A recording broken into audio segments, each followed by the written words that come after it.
Golden eyes. A man in his early teens snuck quietly down the hallway toward a room unknown to almost all of the Uchiha clan. The room was kept hidden because it held secrets about the entire clan, ranging from weaknesses to strengths.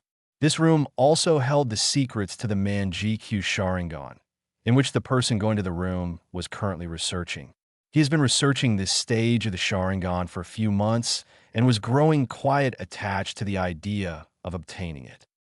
His name was Itachi Uchiha. Itachi was the prodigy of the Uchiha clan and was respected as a shinobi throughout the village hidden in the leaves, and he despised it. He didn't want to be the famed ninja everybody saw him as. Sure, he wanted to be a powerful shinobi, but being glorified for every mission he went on was just ridiculous. This brings us back to the reason he is researching the Manjikyu Sharingan. He has already unlocked the third stage of the Sharingan, but the feeling he has of not having completely finishing the process is driving him insane. So here he is sneaking back into the forbidden archives of the Uchiha clan in order to research all he can about his corrupted clan and the bloodline that goes with it. But this night proved to be a little different from the rest. Itachi silently slid down the hallway until he came to a halt. In front of him stood a large round door with several seals on it which, upon further investigation, were all connected to a single seal in the center of the door. Itachi, who has already been inside this room several times, did the proper hand seals, and with a click the door opened up for him. Upon entering the room, Itachi quickly glanced around. He noticed nothing changed. No one set foot into the room since he was last there. In the front of the room, there was a small desk with a single chair and an unlit candle on the desk. Looking up, he saw the same 4 shelves that seemed to continue on forever. Itachi wanted to learn more about the history of the Sharingan, so he went and picked up several scrolls that pertained to the past of the so-called greatest Jujutsu ever. He read for a good 5 hours before deciding it would be best for him to leave before someone caught him in there. When he put the scroll at the back of the room, something caught his eye. In the corner of the room, hidden behind some old scrolls, there was a golden scroll that glinted in the flickering light of the candle he was holding. Curious, he picked up the scroll in order to figure out why such a scroll would be hidden like that. After he read some of it, his eyes widened and his pulse dropped considerably. This is impossible, thought Itachi. XXXXX, 5 days later. Today was just another grueling day for the third Hokage. He had a mound of paperwork to do, and Naruto was next to him, asking the Hokage to take him out for ramen. A Hokage does not have time to take a ramen break every 30 minutes. Just then, there was a sudden knock on the door. "Come in," ordered the third. An ANBU walked in, wearing his standard ANBU gear and a weasel mask that concealed his identity. "Hello, Hokage-sama," he greeted, bowing, glancing over to Naruto for a split second. "Hello, what do you need, ANBU-san?" Of course, the third already knew who it was. Naruto, however, didn't. "It is a very serious matter, which I have only recently come across, that needs to be voiced immediately." Raising an eyebrow, Sarutobi said, "Of course. Naruto, would you please leave us to discuss this privately?" Naruto smiled before getting up to leave. Naruto was saved by this particular Yanbiyu countless times from angry mobs before, so he knew whatever the elite shinobi wanted to say was going to be of importance. "Hold on, Naruto-kun. This involves you," said the Yanbiyu. This got not only Naruto's, but the Hokage's attention immediately. They both wondered what could possibly concern Naruto that Itachi would bring up. "Look, Naruto-kun, I'm going to reveal myself to you, so you can better comprehend what is going on," Itachi said from under his mask. "Are you sure that is wise, ANBU-san?" Sarutobi asked. "Yes, Hokage-sama, I am sure," Itachi said, simply taking off his mask with his Sharingan activated. Naruto was awestruck by the revelation that an Uchiha was protecting him all this time. All of the Uchiha hated him more than the villagers themselves. They were usually the ones to start forming the mobs. This was truly amazing. "My name is Itachi Uchiha, and I have been the one to look after you in your times of need. But even I know that I can't protect you all the time, Itachi said, not breaking eye contact with Naruto. Naruto looked down at the ground with a sad expression on his 7-year-old face. Itachi is telling the truth, but what is he getting at? Naruto questioned himself. Well, what I came here to tell you is that you possess the Sharingan, Itachi revealed with his expressionless face still set in place. Naruto's and Sarutobi's jaw almost fell to the floor upon hearing the ANBU's statement. The only thought that went across their mind was impossible. I know what I'm saying is rather unbelievable, but let me explain, Itachi said, taking their still shocked faces as the initiative to start. Glad I put that silence jutsu up while walking in, Itachi thought. We all know that Naruto's father is the fourth Hokage. They both nod their heads. Naruto figured it out by himself. Well, do you know who Naruto's mother was? They both shook their heads, indicating they didn't know. Her name was Algiu Uchiha. Naruto stood there, shocked from finding out the identity of his mother and by the fact that he has the Sharingan. The third recovered enough to ask, "How did you come across this information?" "I did some digging and found out by accident," Itachi said flatly, glancing at Naruto every so often. "So what do you purpose we do?" inquired the third. "I wish to take Naruto-kun on a training trip in a few years, but until then let me train him in secret, so the village won't become curious of us," Itachi suggested. Naruto brightened up at the idea of training with an elite ANBU. "Do as you wish because I want to see Naruto strong enough to be Hokage one day," the third exclaimed. Naruto visibly cringed at that, but smiled nonetheless. Itachi saw this and decided to ask him about it later. "You both are dismissed," the third stated. He had a lot to think about. Naruto walked out of the office with Itachi, each having different thoughts. These next few years are going to be hell, Naruto anticipated. I haven't even told him the most surprising secret about his Sharingan yet, thought Itachi, shaking his head while putting his mask back in place, golden eyes. Itachi and Naruto were walking out of the Hokage Tower from their meeting with the Hokage.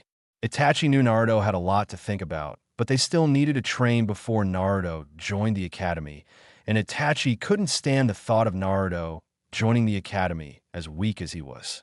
There was another thing Itachi has been meaning to ask Naruto, but decided he would ask once they got to the training grounds. Once they entered the training ground, Itachi did a quick sweep of the area, checking for any chakra signatures around the area before finally popping the question. "Naruto-kun, would you please take that annoying mask that you wear when you're in public?" Itachi said simply. Naruto was not expecting that question. How did Itachi know? What are you talking about, Itachi? I'm not wearing a mask, Naruto said, putting on a fake smile. Itachi sighed. Look, Naruto-kun, I have been the one defending you when you were little, and that means in your house as well. So please take it off, Itachi said, still as emotionless as ever. Naruto stood there thinking for a couple of seconds, then said in a more intelligent manner, "Fine, but I'll only do it if you stop being so emotionless," Naruto said, surprising Itachi a little.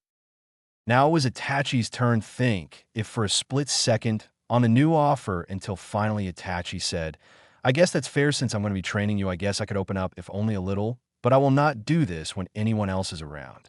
I want to open up if anyone else is there. Got it?" Itachi said in a stern voice. "I wouldn't have it any other way.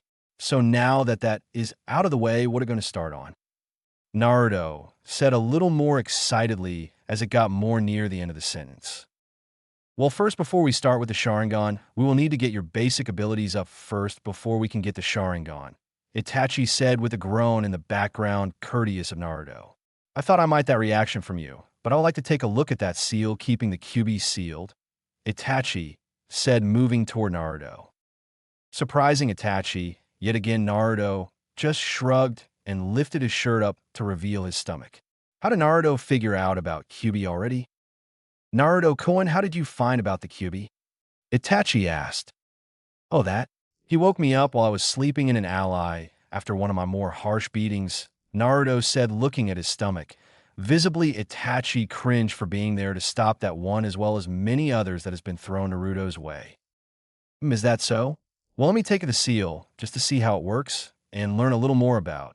Itachi said, sticking his face up close to Naruto's stomach. It took maybe 30 minutes for Itachi to configure what was on Naruto's stomach, but finally realized what Naruto's father put on him. Naruto-kun, do you know what your father put on your stomach? Itachi said, his eyes a little wide from what he has just figured out. No, what did you learn? Naruto said, a little worried of what Itachi just figured out. The seal over time drains all of Kyuubi's chakra and adds it to your own. So over a course of maybe 1 year, you will drain 10% of the demon's chakra. Itachi said, still a little awestruck at the design of such a masterpiece. Naruto was in no better position, as his jaw was slightly open. He was hating his father up until now. Wow, how the tables have turned. Wow, Naruto voiced at last. But I think there might be a downside this, Itachi said. What is that? Naruto said, curious. Well, while you're getting Kyuubi's chakra, his presence will start to go away. So, that means for incredible healing abilities will start to go away, Itachi said. Oh, well, I guess I will have to train until I won't need his healing abilities anymore, Naruto said with a smile, with a true smile Itachi hasn't seen since the last time he saved him. That's the way to think. First, though, we'll have to start with basics, and that being training you body and chakra control, Itachi said with any evil glint in his eye.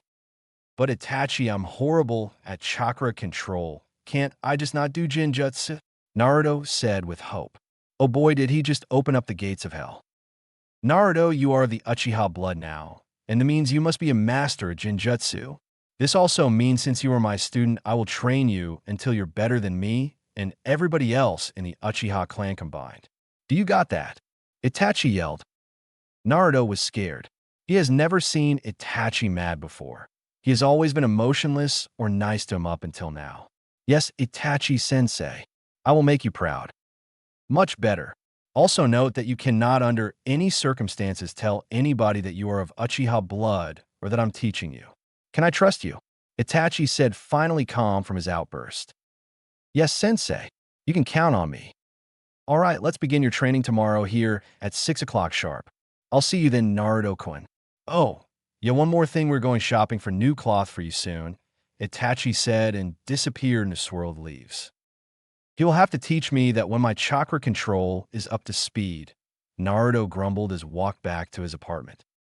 XXXXX the next day. Naruto arrived at the training ground at 6 o'clock sharp, just like Itachi told him to be, but there was a problem. Where was Itachi? Naruto walked into the center of the field and felt a strange feeling. Something was off until he heard a whistling sound of a kunai coming straight for him. Relying on instinct, Naruto slid around in a circle, catching in the process, and coming to a stop with the kunai held backwards in his hand. Naruto was ready for the intruder to at him for another assault, until suddenly he felt a sharp metal against his neck. Very well played for a 7-year-old, but don't get overconfident or it might be the end of you, Itachi said as he lowered his kunai, as well as Naruto. Do not ever underestimate an opponent, no matter how powerful you are. Always treat them as an equal, and you surely win every engagement you are in. Thank you, Itachi-sensei, and I will remember that, said Naruto with an excited look on his face.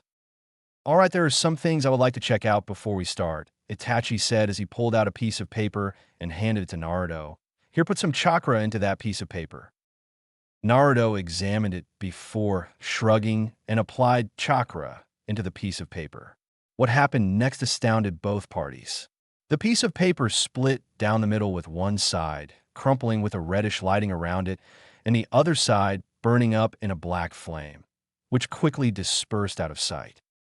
Itachi stood there awestruck, although still in his emotionless state, looking at the paper. Naruto was surprised by the ordeal because the colors were different, but other than that he had no idea of the significance of the flame or the lightning. So he is quiet abundant to the Amaterasu flame.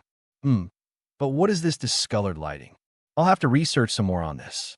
I think I should Naruto along with me to read up on some of the Uchiha's legacies sometime. Very interesting. Well, let's start on your basic training, which consists of physical training, chakra control, building up your chakra pathways, book smarts, and basic weapons training, Itachi said with an evil glint in his eye. This is not good, Naruto thought, inwardly crying on the next course of basic training. XXXXX, 1 year later. It has been a year since the beginning of Naruto's basic training with Itachi, and he has improved greatly of the course of a year. Naruto's book smarts has went drastically because Itachi made him go through the entire Uchiha secret archives with him and read every scroll in the room, except for one. Naruto knows everything they learn in the academy and the Uchiha clan. He knows what chakra is and the effects on a single person, as well as the human structure, giving him an added bonus while using his weapons. One of the more major points is that he learned what the Manjikyu Sharingan is and what needs to be done to achieve it. But on a side note, that Itachi also want to gain this as well. His weapon training is up to speed with Itachi's, which means that it is perfect. They both throw a 20/20th kunai throw. He is also the basics of almost every weapon known to ninja, and some that aren't. His chakra control are pinpoint, so he's able to learn the Shushin no Jutsu, but hasn't because that comes in his next set of training. He has lean tree walking and water walking. He seems to be a natural in Jinjutsu. His physical training and the build-up of his pathways are intertwined in because the more he builds up the muscles, the more his pathways build up along with it. Itachi shaped Naruto's body to be lean, but still muscular to hold his own. Itachi want to make Naruto's body into a perfect Jinjutsu user's body that is quick, stealthy, and deadly. Itachi has been training as well in all the same areas, but with the addition of his Sharingan training as well. It seems, though, that Naruto is a fast learner even without the activation of his Sharingan. Although Naruto is not up to his level, yet he's still a force to reckon with. Now, the time has finally come for his advanced training. Wow, I can't believe it's been a year since we started basic training, Naruto said to Itachi while they sat under a tree at the training grounds. Yes, quite the remarkable feat we have gone, Itachi said. They have both improved greatly, they should be proud, but it's not over yet. All right, it's time for the awakening of your Sharingan, but there is a surprise, said Itachi with a grin. What's the surprise, and how am I going to activate the Sharingan if I have to go through a very stressful experience? Naruto exclaimed, excited that he finally gets to start on his Sharingan. You'll see. Now look me in the eyes, Itachi said in a stern voice. Naruto complied and looked Itachi in the eyes only for his world to black. Itachi quickly put a silence jutsu on the area to shut out all noise that was to come. And not a moment too soon, Naruto began screaming to the high heavens, reliving his past when a mob actually got to him when Itachi was not on duty. Although this is not the Manjikyu Sharingan, it's still powerful enough to go through extreme stress. When the screaming subsided, Itachi released the jutsu and picked up Naruto and sat him against a tree for rest. It hurt Itachi that he had to do that, but it was the only way to activate Naruto's Sharingan, and since his was special, he has to through twice as much pain to obtain it. Naruto awoke from being knocked out to wake up to see Itachi leaning against the tree across from him look at him.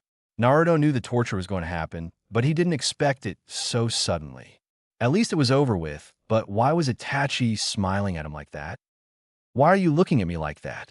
Naruto voiced his curiosity. Remember when your Sharingan was special?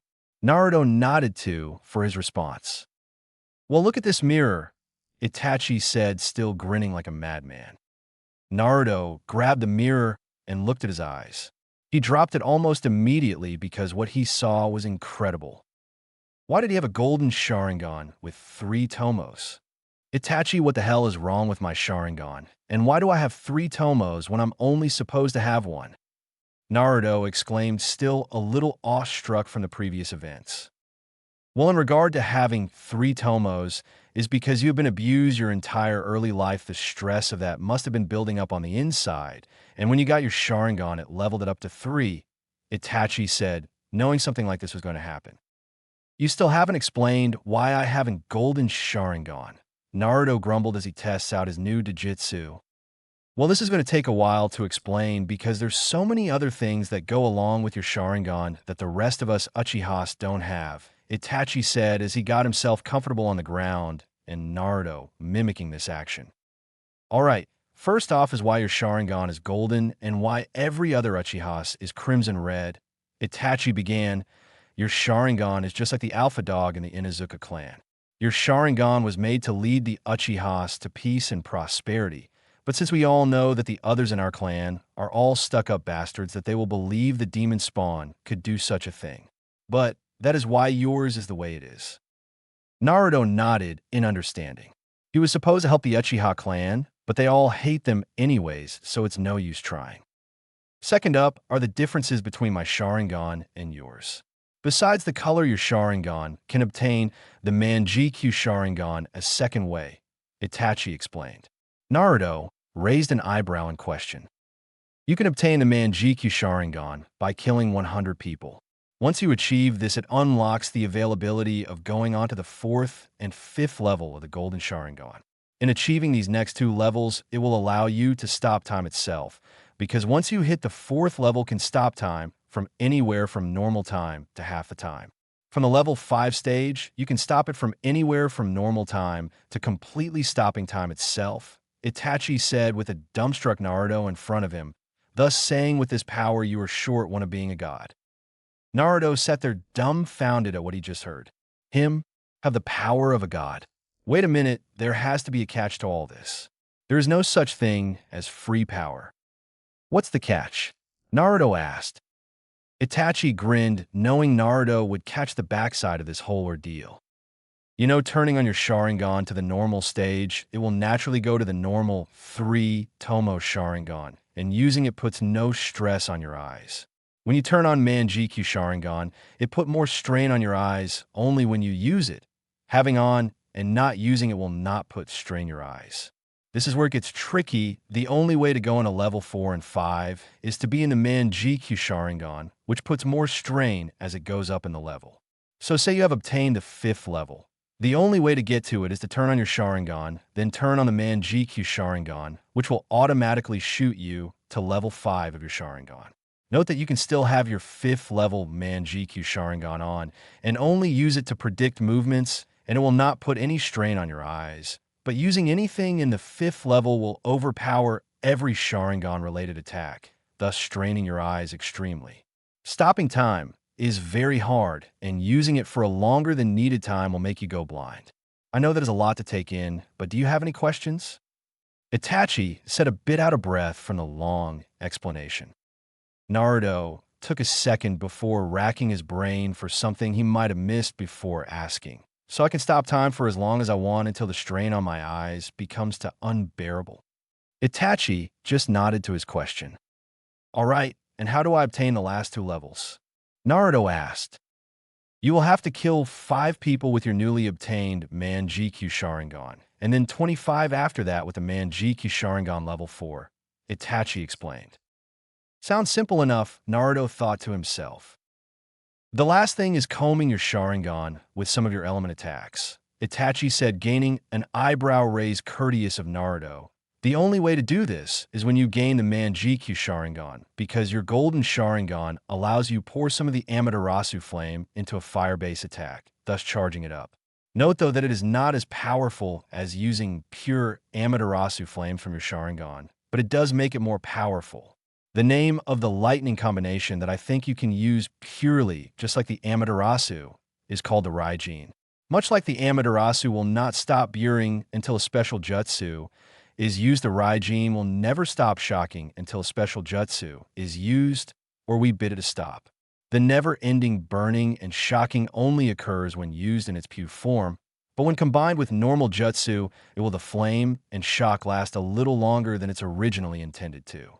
Also, this will strain on your eyes, so try to control how much you put into it. Itachi said, a little out of breath again after the rather long explanation, but it was necessary for Naruto to know everything about it before flailing it around. Naruto again sat there in a thinking pose. Wow, think of all the opportunities that I could hold of with all this, Naruto thought. The advantage the original Sharingan has over the Golden Sharingan is that we cannot go up to the level you will be at, so we cannot blind ourselves as quickly. Also remember Naruto-kun, even though you have all this power, do not underestimate an opponent, or he could still win even though you overpower him greatly, Itachi said in sensei mode. Of course, Itachi-sensei, I live by that line nowadays, Naruto said, smiling at Itachi. Itachi was just glad to see Naruto smiling after this whole ordeal. Alright, it's time for advanced training, which consists of all the basic training, learning jutsus for your 3 elemental affinities, and largely on every aspect of Sharingan, and maybe if you do good, I'll get you some ramen after we're done. Itachi said knowing this was going to be much easier with Naruto's Sharingan activated. Sure, Naruto can copy the jutsus, but Itachi wants him to master them all, not just copy them. Oh, boy, I'm ready to get started and get that ramen, Naruto said, getting up and walking into the center of the field. So begins Naruto's legendary Sharingan with the Sharingan Master Itachi. XXXXX, 2 years later. The last few years have been hell for both Itachi and Naruto. They both have been training until they couldn't move. Many times they just decided to sleep where they lay at the training grounds. They managed to keep their training meetings secret from everyone in Konoha. Itachi and Naruto even went as far as to keep all the stages of the Sharingan away from both the Uchiha clan and the Hokage himself.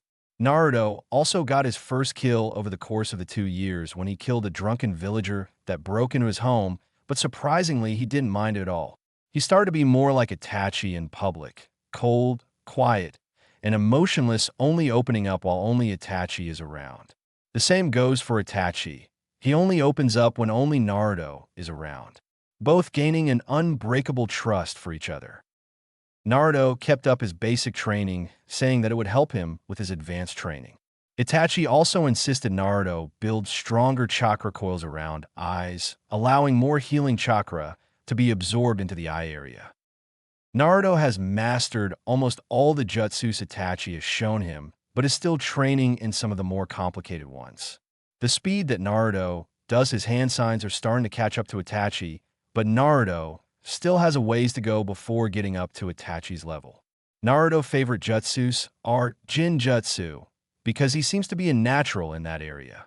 Itachi guessed awakening Naruto's Sharingan helped with the sway of his decision. The Sharingan training is probably Naruto's, where Naruto's true ability is. He has learned when it is best to use the Sharingan and when it's better to not. Itachi thought that they would be the perfect Sharingan team because he has not met anybody that is able to learn as fast as Naruto has besides Itachi himself. So you're 10 years old, eh? Itachi said with a slight bit laughter in his voice. Yep, sure am. What's so funny? Naruto asked curious. We are going to have to join the academy soon, and we'll be very limited in your training, Itachi said. I'm already like Jonin rank anyways. Why do I have to go to the academy? Naruto whined/asked. Because it's a great cover-up for your special training that you have with me, but that doesn't mean we will stop the training, Itachi said, slightly perking up Naruto. In fact, don't academy students start tomorrow? Great, well, as long as we still get a train, I'm fine with it. Naruto grumbled. I'll see you tomorrow after class. Bye, Itachi said. He's going to kill me after asking him what I'm going to ask him. XXXXX next day. Naruto walked into the classroom with the Hokage, talking to the teacher about why he was a year late, but he will be joining this class for the remainder of this class. Naruto knew he had to make it look like he's stupid in this class, but what else could he do? When the Hokage was done speaking with the teacher, he turned around and said, "Good luck, Naruto, and fail me," before walking out. Naruto sighed and looked at the teacher. Hello, my name is Iruka-sensei. Would you please state your name to the class, please? The teacher politely asked. Well, he was one of the few people that asked him politely, so not. Hello, class, my name is Uzumaki Naruto. Naruto said, putting on his foxy grin.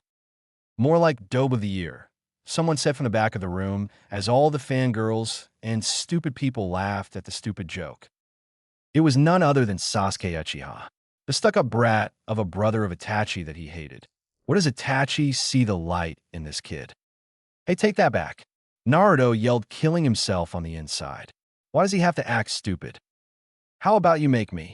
Sasuke growled from his seat. Irika finally broke it up by saying, "Itachi, get down Naruto in the back of the room, and please both of you shut up," he yelled. Naruto complied and went to the back of the room. He sat at the other end of the row away from Sasuke. Naruto took one last glance around the room to find very few people not glaring at him. Naruto slammed his head into the desk. These next few years are going to suck. It's another one of those days, Naruto thought as he entered the classroom. He looked up and found the entire classroom talking amongst themselves as he made his way to the back of the classroom. It has been a week since he joined the academy, and he has made no friends. Sure, he thought about it, but he was so busy training with Itachi that he didn't have time. And nobody in the class seemed to like him anyways. As he walked up the stairs to his seat, he looked amongst the soon-to-be ninja in the class that seemed to not completely hate his guts. First was one Shino Aburame. He seemed to show no emotion whatsoever, but also showed the look of understanding in his eyes that is not shared by many people in the class. Second was Shikamaru Nara. Even though he looked stupid and got bad grades, Naruto knew Shikamaru's brain was always moving and thinking on something, thus making a genius. He was just a lazy. Third was Choji Akimichi. Naruto noticed that Shikamaru and Choji were best as they left the school grounds with each other almost every day.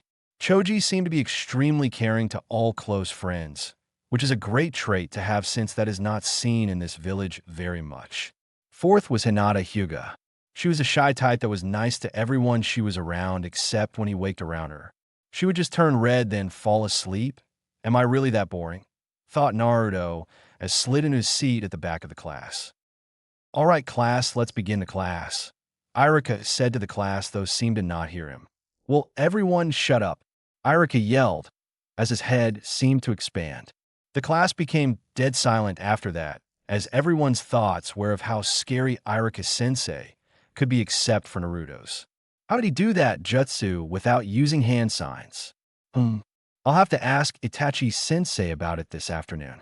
Naruto thought as he began for a plentiful sleep as Irika commenced on with the class, all the while wondering what to throw at Naruto next. XXXXX.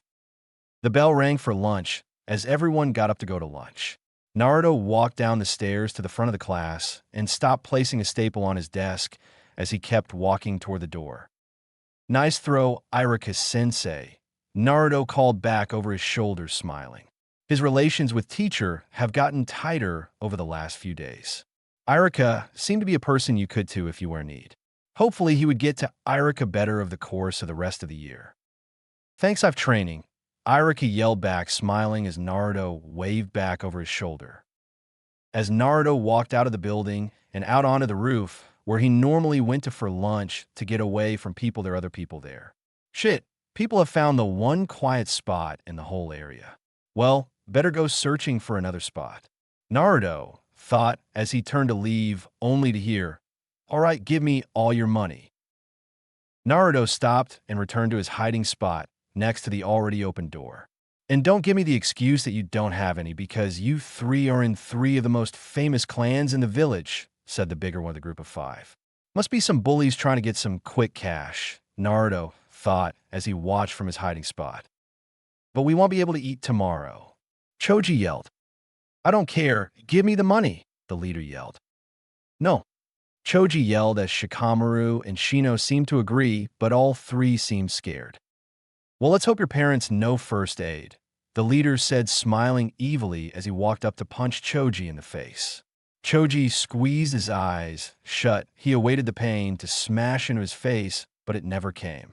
Choji slowly opened his eyes to find a hand twitching in pain in front of his face and a hand held tightly onto the wrist of said hand. You know, it's not a very good idea to assault a son of a clan head. 3 at that matter, making your trouble 3 times as worse, Naruto said in a motionless voice as he tightened his grip a little more. At the moment, Naruto guessed he broke the guy's wrist. Who the hell are you to tell me who I can and can't beat the shit out of for money? The leader spit out as Naruto let go of the boy's wrist rather harshly. Only an onlooker that can rat you out to a teacher, or worse the clan heads, Naruto said with an ever so slightly smile at their reactions. They gulped at the thought of being punished by not one, but 3 clan heads. Fine, we will leave them alone if you promise to not tell anybody, the leader said with scared eyes. Naruto loved physiological warfare. Deal now, leave before I do worse than break your wrist, Naruto said in his emotionless voice.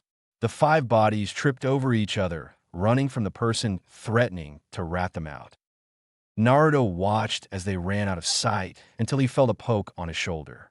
Remembering that 3 other people were still up here, he turned around to the 3 behind him.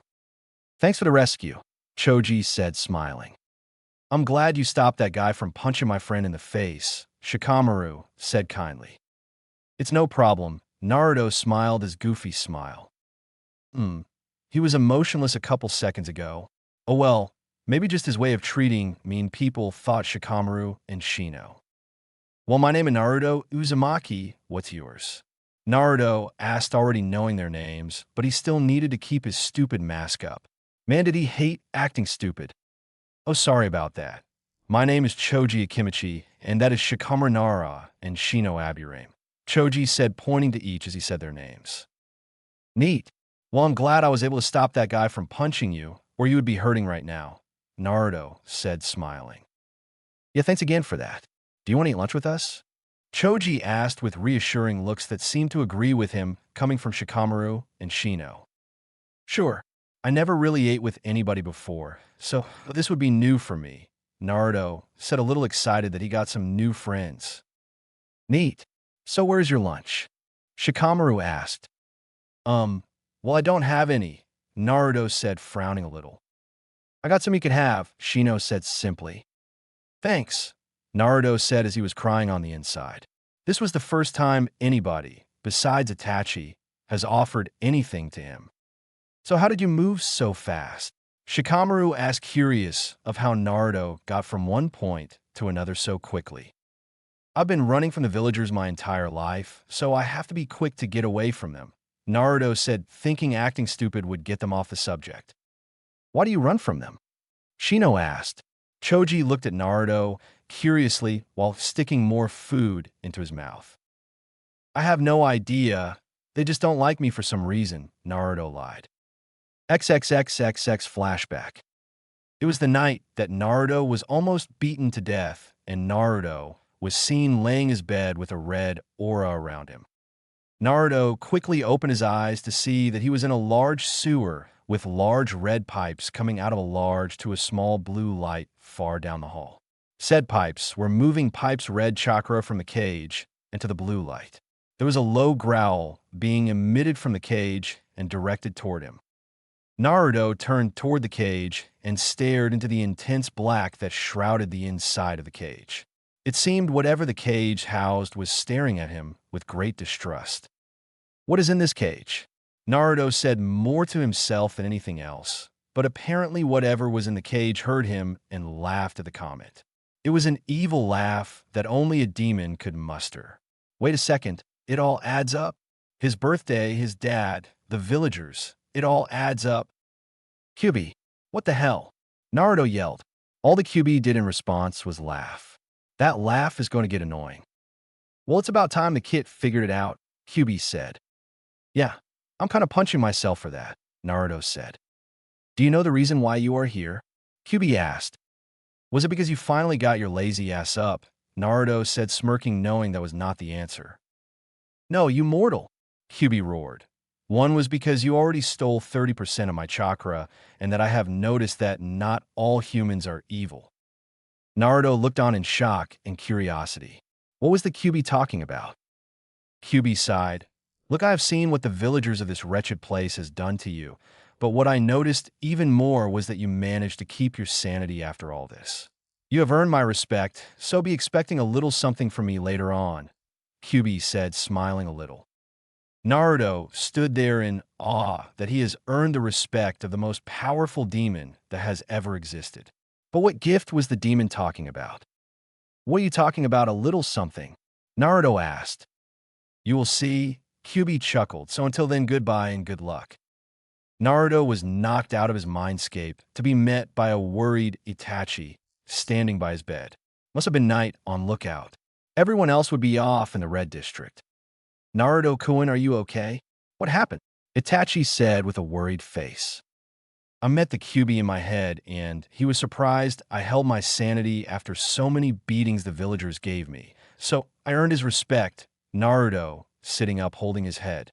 Naruto decided to not tell him about the little surprise just yet. He will keep it his little secret for now. All right, then something you don't hear every day, Itachi said, sitting on the side of his bed. Yeah, you're telling me. Well, I'm going back to bed. Thanks for the concern, Itachi-sensei, Naruto said, smiling. No problem, Naruto-kun, Itachi said, returning the smile before leaving in a swirl of leaves. XXXXX end of flashback. That's weird, Choji said, putting up a thinking pose. Yes, very strange, Shino thought out loud. Shikamaru just sat there looking at Naruto before shrugging and lying on his back and looking into the clouds. They finished their lunch with small talk with Naruto asking most of the questions. Naruto got a lot about their clans out of the talking that took place. XXXXX. As the four entered the classroom with each other, Iruka smiled. So Naruto finally made some friends his own age, Iruka thought. All right, class, everyone take their seats, Iruka said as the class surprisingly got quiet and was ready to learn. Except for Naruto, who already knew all the things here, promptly put his head on his desk and slept. As the day wore on, nothing surprisingly hit Naruto in head until the bell rang. Someone poked him in the back, signaling that he had to wake up. Naruto slowly picked up his head and looked at who poked him. It was Shikamaru, and he was alone. Where are Shino and Choji? Naruto asked.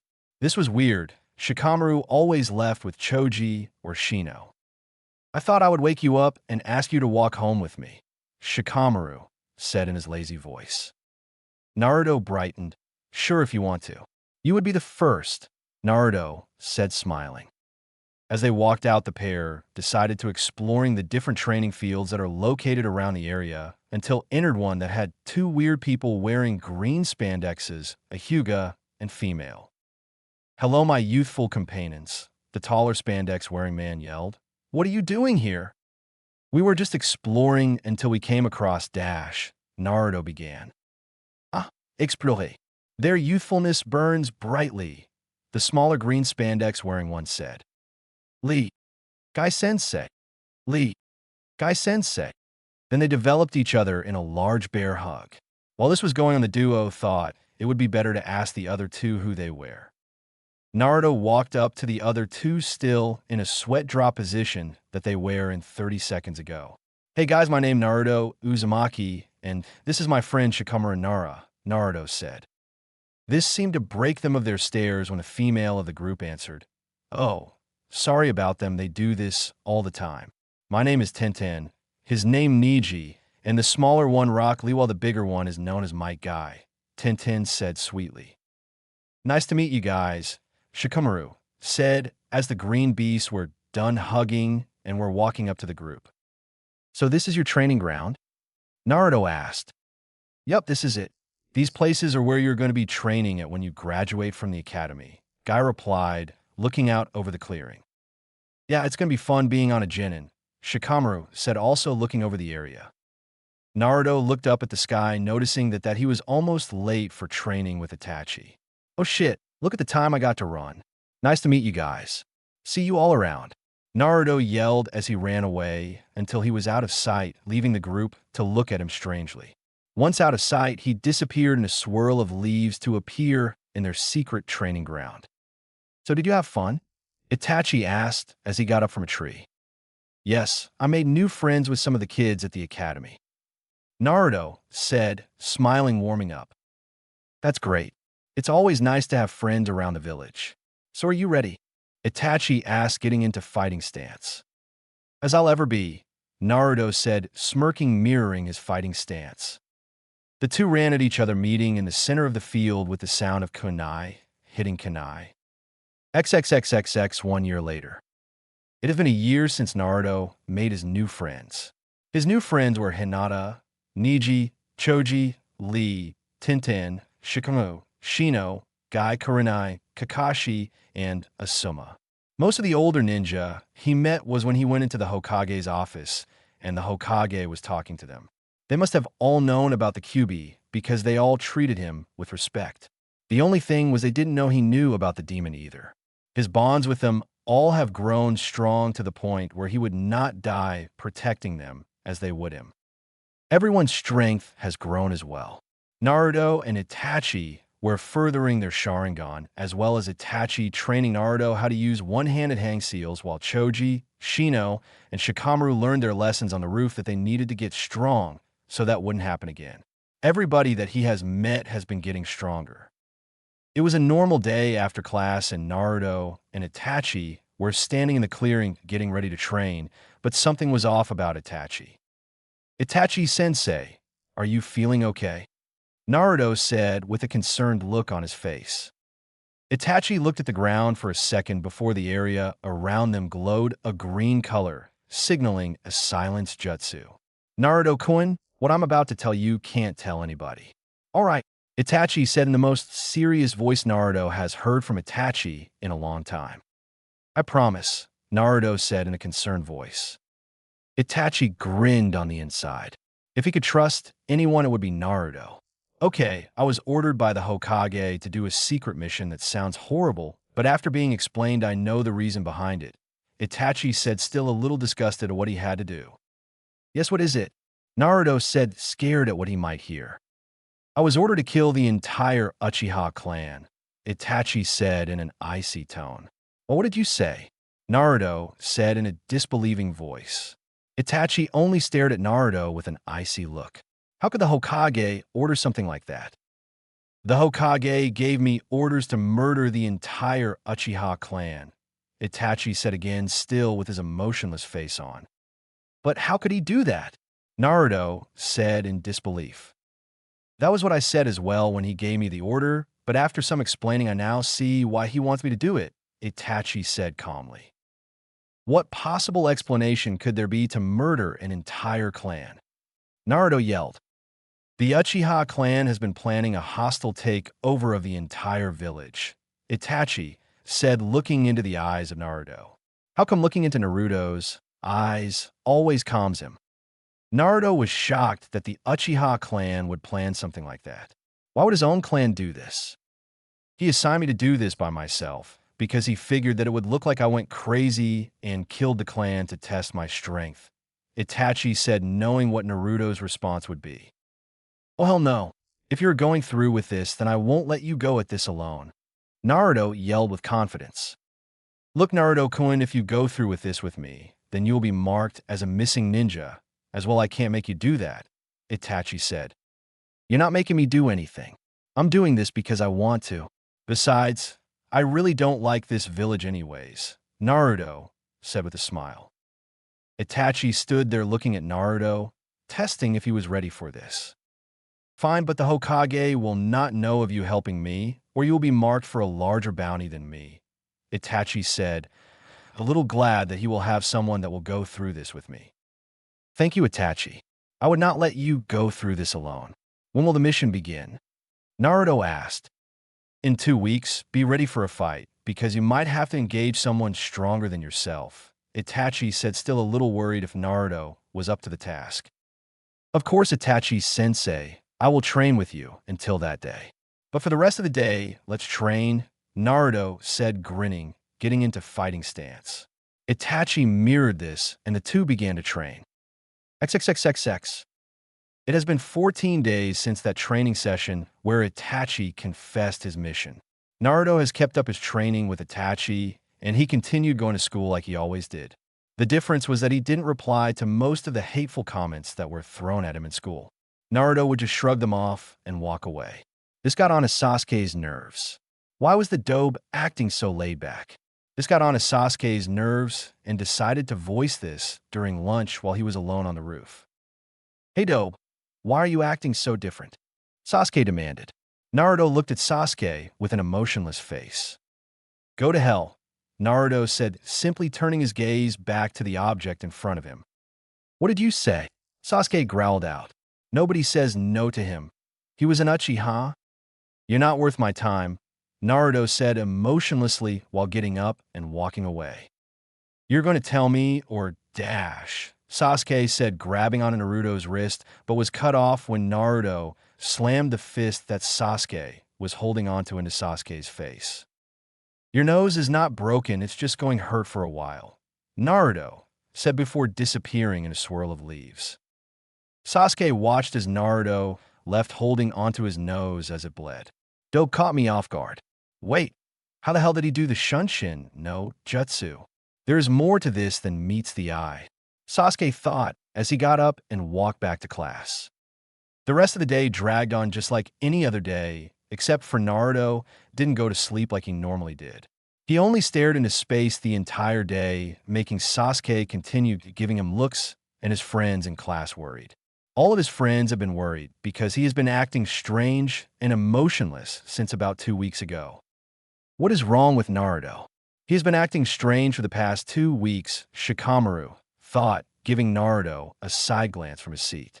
Everyone was worried about Naruto. What was going on? The bell rang, signaling the end of class. As everyone got up to go home, everyone was surprised to find Naruto, Shunshin, out of the classroom. Whoa, when did a loser like him learn that? Sakura thought out loud. I'll ask him tomorrow, thought all his friends in the class. XXXXX. Naruto could be seen standing in a clearing known only to 2 people in the entire village. It was 11:30 p.m., and he was waiting for his sensei to get to the rendezvous point. This was the beginning of the mission that will change his life. In fact, this will be first mission ever. There are many things that are going to happen tonight that will be the beginning of the end for Naruto, and he was preparing himself for the task that lies ahead. For one, he is going to get his first innocent kill, as well as becoming a missing ninja from the very village he grew up in. It was going to be a hard night for both Naruto and Itachi. Naruto felt the chakra signature of Itachi appear in the clearing. You can still turn back now. You don't have to do this, Itachi said, giving Naruto one last chance at leaving. No, I will follow you until the end, Naruto said in his emotionless voice. Itachi grinned as he looked up at the full moon, which was mirrored by Naruto. Perfect for the occasion, they both thought. Look, Naruto, change into these. It will give you added protection and mobility while we are doing this, Itachi said, handing over an ANBU uniform like his. No mask was needed for either of them because everyone will be sleeping. Naruto nodded and changed into the garments. When Naruto finished changing into the new cloths, they both nodded before disappearing from sight.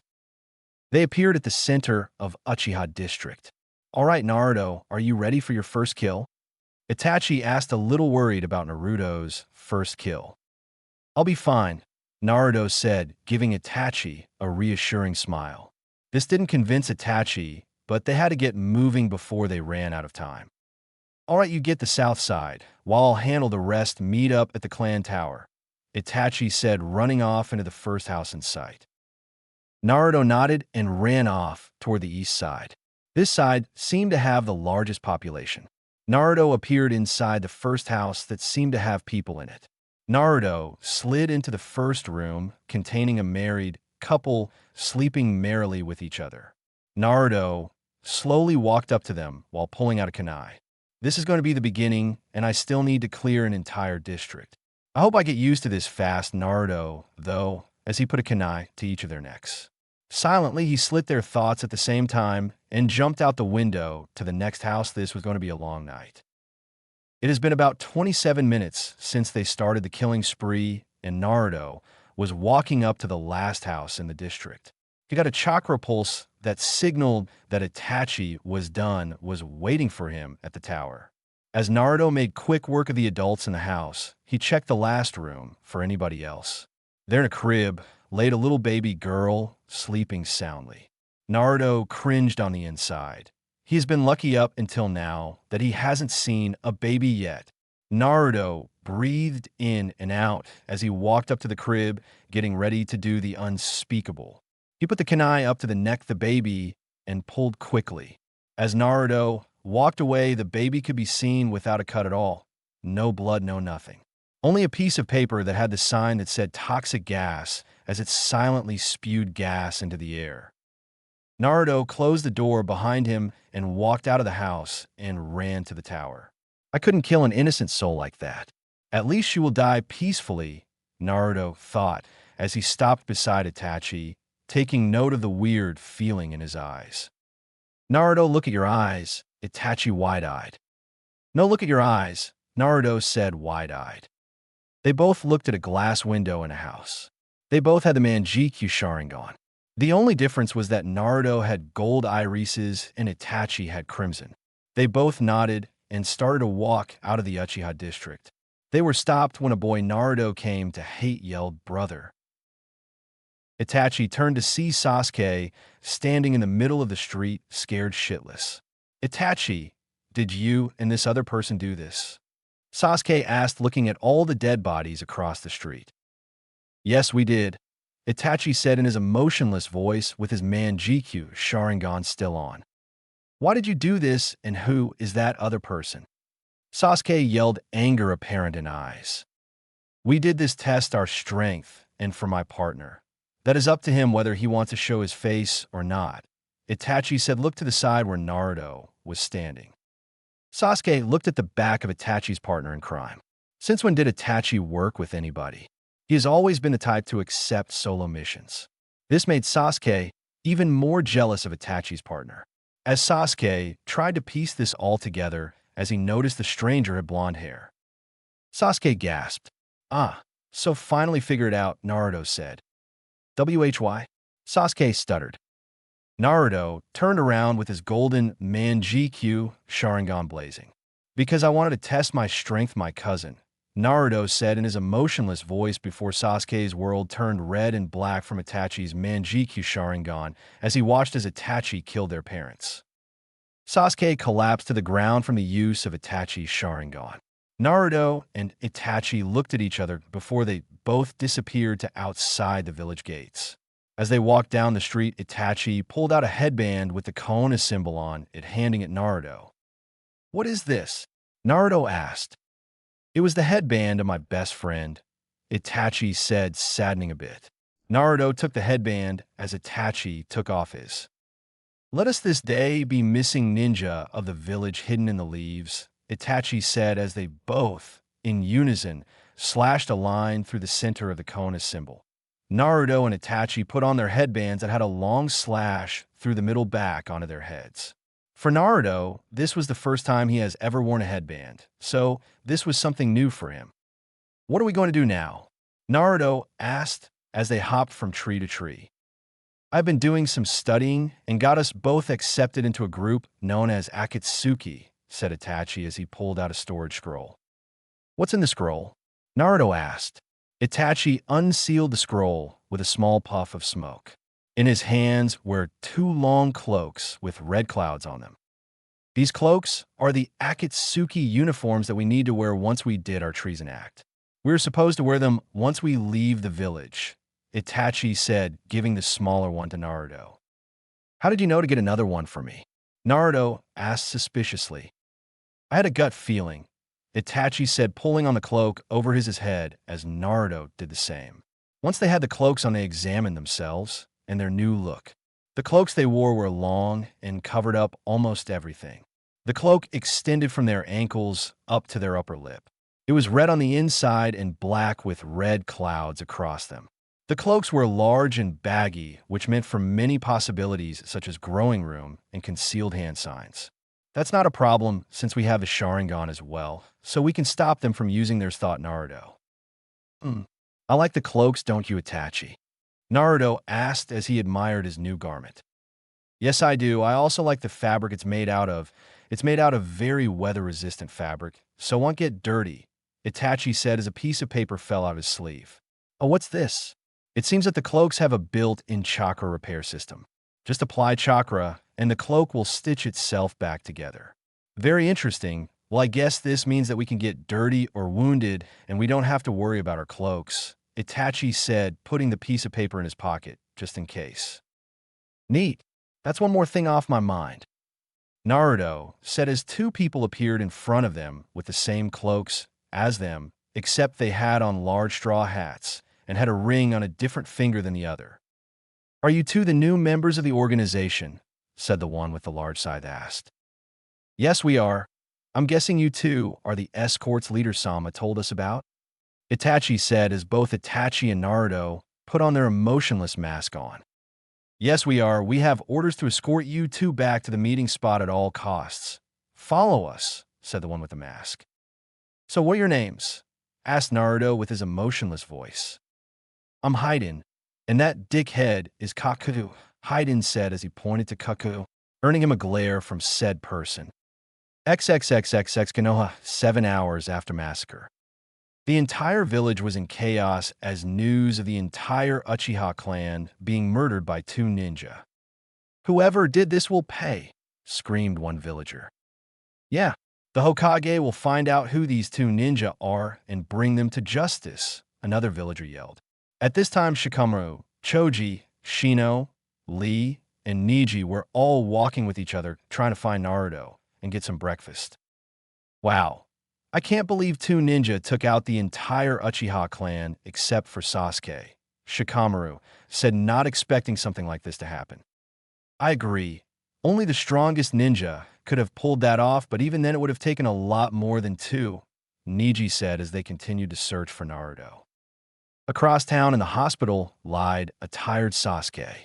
He was hit with the Tsukuyomi from his older brother's new Mangekyo Sharingan, as well as his new cousin also has a unique Sharingan that he could never gain, and to also the Dobe of the Year has the Mangekyo Sharingan as well. How could the Dobe get on Itachi's good side? And how does the Dobe get so much power? "I will take my revenge on my clan. I will kill them both," Sasuke screamed in his head. Just then the Hokage walked in, seeing Sasuke looking down at his lap. The Hokage sighed. Why did he always get these jobs? "Okay, look, Sasuke, you're going to have to tell me who did these things to you and your clan. Only then can we help you in finding who did this to your clan," said the Hokage. He already knew who did it, but he needed to find out if Sasuke knew anything on this second character everyone was talking about.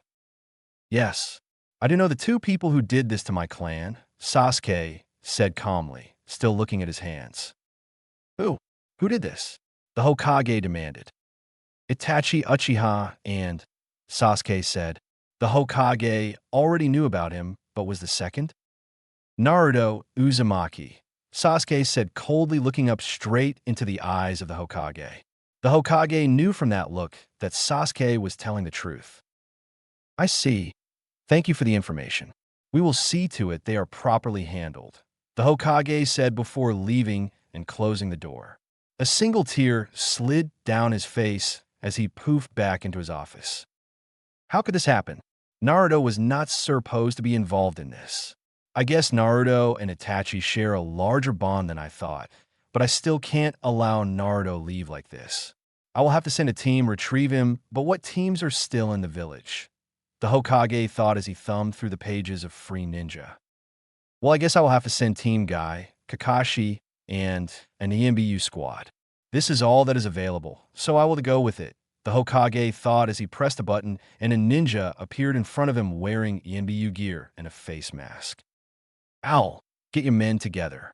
You, a Jonin, and a Genin squad are going to be going on a search and retrieve mission. While you're at it, get Team Guy and Kakashi and tell them to meet me here in 5 minutes," the Hokage said as the ANBU nodded and disappeared. The Hokage turned around to look out over the village. Has this village been this bad to you? The Hokage thought. Just then there was a puff of smoke and the sound of the door opening, which signaled that everyone was here. As he turned in his chair, he scanned the looks of everyone that was here. There were 4 ANBUs standing in a straight line with Guy, Tintin, Niji, and Rock Lee standing in a similar fashion, while Kakashi leaned against the wall with his book in his hand. All right, people, what I'm about to tell you may shock a few of you, but this information will go public soon enough, so I'm hoping you guys will understand. The Hokage began. The entire Uchiha clan has been murdered by 2 people, except for Sasuke, last night, which all of the population knows by now. What the public doesn't know is who did it. Your mission is to find these 2 people and bring them back alive, the Hokage said, knowing one of them will ask who the 2 people were. Were their names Hokage-sama? Tintin asked curiously. The names of the two were one's Itachi Uchiha and Naruto Uzumaki. The Hokage said, not blinking a lash. The group stood in shock as the ANBU stood in anger. How could that demon spawn and that traitor do that? Thought the ANBU in unison while the rest of them thought otherwise. That's impossible.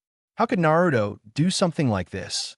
The rest thought as Kakashi dropped his book with wide eyes. Your teams are to assemble at the West Gate in 30 minutes. May you have Kami's speed, the Hokage said before they all disappeared out the window. Round up the gang. We need to tell everyone what has happened, Tintin said through sniffs. As the three gathered all of Naruto's friends together, they all met at Naruto's favorite spot stop, the Yondumi's head. We have some horrible news to tell you guys, Neji said, frowning, holding back his own tears. How could he not cry for the only one to completely throw fate out the window? What is it? And where is Naruto? Asked Choji. That's what we got everyone here for. Have you guys heard that 2 people murdered the entire Uchiha clan last night, right? Well, we just got a mission with an ANBU squad and Kakashi to retrieve the 2 people who did the killing, Neji continued. Well, who did it? Shikamaru asked, hoping he was wrong for once in his life. Itachi, Uchiha, and Naruto. Tintin finished as her tears came free. Everyone sat there in shock. Why would someone like Naruto do something like this? It doesn't add up. You're the only person I can't read in this entire village, Naruto. Damn it, Shikamaru thought as he slammed his fist into the ground. Look, we need to meet at the gate soon, so we promised to bring back Naruto-kun. Lee declared, smiling. We all hope so, said Shino as Neji, Tintin, and Rock Lee made their way to the West Gate. As everyone started to straggle to the West Gate, Kakashi got there early and summoned a tracking dog to find out which way Naruto and Itachi went. The others walked up as the dog puffed into smoke. Well, the dog says they're heading for a straight line toward the west, so I guess all we need to do is go west, Kakashi said as they jumped up onto the branches. They wouldn't stop until they found Naruto. XXXXX, 4 hours after departure of Konoha Ninja. The 4 Akatsuki members were sitting around the campfire while Hihan yelled insults at Kakuzu. Naruto and Itachi kept their emotionless masks on and their voices heard only when talked to. You're an ass shit, you know that. Haiden yelled. Now why am I an ass shit? Kakuzu asked. Because whenever we get a bounty, you never once give me any of the money. Haiden exclaimed back. You get the blood as your payment, remember? Kakuzu said in a calm voice. Oh yeah, Haiden said, calming down. They all froze as they felt 9 chakra signatures coming at them fast. How could they be on them already? They stomped out the fire, and it seemed like they were never there, and they pressed onward. They came to a small clearing where they decided to meet their posers. Might as well kill them than let them chase us all the way back to base, Haiden said with a shrug. Plus one of them seems to have an endurance almost matching Haiden's. They stood in a straight line facing the ninja that were chasing them. XXXXX. They stopped. There seems to be 4 people, and they're all wearing a large black cloak and with red clouds on them. Neji said out loud. Looks like wherever they're going, the people sent escorts, Owl said. Well, we can't hide from them since Itachi has the Sharingan, Kakashi said. Looks like we'll have to confront them, Guy said as they all jumped down in a line in front of the 4 men. XXXXX. They stood there, standing in front of each other for what seemed like ages. They seemed to be focused on the blonde-haired one more than anything. What? Tintin whispered loud enough for everyone to hear. Naruto just stared at her with emotionless eyes. Why the hell did you betray us? Tintin yelled. Naruto continued to stare at her emotionlessly. Why is he acting like this, they all thought. You two go on ahead, well, we'll take care of them, Haiden said, licking his lips. Besides, I haven't killed in what seems like ages. You just killed 4 days ago, Kakuzu said. That's much too long, Haiden yelled back. Naruto and Itachi nodded before jumping off into the trees. We can't let them get away. Owl, you and your men fight these guys as the rest of us goes after Itachi and Naruto, Kakashi said. All right, good luck, said Owl as the others dashed past the two Akatsuki members full speed. Oh, hell no you don't. Hiding yelled as he started to run after them, only to be blocked by Owl. Your fight is with us now, said an ANBU member with a monkey mask from behind him. My Kami fine. I will fight you guys. Let's make this quick, Kakazu. We need to make sure those two Sharingan users make it to base safely, Hayden said as the group engaged in a furious battle. Let's not worry about them. If Leader Sama hand-picked those two, then they will have to be powerful enough to protect themselves, even when outnumbered, Kakazu said as he dodged a kunai that was flung at him and at the same time kicking ANBU with a horse mask on in the chest, making him step back, gripping his chest. XXXXX. As the group continued to follow the Sharingan duo, they decided to come up with a plan. Look, we're going to have to split them up, because from Sasuke's report from last night, Naruto has the Sharingan, and both Itachi and Naruto has the Manjikyu Sharingan, said Kakashi, earning shocked looks from all of them. He has been hiding this many secrets from us this entire time, thought Neji, Tenten, and Rock Lee. It seems that Naruto is quite good at using his Sharingan, while Itachi is nothing less at a master at it, Kakashi continued. So if they're going to fight with each other, we will most surely lose. Kakashi and I will take Itachi, while you three will take Naruto, said Guy as they entered the clearing where Itachi and Naruto were standing with their backs to the group that entered the field. Itachi, you are the reason why Naruto did this, aren't you? Kakashi yelled. No, Naruto said emotionlessly with his back still turned. I left on my own free will. Well, if that is true, then we are here to take you back. Just you, though. You can leave Itachi now and come back peacefully while you still have the chance, Guy said, trying to reason with Naruto. No, I will not return with you. I'm leaving with Itachi-sensei, and there is no way in talking me out of it, Naruto said emotionlessly. Fine, then we'll force you to come back. You are our friend, and we cannot let you leave like this, Neji yelled as he threw one kunai at each target. Naruto and Itachi slid around in unison and caught the kunai that was thrown at them.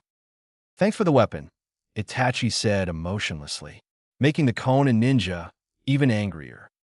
Damn it, we will make Naruto-kun come back with us if it's the last thing we do, Lee yelled as they all dashed toward their respectful targets. Naruto and Itachi simply stood there emotionless, while they're holding up their left hand out in front with the kunai, hanging lazily in their right with their normal Sharingans blazing. Guy were the first of their respectful targets, as they both did their grand opening technique in unison as they flung themselves at Naruto and Itachi. Naruto and Itachi stood there motionlessly as the attacks came, aimed at their heads. Both Naruto and Itachi moved their hands up, catching their legs an inch away from the side of their heads, and in one swift movement used Guy's and Lee's momentum and smashed them into each other. Neji and Tenten were soon on Naruto, as was Kakashi on Itachi. How come nobody sticks with a plan when they get angry? Kakashi thought as his kunai was blocked by Itachi's. Neji was throwing everything he could at Naruto in the way of gentle fist, but Naruto kept dodging or slapping away his attacks. Guess he knows of my bloodline's technique to know not to block my attacks, directly thought Neji as he stopped his push to leave enough room for Tenten to throw a kunai over his head. Just as the kunai flew over his head, he began to charge again at Naruto. The kunai was deflected toward Neji, cutting him on the shoulder. Neji came to a halt and analyzed the wound to find it was not that deep. Better be more careful. He is using our own strength against us, thought Neji and Tenten as they made a grave mistake. They looked Naruto in the eyes, and Neji and Tenten were caught in a powerful Jinjutsu. As they fought in Naruto's Jinjutsu, Naruto steadily made his way to them, picking up a kunai in the process and putting it to Tenten's neck.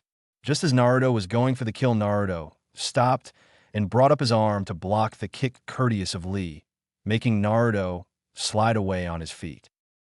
You were going to kill your friend Naruto, Lee yelled. Naruto just stared at Lee with emotionless eyes. I better not look into those eyes, or I'm done for, thought Lee as he looked at Naruto's legs for his movement. Naruto just stood there as Neji and Tintin were starting to stand up. Look at his legs and not in the eyes. If you do, he will get you into another Jinjutsu, Lee said. But then we can't face him at full strength. We will be relying off of predictions. Neji said angrily, knowing Lee was right. Hopefully Guy and Kakashi are faring better than us. Don't look at his eyes, Guy. He will put you into a Jinjutsu. Kakashi yelled as he blocked a punch from a clone Itachi, while Itachi stood in the background holding up a one-handed hand sign. Water Dragon no Jutsu. Kakashi yelled as a large water dragon shot toward Itachi. Grand Fireball no Jutsu, Itachi said as a large fireball shot toward Kakashi's dragon. The two forces met and made a large steam cloud in the middle. Itachi looked at the cloud, but suddenly Guy shot out of it quickly. Guy was about to hit Itachi, but a Naruto blocked the attack and pushed Guy back slightly. Itachi and Guy looked at Naruto, which was in the midst of blocking a bunch of weapons that were being thrown at him. How was he able to make a clone while blocking all those weapons? Guy thought, but was interrupted as an Itachi clone was sent at him. Naruto was in the middle of blocking Tintin's twin towering dragon technique, while Neji and Lee throwing in any attacks they could if he tried to retreat. I need to get out of this mess somehow, thought Naruto as he did one-handed hand signs at blinding speed and whispered, sinking sand no jutsu, effectively sliding him underground. Where did he go? Neji said as all three walked up to where Naruto slid underground.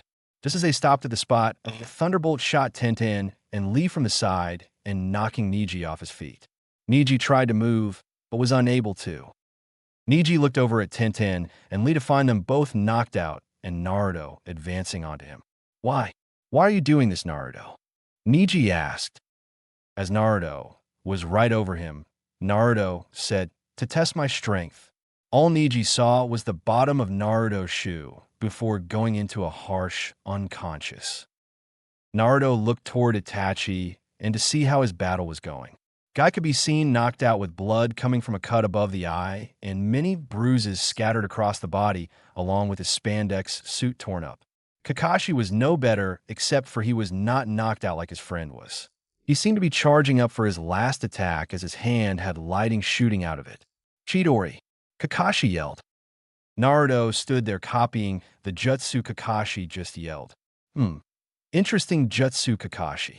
I'll store that away for later, Naruto thought as Itachi and Naruto both felt the presence of two figures followed by what seemed to be 30 other chakra sources, all A and BU level. Guess the Hokage sent reinforcements, thought Itachi as he continued to stare at Kakashi as he continued to charge up his Chidori.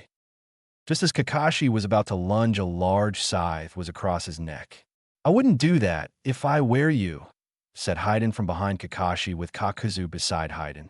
The Chidori Kakashi was charging was fading, and Kakashi put up his hands in surrender. Haiden lowered his scythe, and with Kakuzu knocking him out with a quick swipe to the back of the neck. So, I see you two took care of everything here. Good, because we got like 30 AMBU behind us, so we need to take them out before we leave, or they will follow us to no end, Haiden said as they got ready for the attack. They were bursting through the trees, throwing kunai like crazy while all four were blocking them with their own kunai and scythe. Suddenly Itachi had an idea. Naruto, let's try our new weapons, Itachi whispered. Naruto nodded, and they both said in unison, Manjikyu Sharingan. Everything became clearer as his brain was able to read their attacks like child's play. What is this? This feeling, it's amazing.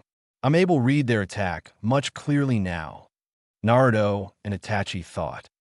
Naruto, use Amaterasu, Itachi yelled over the sound of battle. All right, Amaterasu, Naruto and Itachi yelled in unison. Itachi got 7 and Naruto hit 5 with the black flames. Naruto felt his eyes change, but paid it no matter because of the pain he felt in eyes after using his Manjikyu Sharingan. Damn it, why does it hurt so bad after using it for the first time? Naruto thought as he looked over at Itachi, who was in the same position. As Haiden and Kakuzu finished off the stragglers, Itachi made his way over to Naruto. Using the Man-GQ Sharingan for the first time is going to hurt your eyes more than it will the second. Our eyes won't hurt at all the second time, but if we use it a lot or in large quantities, then they will, Itachi said as he looked into the eyes of his student and saw the fourth extension on Naruto's golden Man-GQ Sharingan. It also seems you have the fourth level of the Sharingan, Itachi said as Naruto nodded. I'll have to help you learn how to use that as well. Haiden and Kakuzu walked up to the Sharingan pair and said, "Damn, that was some damn fire, guys.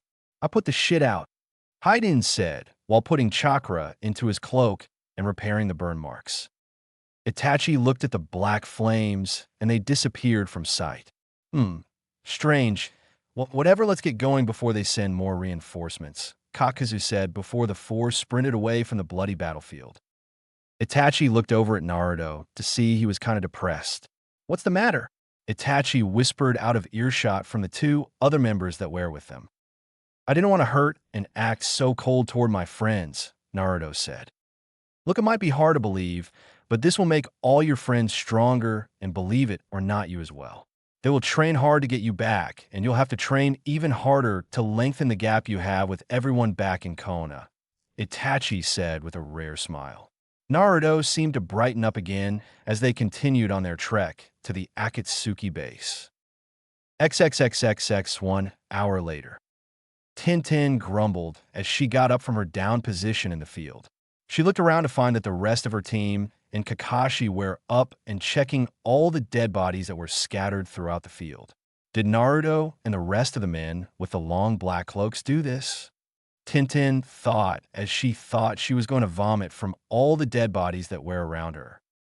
"We got one that is still alive over here," Lee yelled from across the field. As the group ran up to Lee, Kakashi asked, "What happened and who did this to you?" The AMBU with the owl mask struggled to answer, but still got the words out.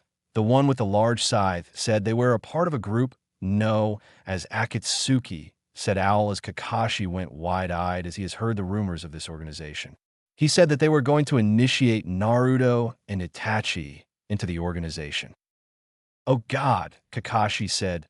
"That was the organization Orochimaru joined when he defected from Konoha, but eventually he left that organization as well."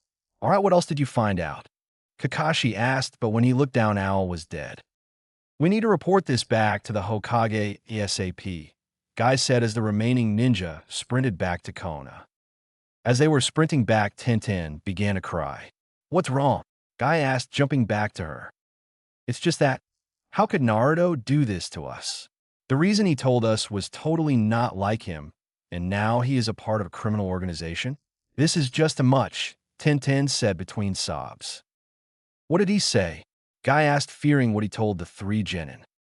"He said he did it to test his strength, but do you think that is the real him? Do you think he set up this since the start?" Tintin asked, still crying. "I don't know. Only time will tell," Guy said sadly. "Well, do you think we will ever see him again?" Tintin asked desperately. "Yes, I think we will see him again, and I hope he will be on our side," Guy said, looking up at the sky. He knew everyone else was listening to their conversation, but they needed to hear this as well as himself. The rest of the trip back was in silence as they all thought back to their fights and how powerful the pair of Sharingan users have gotten and how much they have to train to bring back Naruto. "He did what?" the Hokage yelled as Kakashi gave him his mission report. "How could Naruto kill like this? I thought he was just dragged into this by Itachi, but I guess he left willingly," the Hokage said out loud. "It was like Naruto was even himself. He acted so cold and emotionless, I thought it wasn't even Naruto at all," Guy said next to Kakashi. Niji, Tintin, and Lee all cringed at the thought of this new Naruto. "How are we going to tell everyone about this?" Tintin thought. I see. Well, we are down two of our strongest ninja, and we have to make up this loss with the new genin that are graduating in a couple of days," the Hokage said, looking out the window. "That's right. The academy graduation is in a couple of days. We better not tell the crew what happened and ruin their graduation," Lee said. Right, we will have to stay out of sight from everybody, including the villagers, because they were expecting us to back the Uchiha prodigy, Kakashi said. I will try to hold up the process here. The news of Naruto leaving with Itachi is out anyways, so you guys take it easy for a couple of days. I know you all need it after what happened, the Hokage said with a hint of sadness in his voice. He was hit just as hard as all of us, as well everyone thought as they walked out of the Hokage office. XXXXX Academy graduations. Everyone was happy it was day that they finally get out of this hellhole called the Academy. Naruto's friends, minus Neji, Tintin, and Lee, could be seen sitting on the roof of the school eating lunch and talking amongst each other about what has been going on around the village.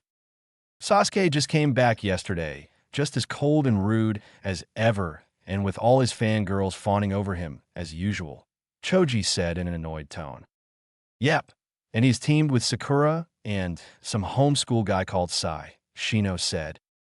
We all have a person we don't particularly like on our team, Shikamaru said while looking up at the clouds in deep thought. I'm just glad everyone passed, Hinata said shyly. Except for Naruto. When he comes back, he will pass, Choji said smiling. The rest of the gang has been gone for a while now. I wonder how well their mission to retrieve Naruto went, Shino said.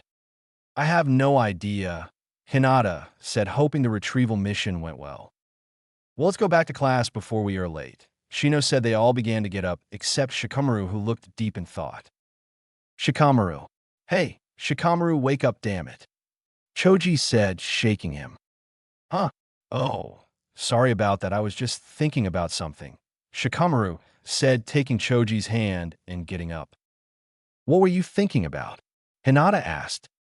Nothing important, Shikamaru said. Damn it, Naruto. I think of anything that would fit you. I hate not knowing things. Well, if it has you thinking this hard, then it must be important, but let's go back to class, Choji said as they began to walk back to class. Upon walking back to class, they took a seat in their respectful seats and waited further instructions from the teacher as soon as he walked into the classroom. Hey, Pineapple Head, where is the dope? I need to tell him something, Sasuke said, walking up to Shikamaru. Haven't you heard? Naruto is a missing ninja now and left, Shikamaru said with his head still laid down on the desk. The dope is too weak to be a missing ninja. He never had the potential that the Uchiha clan has, Sasuke said in ignorance. You mean had? Kiba mocked from behind him.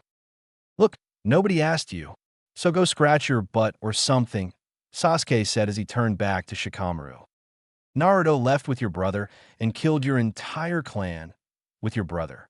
So please, I know nothing else about Naruto, Shikamaru said before nodding to Kiba, who punched Sasuke in the back of the head and walked back to his seat.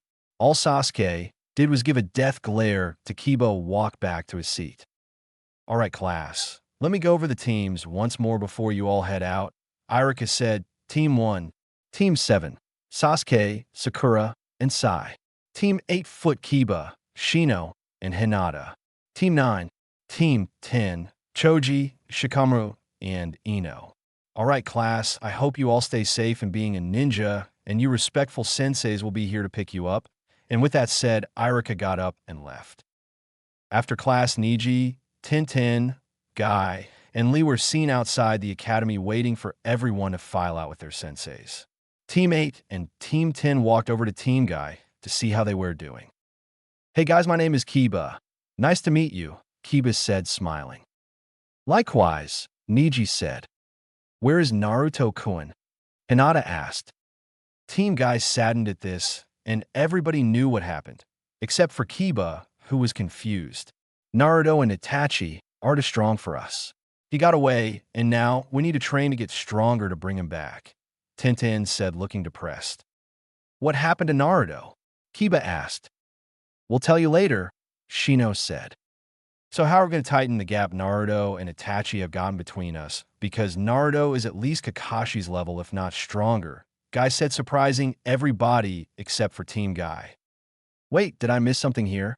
Naruto is stronger to Kakashi? How is that? Kiba asked, still a little surprised. Naruto has the Sharingan and seems to have heightened his skill and power of it, as well as being completely different from all the other Sharingans. Guy said, earning a gasp, and from everyone, except for Team Guy. How did Naruto get so much skill on how to use the Sharingan? Shikamaru asked. It seems that Naruto has been training with Itachi for years on all aspects of how to be a ninja, and he joined an organization named Akatsuki, which is a criminal group consisting of all S-rank missing ninja that had only 8 members then, now have 10, Guy said. Everyone was shocked at the until Lee said, so all we have to do is train hard enough so we can bring him back the next time.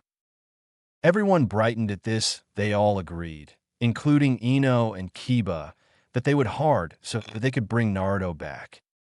XXXXX, 1 month later. Team 7 was seen inside the Hokage's office after completing a D-rank mission. Good job bringing back that cat again.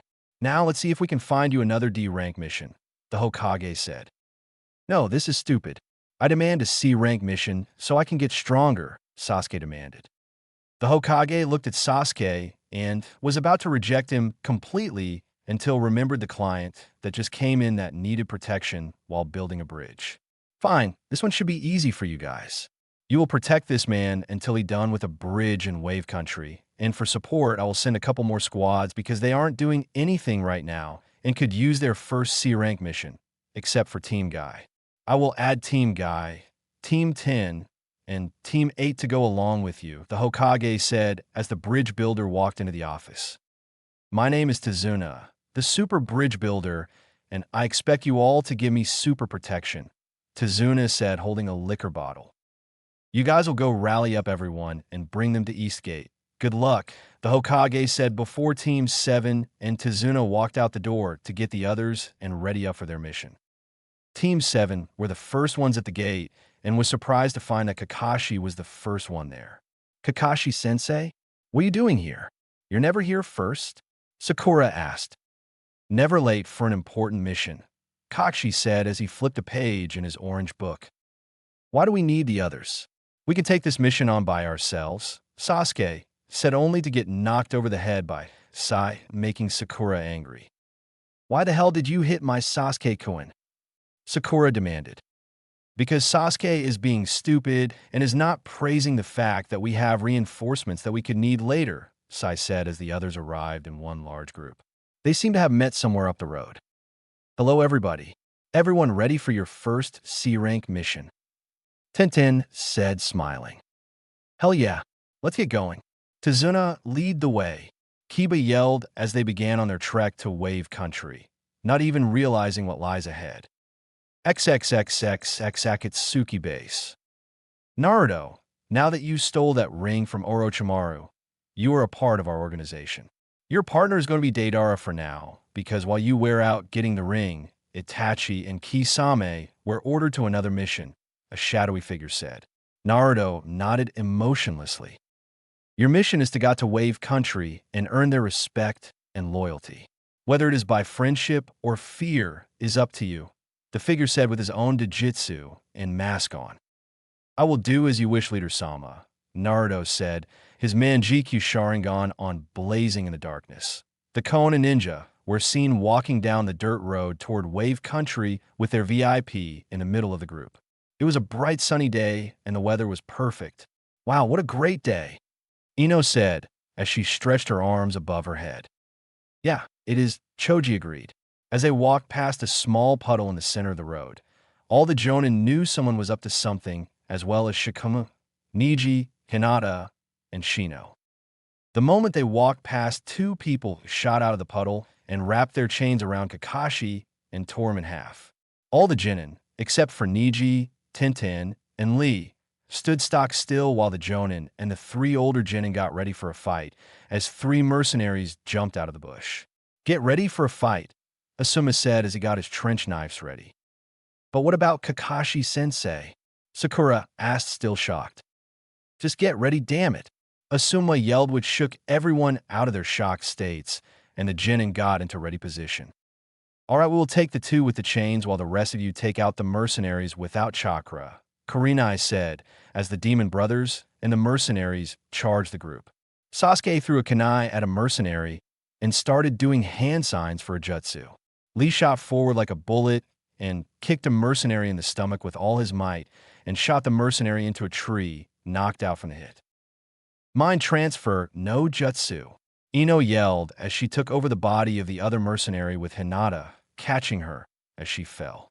Kiba and Choji slammed in each side of the mercenary, crushing his arms with Ino just barely getting out of the body in time.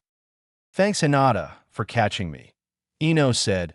Hinata smiled back and nodded as she turned her head to see Sasuke finishing his jutsu. Fire bullet no jutsu.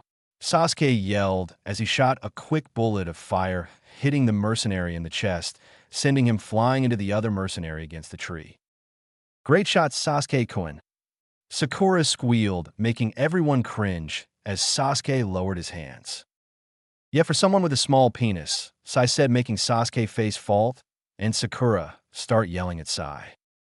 Asuma and Guy were having a hard time fighting the Demon Brothers because they couldn't get close to them with them always slinging those chains around, until Kurenai got one with her Genjutsu, which she quickly disabled. You bastard! I will have my revenge on my fallen dash. The remaining brother screamed, but was cut short when a kunai was stuck into his back. No, you won't, Kakashi said calmly behind him, shocking the genin. The remaining brother just grinned and went up in smoke with a log where it once was. A transfer jutsu? Kakashi said, looking around until a fist slammed into the back of his head, skidding him across the dirt road toward the group. You underestimate me, he said, picking up his brother. I will see you all later, and believe me, we will see each other again. The Demon Brothers went up in smoke with a confused look on all the genin and a demanding look coming from the jonin. All right, Tizuna. What is really going on? Guy asked, looking at the nervous bridge builder. I have no idea what you're talking about, Tizuna said, backing away nervously. We know there's something more to this than meets the eye, so spill it, Kakashi said, looking Tizuna in the eye. Okay. I'll talk, but please help me after I'm done, Tizuna pleaded. We'll see after you're done, Kakashi said as the bridge builder told him about Gato and the recently strong shinobi he hired. So do we stick with it or head back and tell the Hokage about this? Kakashi asked everyone. We should continue on, Kiba shouted, which everyone seemed to agree with him, except for Sakura.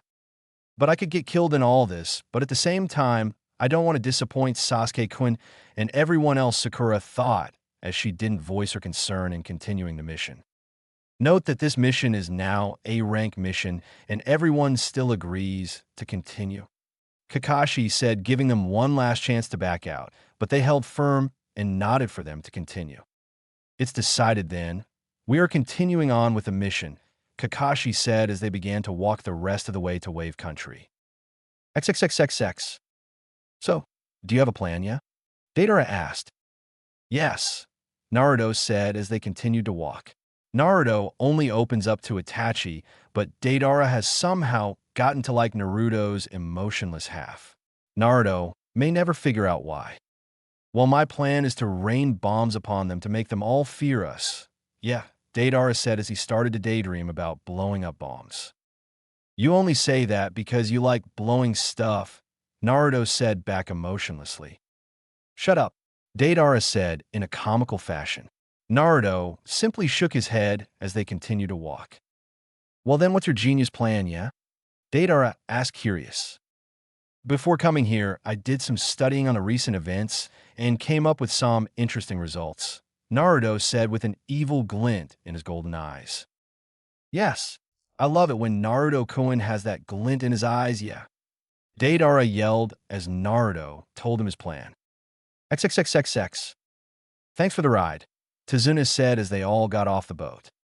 Anything to save this land, said the driver as he drove the boat off into the thick mist. So what's the plan now? Guy asked.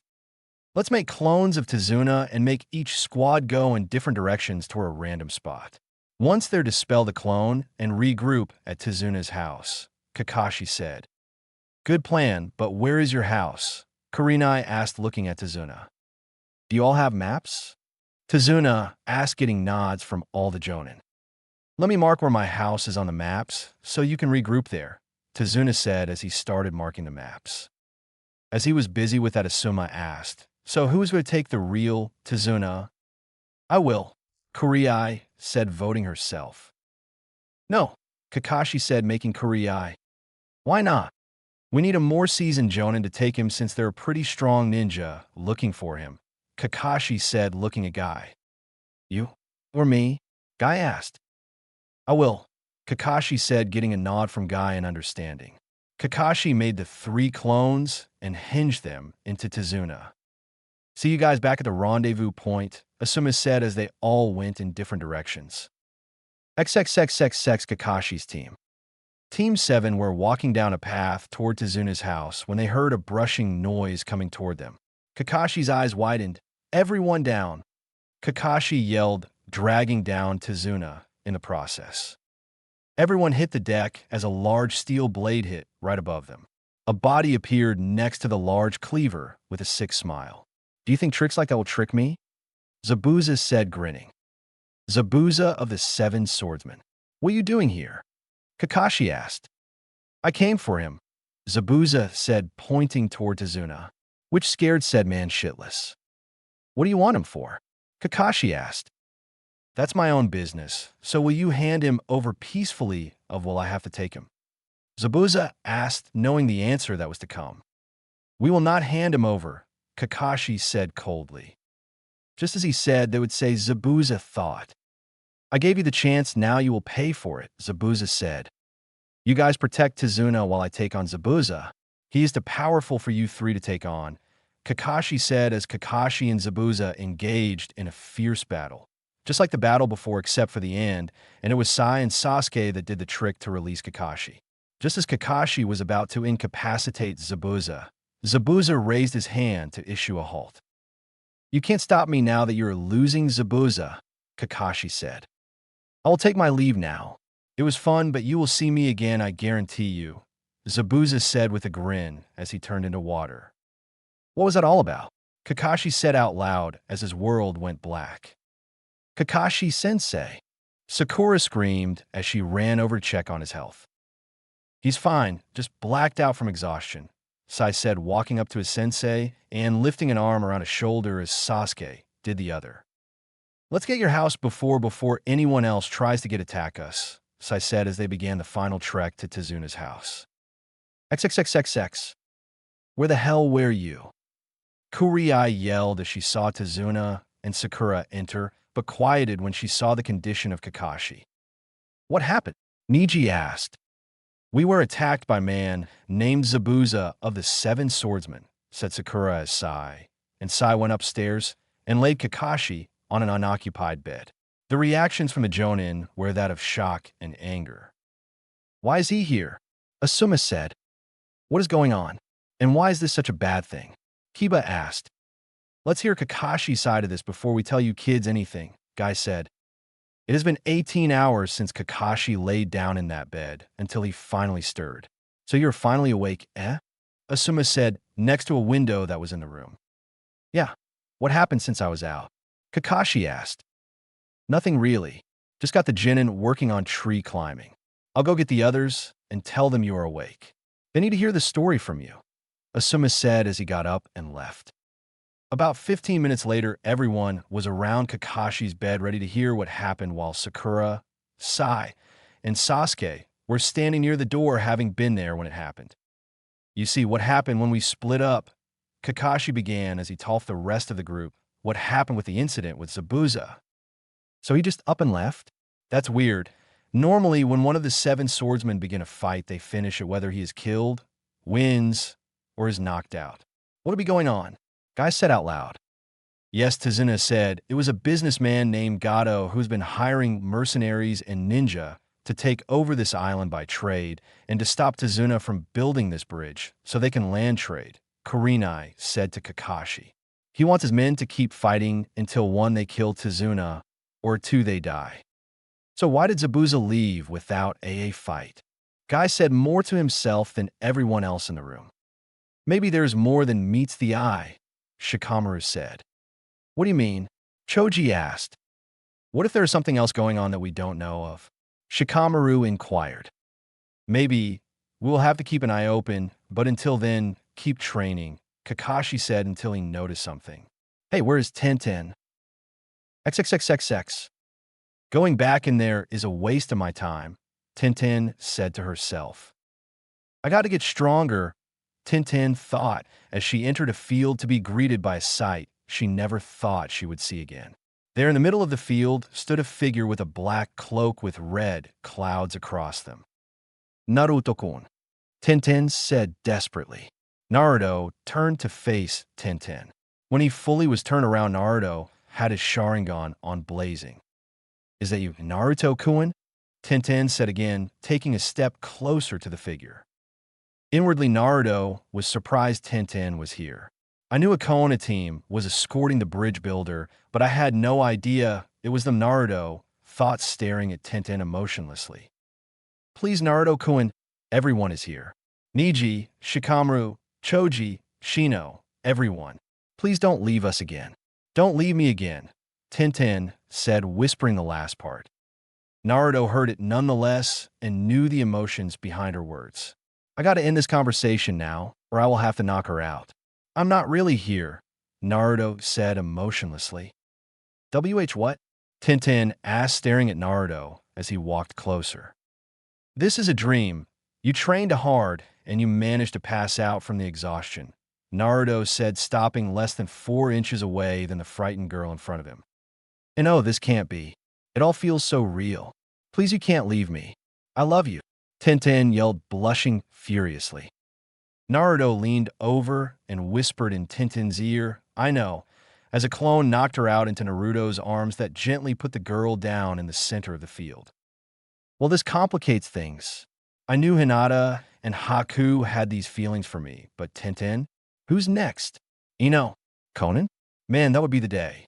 Naruto thought as his clone went up in smoke and Naruto disappeared from sight. XXXXX, 1 hour later. Tintin, Niji yelled as he looked around for Tintin. Where could she be? Niji thought as he entered a clearing with a body lying in the center. Tintin, Niji yelled as he ran over to check on her. Upon running up to Tintin, he noticed she was awake and crying. What's the matter? Niji asked, sitting beside the fragile girl beside him. I just had possibly the worst and best dream of my life, Tintin said as she continued to look up at the cloudy sky, crying. Want to talk about it? Niji asked. No, I'll be fine, just give me a while, Tintin said, getting up. All right, if you say so. Let's get back to the house. Dinner is almost ready, Niji said, getting up with Tintin and walking back to the house. XXXXX. Today is the day of rescanning as everyone was walking to the bridge to get ready for the final fight. How do you today is the day? Kiba asked, not completely sure how they know today was the day. It will take Zabuza a little while to heal from our fight.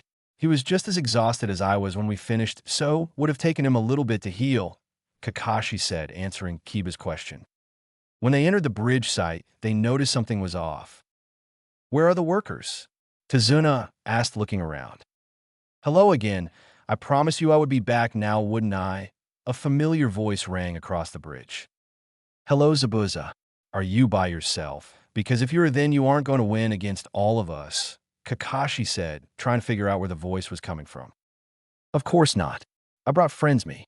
Some you might have seen before, Zabuza said with a laugh, as he appeared about 15 feet in front of them, followed by Mist Hunter Ninja, then by the Demon Brothers. Hey, remember us? The younger one said, looking straight at Kurinai, making her shiver under his gaze. After that, 3 IWA and 2 Cloud missing ninja appeared. Finally, 2 people appeared they didn't want to see. 2 Akatsuki members appeared behind the line of missing ninja, before them, wearing their traditional black cloaks that go down to their ankles with red clouds and the straw hats that shadow their entire head. The Konoha ninja were shocked that 2 Akatsuki members were hired to stop them from building the bridge. Looks like Gato has a lot of money to be able to hire 2 Akatsuki members, thought Kakashi, as he pulled up his headband. Nobody knew who the 2 Akatsuki members were, but they were hoping they aren't two in particular. Here's the plan. I'll go for Zabuza, while Sasuke and Sai go for the Mist Hunter. Kurenai's team will go for the Demon Brothers. Guy's team will head for the 3 IWA Ninja, and Asuma's team will take out the 2 Cloud Ninja. Sakura will cover Tazuna. Does everyone understand? Kakashi explained. What about the 2 Akatsuki members? Aren't they going to be the toughest? Ino asked. We will go after them last, so we can focus everything on them, Kakashi said, eyeing the 2 Akatsuki members while Sasuke can't wait to battle the Akatsuki. That is the organization Itachi and Naruto defected to. If I can beat them, then I will be sending a clear message to them that I'm stronger and I will kill them, Sasuke thought as he was ready to tear through this mist ninja head straight to the Akatsuki members. All right, everyone, you know what to do, go, Kakashi yelled, and everyone ran to his or her respectful targets, while the 2 Akatsuki members simply stood there watching with interest from under their hats. Fighting was intense across the bridge as the 2 groups continued to engage each other, neither wanting to give the other the upper hand.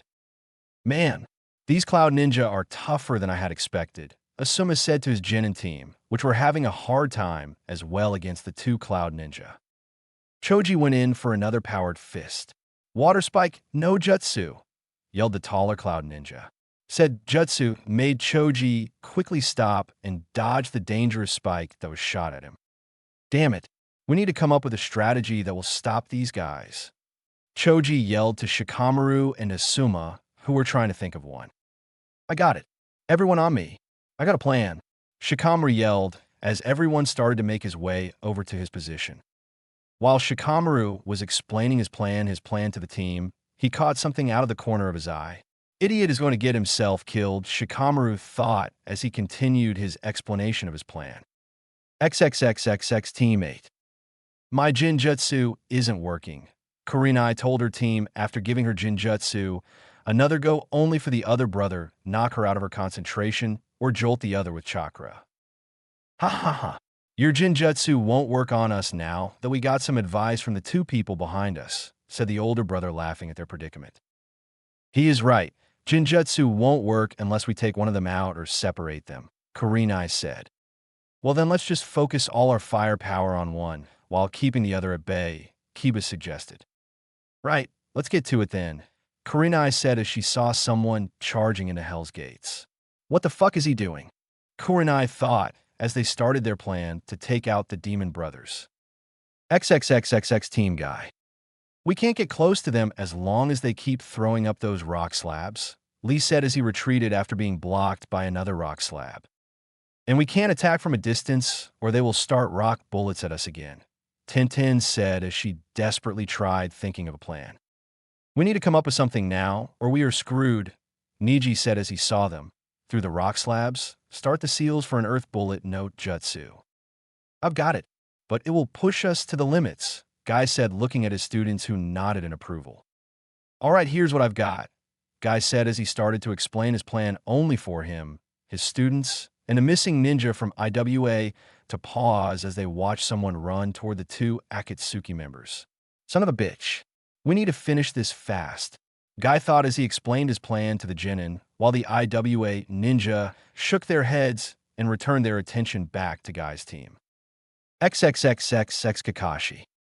Even though I'm copying his moves, it all boils down to a stalemate in the end. What is Zabuza up to? Could it have something to do with the Akatsuki members? It seems like he is just stalling for time, Kakashi thought as the 2 once again were in kunai sword clash struggling for dominance.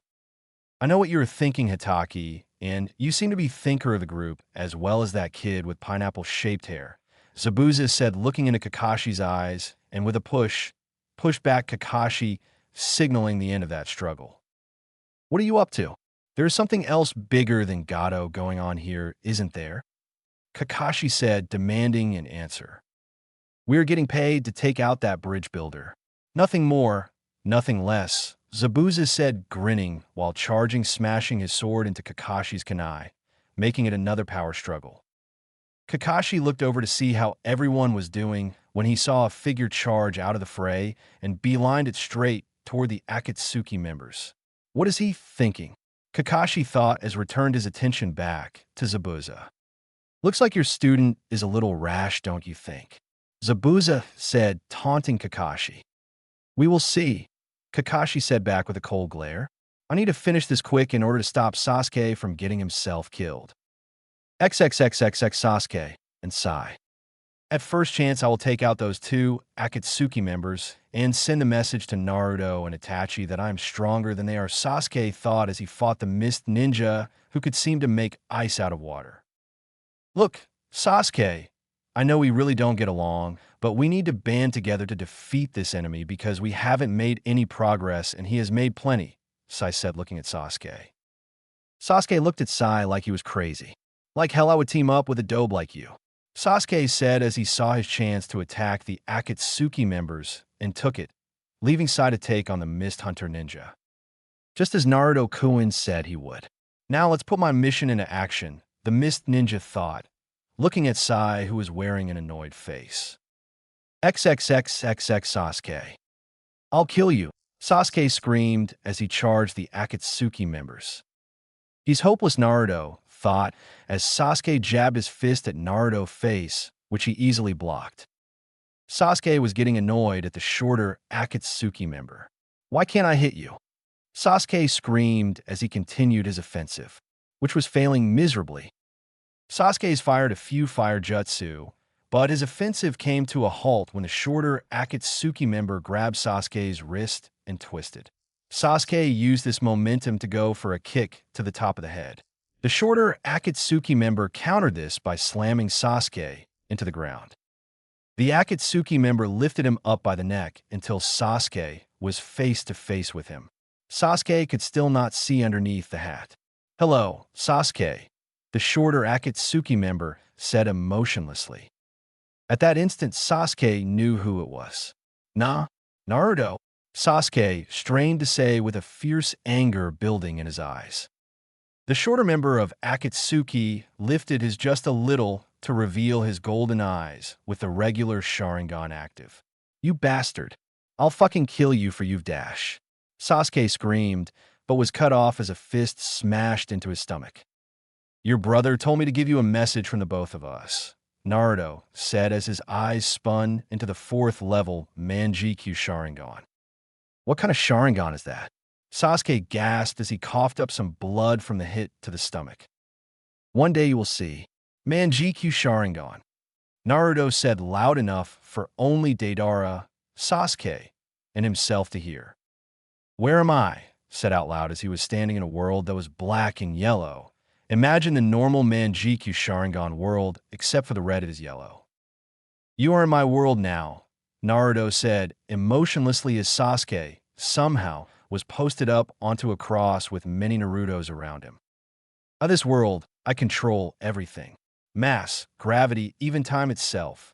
I control it all. You will spend the next 72 hours here, Naruto said as he stuck a sword into Sasuke's chest. You are weak, Naruto said as he stuck another sword into Sasuke. Why are you so weak, cousin? Naruto said. I hate you, Sasuke muttered. Foster your hatred, cousin. Despise me, Naruto said emotionlessly as he stuck another sword into Sasuke's heart. XXXXX. Sasuke, Kakashi yelled as he blocked another hit from Zabuza's cleaver. We'll get him, Asuma said as him and Ino ran to get Sasuke as Naruto dropped him to the ground and walked back to his partner's side. We're going to need more help if we're going to take out these guys, Asuma yelled over the sound of battle as he got in a fighting stance, as Ino carried Sasuke back to Sakura Tazuna. Zabuza glanced over at Haku, who seemed to be done with his conversation with Sai. Getting a nod from Haku, Zanuza said, Let's end this little fight, Kakashi. This is getting us nowhere. Kakashi was surprised, but nodded because he knew that this fight was pointless. All right, but you must tell me who you are working for, because I know you aren't working for Gato anymore, aren't you? Kakashi asked. Yes, I don't work for Gato anymore. I work for those two over there, Zabuza said, pointing toward the two Akatsuki members. Then you are our enemies. We are currently trying to find one of our ninjas that defected from to that organization. Kakashi yelled, getting angry. He, you'll see what happens in a few seconds, Abusa said, dissolving into water as Haku did the same over by Sai. What is he talking about? Kakashi thought as he and Sai dashed over to Asuma, who was sweating bullets in front of the two Akatsuki members alone. As Kakashi made his way over to Asuma, he saw Guy's team all lying on the ground, exhausted from the battle, and 3 dead IWA ninja. Choji was also knocked out, as well as Shikamaru, as he stood up shakily. Looks like we are you only backup, Asuma, Kakashi said as he looked at Sai. What was Sai talking about to the Mist Ninja? Kakashi thought. Do you think this is enough? Asuma asked. Do you want me to tell the truth or lie about it? Kakashi asked. I see, Asuma said, looking down at the ground. We will have to hold them off until Guy's team can stand again, then we will be able to beat them, Kakashi said, brightening Asuma up a little. Or we can at least do that, Asuma said, looking forward again. Your charges aren't enough to blow the bridge, correct? Naruto said from under his hat, still looking forward. Correct, the bombs won't blow the bridge. Deidara said, a little saddened from under his hat as well, both looking at the desperate ninja in front of them. Good, Naruto said. Play it defensively until the rest of the group is able to fight again, or Kurenai's team is done with the Demon Brothers. We can't let them dash, Kakashi explained until he was cut off. We don't want to fight, Naruto said to the ninja in front of them. What are you talking about? You work for Gato, so you are paid to kill Tizuna, Asuma yelled back. Wrong. We came here on our own will. Yeah, Deidara said. Then why are you here, and why did you knock out one ninja? Kakashi replied. We knocked him out because he attacked us. So we retaliated, Naruto said emotionlessly. Where have I heard that voice from? Kakashi thought. You still didn't explain why you are here, Kakashi demanded. At that moment, a short, pudgy man could be seen at the edge of the fog at the back of the unfinished bridge. They are here because I paid that organization a shitload of money bring out 2 of their members. That's why they are, Gato said, smiling. But I can't give them the money because by the end of this, they will be dead as well, Gato said as the wind blew away the fog behind him to reveal 150 mercenaries. We won't let you control our country any longer, Gato, Inari said as the island populace gathered onto the bridge. As you can see, Naruto said, still facing Kakashi, we are on the same side in all this. So, it seems, Kakashi said, not liking the idea of teaming up with them. The 2 Akatsuki members turned to face Gato and his men as Kurenai and Hinata walked next Kakashi, Asuma, and Sai. We heard the whole thing. At least we don't have to face the 2 crazy guys, Kurenai said. And we have the whole village behind us, so we should do okay, Asuma gaining confidence now that the 2 Akatsuki members are fighting with him. Remember, Asuma, strength in numbers, Kakashi said, looking at the backs of the Akatsuki members. We can change that. Yeah, Deidara said. He took off his hat and sealed it into his cloak as Naruto did the same. Naruto, the group that was still up, gasped.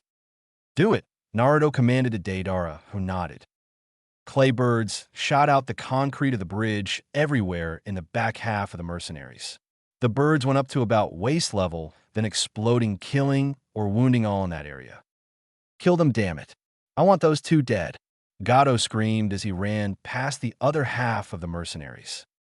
Let's go get our dinner, boys, said a mercenary as they all charged the 2 Akatsuki members.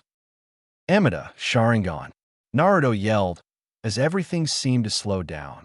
Naruto quickly went to each of the mercenaries and slit their throats before stopping in front of Gato, and once again he felt this weird sensation in the back of his eyes. To everyone else that was there, it seemed as if Naruto flew forward at amazing speed and stopped in front of Gato with mercenaries that was left have their throats cut open. Hey, Chow? Gato asked, frightened. Chidori, Naruto yelled as his hand lit up in red lightning with his eyes, straining a little more before running it through Gato's chest.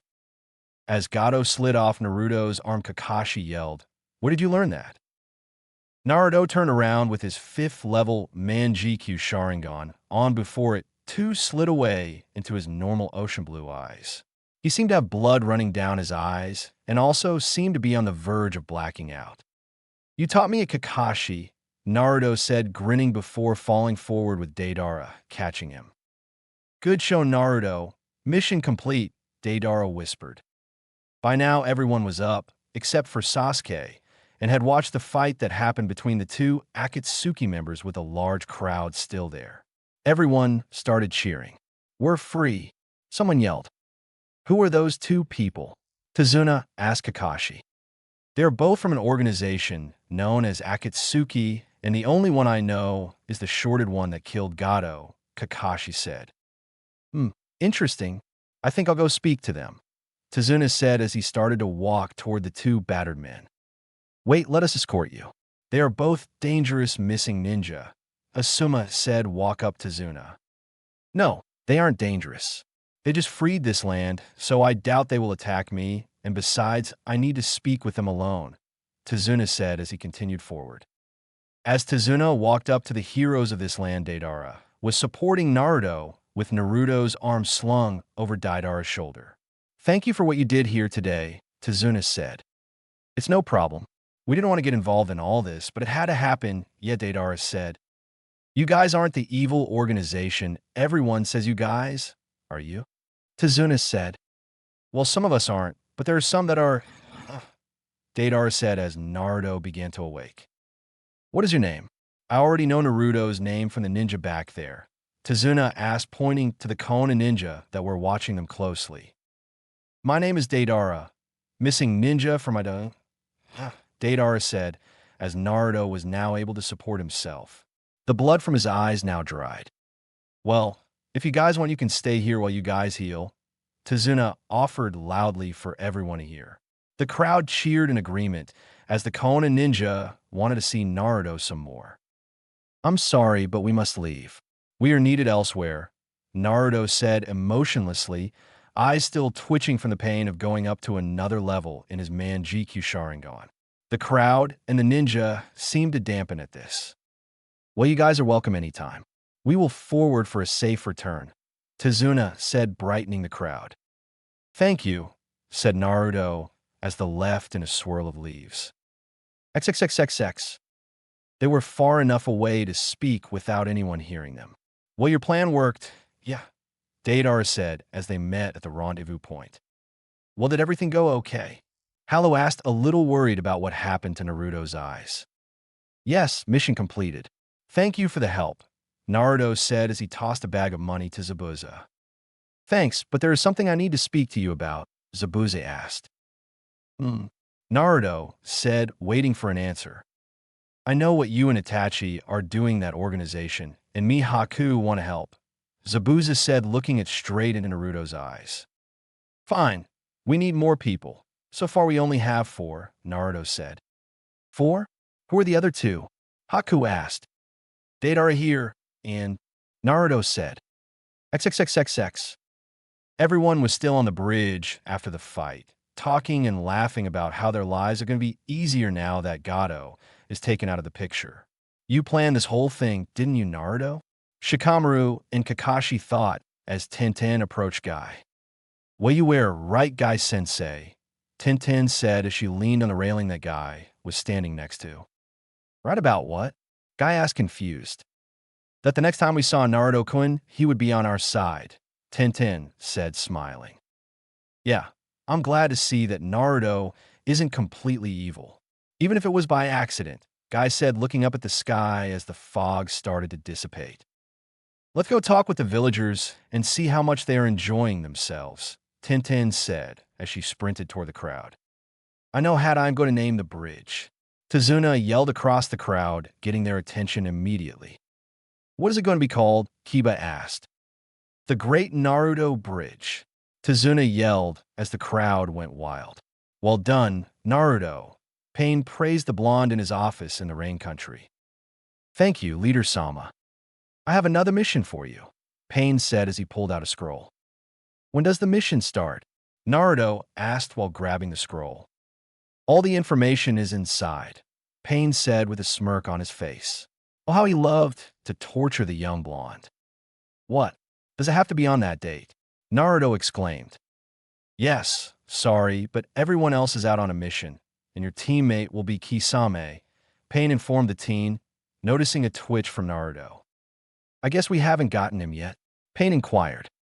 No, but we will soon. Just needs a bit more work until he will crack. Naruto answered with a slight upturn on the corners of his lips. Then this mission should be a perfect chance for you then, Pain said with an evil grin on his face. XXXXX, 1 week until Chunin exams. So, are you guys taking a shot at the Chunin exams? Kiba asked as Teams 7, 8, 9, and Guy walked toward the barbecue restaurant they always went to. Everyone nodded in reply. It's strange that Team 7 started coming with us. They never wanted to before, and now they are part of the group, Shikamaru thought as they entered the restaurant. This year is going to be tough because of all the new ninja coming in, Choji inferred. Yup, but we'll be ready for them, Kiba declared. Shikamaru, do you have any information on the other Genin that are going to compete? Ino questioned. I heard there are strong Genin teams coming in from the Sand and Sound villages, Shikamaru informed her. When we become Chunin, what are we going to do? Tenten wondered out loud. Getting cocky, Sakura remarked with a grin across her face.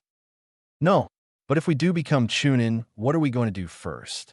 Tenten queried while blushing from embarrassment. I never really thought about that, Lee confessed. I will continue to train in order to try to bring Naruto-kun back to our village, Hinata declared with surprising conviction.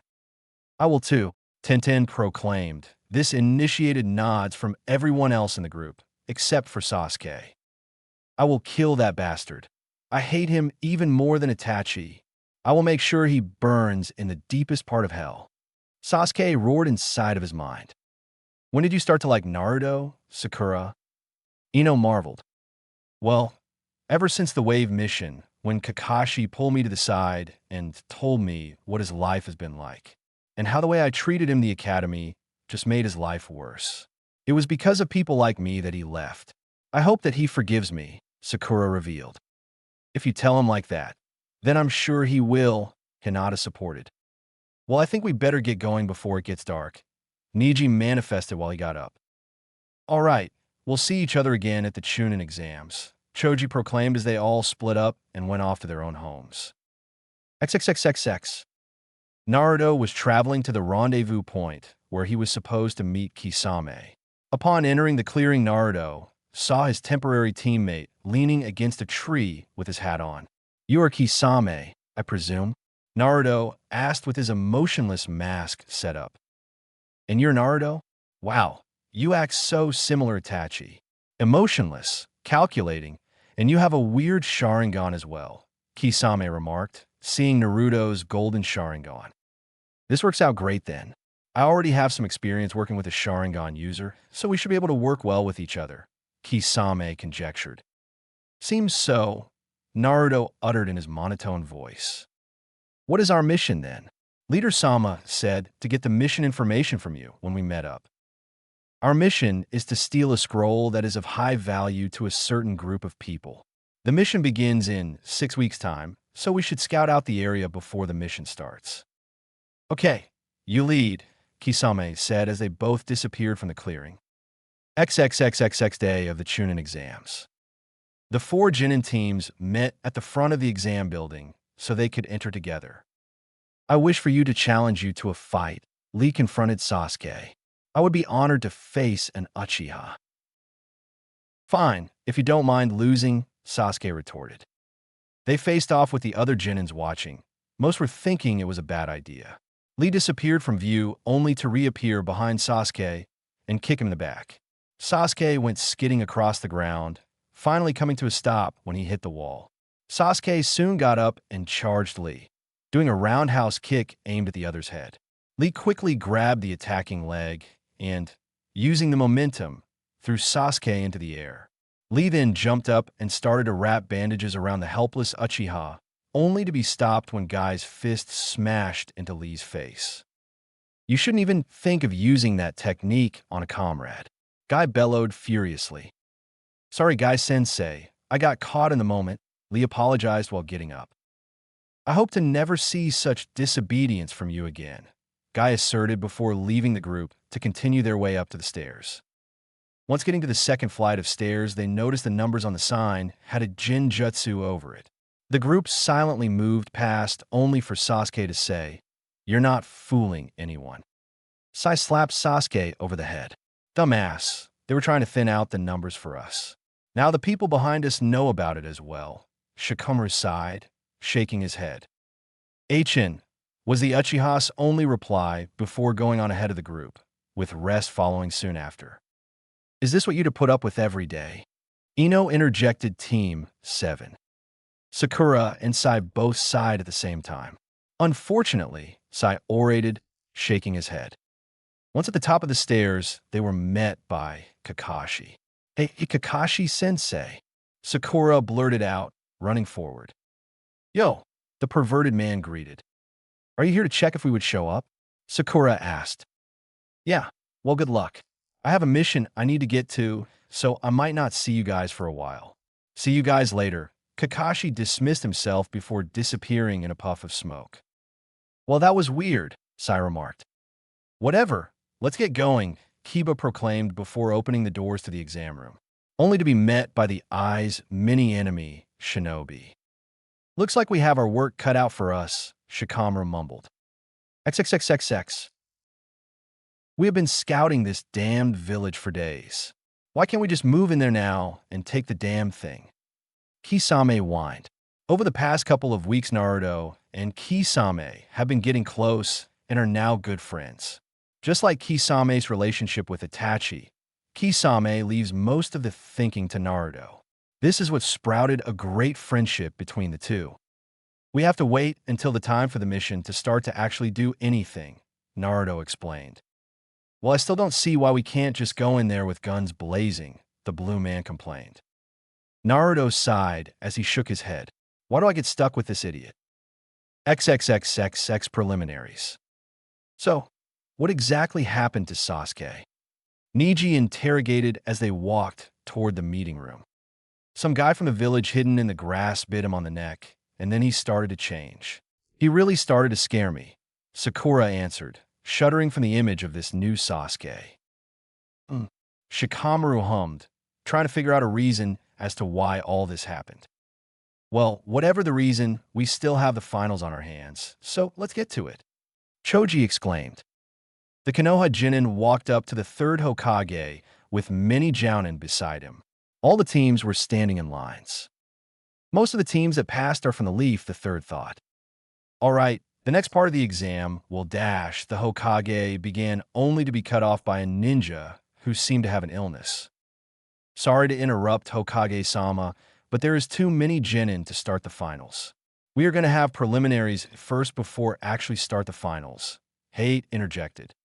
If you say so, then we will be holding preliminaries, the third announced. If your name is shown on the screen, then it will be your turn to fight, Hate said. The screen went to life as the screen randomly chose two ninja. Sasuke Uchiha and Akato Yoroi, please stay, and the rest of you please go on the stands to watch the match, Hate ordered while coughing in bursts. The rest of the preliminaries went, as they should, except for Sai beating Kiba being the only difference. The winners were standing in a straight line in front of Hate as, one by one, the Genin walked up to the box picking out whom they will be going up against. The pairings will be just like canon, except Sai is facing off against Neji. XXXXX day of the finals. So today is the day, huh? Asuma announced, looking into the sky. Yeah, I hope everyone does well, Kurenai desired while they both walked down a busy street during lunchtime. Most people were on break and were hurrying to get a bite to eat before they had to return to work. As they were walking down the street, something caught their eye. Two figures drinking tea in a restaurant, in particular. The only reason the pair caught their eyes was because of the cloths they were wearing. They were both wearing black cloaks that started at their noses and went all the way down to the ground, and hats that covered their faces, making it impossible to determine their identity. Did you see those guys? Kurenai asked quietly. Yeah, we should follow them and see what they are up to, Asuma suggested as they took to the roofs. The duo soon got up and left the restaurant. They then started to make their way to the more isolated part of the village. Kakashi passed them, but he was so caught up in reading his orange book that he didn't notice the strange pair. As soon as they entered an area that had no other people in it, the Leaf Jounin decided to make their presence known. What do the Akatsuki want in the Leaf Village?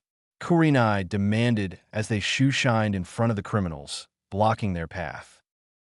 It has been a while, Asuma-san, Kone-san, the shorter Akatsuki member greeted. How do you know our names?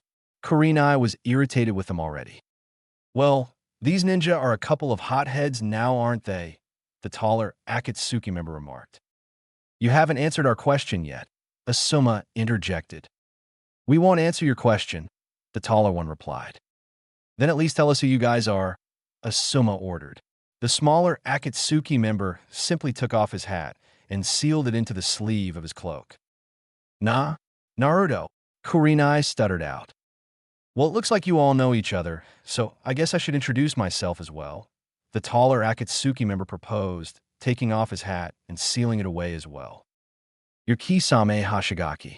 You're wanted for committing crimes with the Seven Swordsmen of the Mist and trying to assassinate the Mizukage with said organization. You're now known as a S-class missing ninja in the bingo book. What two doing here? Asuma interrogated, knowing Naruto didn't come here to pay them a visit. Please do not interfere with our affairs, Naruto requested emotionlessly with his normal Sharingan blazing. You came here for a reason, so either tell us or we'll make you, Asuma threatened. Kisame had his hand on his sword, ready to attack.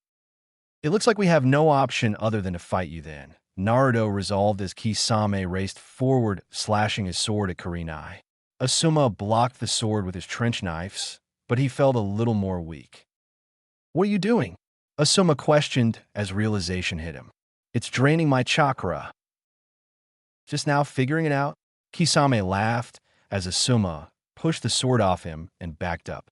While this was going on, Kurenai was putting a Genjutsu on Naruto. Kurenai pulled Naruto against a tree with thick branches wrapped around him. Kurenai put a kunai to Naruto's neck. You lose, Kurenai claimed while still attached to the tree. Before she could do anything, the tree went up in black flames and was being burned alive while still stuck to the tree.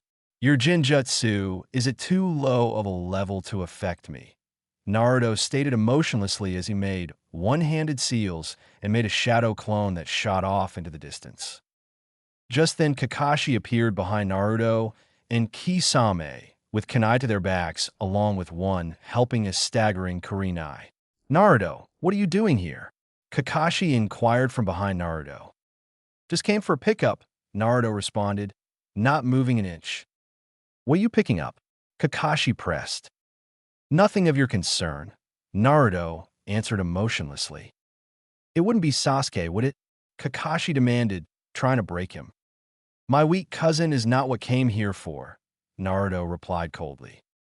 Then what did you come here for? Kakashi asked, knowing that he wouldn't get the answer. None of your concern. Kisame, we must finish this and be on our way. We have a schedule to keep, Naruto mandated as another Naruto appeared behind the Kakashi that was behind him and destroyed the clone with a kunai to the back. Of course, Kisame affirmed, smiling as a water clone shot toward Asuma. Kakashi's clone jumped forward and blocked the advance only to be cut down by another clone. The three Konoha ninja regrouped in the river that they were next to, and Naruto jumped over to Kisame. All the remaining clones either went up in smoke or splashed into the water. We didn't come here to start a war. This will end now, Naruto said as he closed his eyes. Kakashi's eyes widened. Everyone look at his feet now. Kakashi yelled as he closed his regular eye and kept his Sharingan eye open. What? What? Asuma asked. Naruto is about to activate his Manjikyu Sharingan. If he has achieved the 5th level of his Sharingan, then he is possibly one of the strongest shinobi in the world. The only thing keeping him from that title is the training that goes with it. And I'm sure he's been training with Itachi for a while now, so be on your guard, Kakashi warned in a frightened tone. Naruto slowly opened his eyes to reveal the 5th-level Manjikyu Sharingan. Just then, Kisame was blown back to the other side of the river by a green blur, but stopped when Naruto blocked the punch aimed at his head. I might be able to read guys' movements, but that doesn't mean I can take one of those heavy blows. This is bad. I need to end this before any more come. Naruto thought as stared at Guy, waiting for the spandex-clad man to look him in the eye. Don't worry, guys, I have reinforcements on the way here. So all we need to do is keep them occupied until they arrive, Guy told the other Jounin, while looking at Naruto's feet as Kisame walked up beside Naruto. This is getting out of hand. Kisame heated as a clone of Naruto's appeared beside Naruto and handed him a scroll that read, Forbidden Scroll, Leaf Village. So that's what you wear after? Kakashi concluded angrily. Yes, and now that our distraction is complete, shouldn't you guys have a Genin team to cheer for? Amida Sharingan. Naruto shouted as the Jounin's worlds went black from being knocked out by being thrown into 4 separate trees on the opposite side of the river. Mission completed. Let's get out of here, Naruto commanded as they unsealed their hats and jumped away. Why are we still here? Let's leave before those A and BU catch us. Then we will have a war on our hands, Kisame said as Naruto and Kisame jumped from roof to roof, trying to find a place to hide. Here, take this, Naruto said, handing the scroll to Kisame. I need to check up on something, so meet me at the clearing 1 mile from here. Why are you doing this? Kisame asked, not wanting to split up. He liked being around the blonde. Trust me, Naruto said, disappearing in a swirl of leaves. It's not you I don't trust. It's this damn village I don't trust, Kisame whispered before shooting off toward the clearing. XXXXX. Begin, Kate said as Sai and Niji started a battle. You aren't going to be able to defeat me, Niji as he got into ready position. Sure I can. I can change my fate just like Naruto can, Sai said, also getting into ready position. The only person that has defied fate was Naruto, and I don't see you doing what he has accomplished, Niji growled as he charged Sai. Sai started to draw tigers on his scroll, making them become lifelike. The tigers shot toward Niji, trying to stop Niji's advance. Niji sliced him in half with a kunai as he continued to run towards Sai, never missing a beat. Sai and Niji clashed with Niji's kunai, trying to gain the advantage. What do you mean what Naruto has accomplished? Sai asked while they were still in the power struggle. Niji pushed Sai off, sending both Genins skidding back a couple of feet. Naruto is the only one I know that has defied fate like he has. He was supposed to be the dead last from the very beginning, but over time we became friends, but that doesn't change the fact that he was dead last. When Naruto left the village with Itachi, and my team had to bring him back, I saw that he was no dead last. Even on the bridge, he killed many mercenaries in less than 5 seconds, Niji said, laughing near the end, confusing Sai and many of the people in the stands. And I thought he was a dead last, Niji whispered. So, why can't I achieve that level? Sai asked, glaring. It is simply impossible for any of us to take him on now. Until we have a decent time to train, then we might be able to face him again, Niji said as he again charges at Sai. Niji ended up beating Sai into a pulp after a rather rude comment about Naruto. All the battles happened as they were with Sasuke still being late. The time has come for Sasuke's battle with Gaara, and Sasuke was still nowhere in sight. Where the hell is that bastard? Kiba yelled, getting really angry that Sasuke isn't there. I'm sure he'll show up just on time like Kakashi-sensei, Sakura said, a little nervous that Sasuke is this late.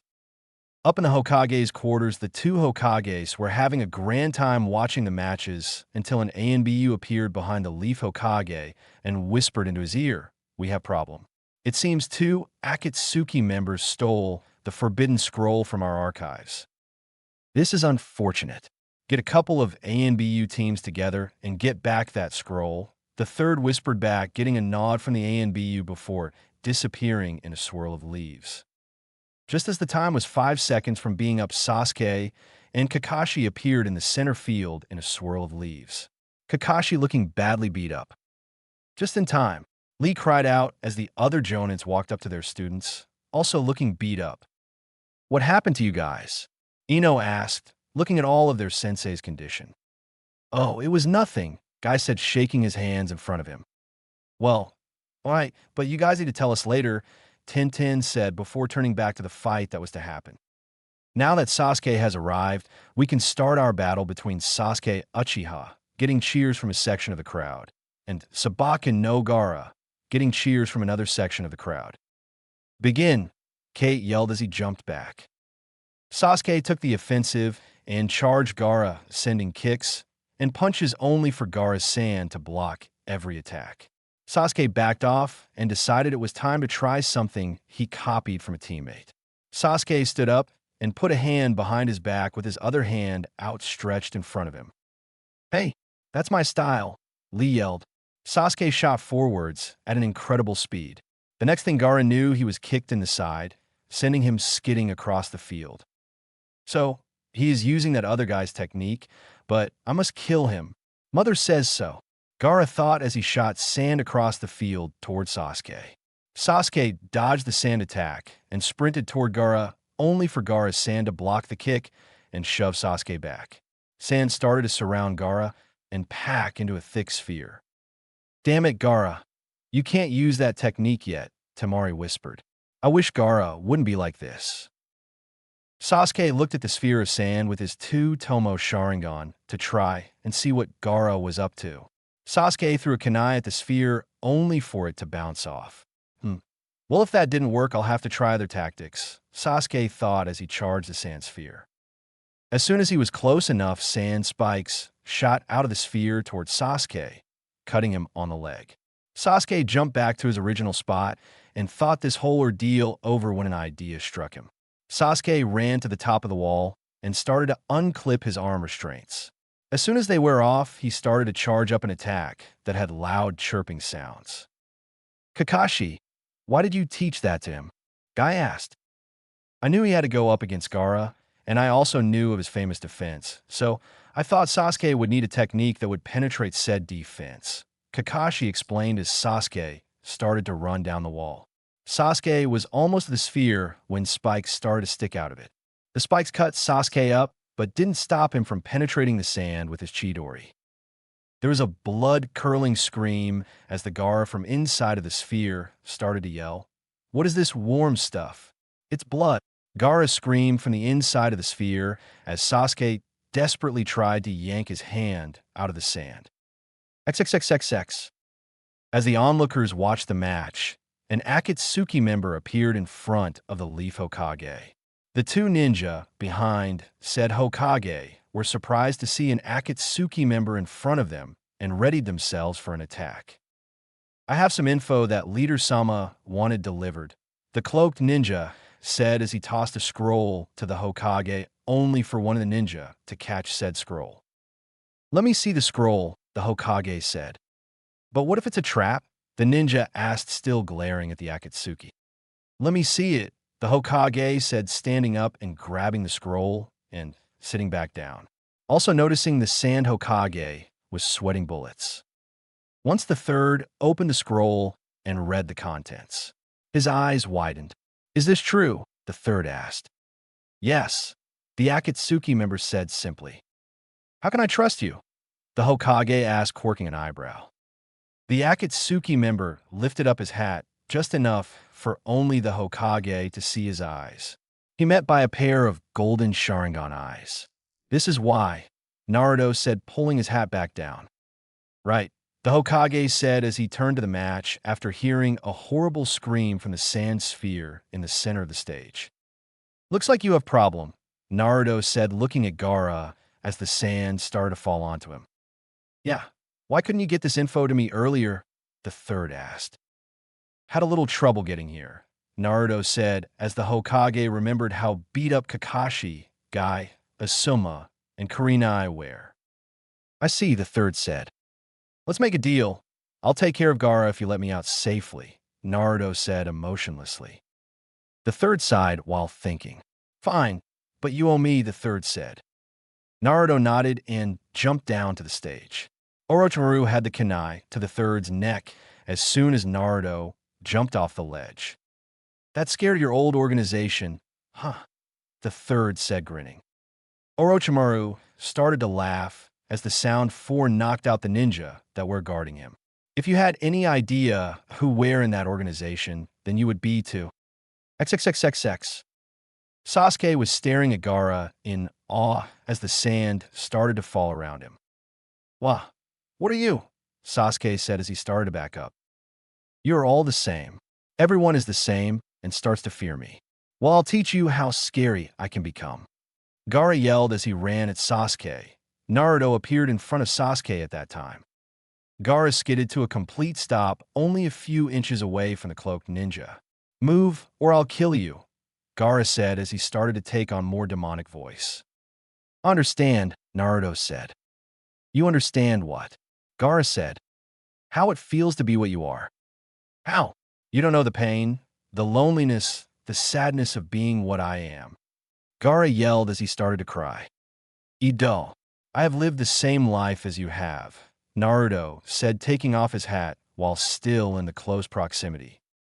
Ow! Gaara asked, still crying. Naruto unbuttoned his cloak and lifted up his shirt to show the seal that was on his stomach.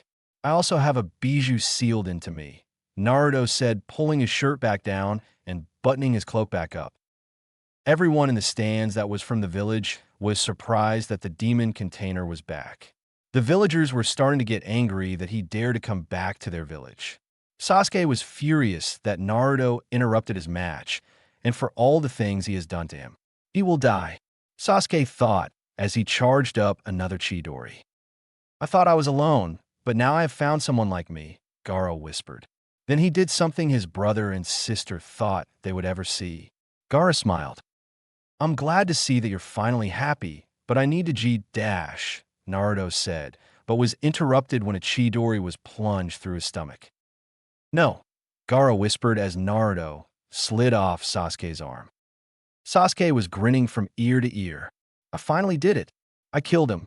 Now all that's left is Itachi and Dash, but was cut from his thoughts when what he thought was Naruto melted into blood. What? Sasuke and Gaara said in unison as Sasuke's world went black. Naruto was seen standing behind Sasuke with his hand where Sasuke's neck was.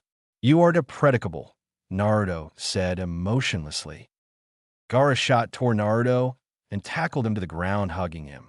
I thought you were dead, Gaara said, crying into Naruto's cloak. Naruto was confused. Wasn't Gaara supposed to be cold and heartless? It's fine. Someone like him can't hurt me, Naruto said, patting Gaara on the back hesitantly. Now that I know that someone else is out there, I don't want to lose them, Gaara said, getting up as well as Naruto. I hate to hurt your feelings, but I need to go, Naruto said as he turned around to leap off only for Gaara to grab his sleeve. I don't want to stay here. Please let me come with you, Gaara pleaded. Naruto turned around and looked Gaara in the eye. If you come with me, then you will be subjected to more hate than you will ever imagine, Naruto said. That's fine. As long as I'm with you, then I will make it, Gaara said, smiling his second smile as he slashed through the center of his headband. What is this warm feeling in my stomach? Gaara thought. Naruto sighed and nodded. Let's get going before we get caught in all this mess, Naruto said as the two Jinchuriki jumped onto the nearest roof and to the rendezvous point. So, this is the path he has chosen. At least Gaara has found someone like himself, Temari thought as she watched Gaara jump off onto the roof while the Jinjutsu was being placed on all of the villagers. What is going on? Kakashi thought as the Jinjutsu was placed on all the people who couldn't release it. Just as all the ninja released the Jinjutsu, the attack was sprung and everyone was in combat. As everyone was combating their own battles, Kakashi was able to back up into the corner where 4 Jinin were guarding themselves from attack, and out of the corner of his eye he noticed Sasuke get up and follow Naruto. The 4 that were in the corner were Neji, Hinata, Sakura, and Shikamaru. You guys are going to have follow Sasuke and make sure he doesn't hurt himself. He isn't over his head, Kakashi explained as he dodged a stray kunai. What a drag, Shikamaru said, sighing as the four Genin jumped off to stop Sasuke and hopefully talk to Naruto. XXXXX. Naruto and Gaara appeared in a clearing with another person that was wearing another cloak just like Naruto. "Who is that?" Kisame asked as he took off his hat and sealed it away. "Gaara, meet Kisame." "Kisame, Gaara," Naruto said emotionlessly. Gaara scooted toward Naruto slightly at the mention of his name. Why is he getting so shy? Naruto thought. "Okay, well, what did you do?" Kisame asked. "Just had to make a delivery is all," Naruto said simply. "Another thing, how did you manage to get him to come along? I thought we had enough people." Kisame asked, glancing at Gaara. "No, we could always use more people, but while we are on the fact of Gaara," Naruto said, tackling Gaara to the ground and pinning him there. Naruto lifted Gaara's shirt to show his stomach and seal. Gaara had a dark red blush on his cheeks as Naruto started to trace more lines onto the seal. Then the impossible happened. The screaming in his head stopped. "What did you do?" Gaara stammered out as Naruto got off of Gaara, with Gaara still lying on the ground. "I configured your seal so the damn raccoon would shut up," Naruto said as he sensed a chakra signature approaching. "Do you sense it too?" Kisame said as they looked toward the direction where it was coming from. "Why is he so stupid?" Naruto said, shaking his head with his normal Sharingan still on since Kisame and him entered the village. Just as he finished his sentence, Sasuke jumped into the clearing with his two-tomoed Sharingan on. "You bastard! You took away my fight, and then you make a fool of me in front of the entire village? Why do you do this to me?" Sasuke yelled in anger.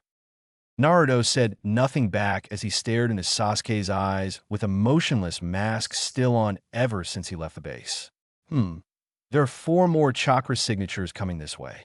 I don't want to fight them all, so I think I better make this quick," Naruto thought. "I will kill you for revenge of my entire clan." Sasuke yelled as he was about to charge was stopped when sand smacked him in the stomach, sending skidding across the ground. As Sasuke stood back up, he looked at Gaara in anger. "No one talks about Naruto-kun like that," Gaara said in anger. "Since you never got the chance to finish your fight, Sasuke, I think it is only fair for you finish it before you get to me," Naruto said, backing up, as well as Kisame. The two stood off in the center of the clearing until Sasuke dashed at Gaara. Just as Sasuke was midway there, the 4 Genin jumped down onto the other side of the clearing from the 2 Akatsuki members. Sand shot from the ground, cutting Sasuke on the thigh, but Sasuke managed to get a quick punch in before leaping back. Sakura started to go forward to help Sasuke, but was stopped by Neji with a hand on the shoulder. "He must learn how to fight a battle and finish it before we can help him," Neji said as they watched the battle. Shikamaru was watching Naruto intently to see his next move and try to figure out what kept him in the shadows for all this time. As the battle raged on, it seemed that Gaara was losing due to the loss of the orders that was always yelling in his head. Gaara was now lying on the ground, looking up at the sky. Sasel was approaching him with a kunai in hand.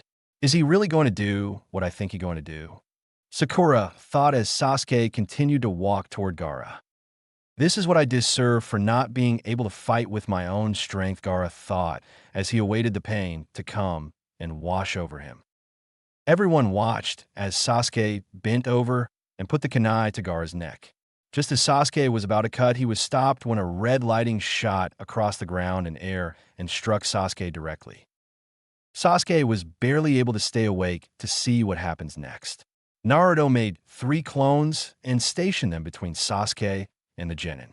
Kisame and the real Naruto approached the 2 that were on the ground. Kisame picked up Gaara as Naruto stood over Sasuke. Why can't I kill you?" Sasuke managed to get out as he looked up at Naruto and his 5th level Manjikyu Sharingan. "You haven't enough hate, foolish cousin," Naruto said before punching Sasuke in the face, knocking him out. Naruto turned to the 4 Genin that were watching the battle from the other side of the clearing. "So, I guess you're the cleanup crew?" Naruto said. Neji shook his head as they went through the plan they had been discussing while the battle between Gaara and Sasuke was going on. You gave us enough time to come up with the perfect strategy to defeat you while we were watching the battle, Niji said as Hinata, Sakura, and himself charged the three clones. Kisame, get Gar out of here. I'll take care of these weaklings, Naruto said as he watched the three genin fight his clones. Kisame nodded and shot off into the forest.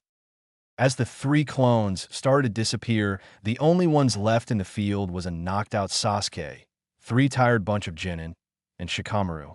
So let's see your plan then, Naruto said as he noticed that all of them were looking at his legs. Just as he said that, Sakura threw two kunai at Naruto. Naruto caught one of the kunai and, with it, sliced the other down the middle. Is that all you got? Naruto asked as he noticed that he wasn't able to move.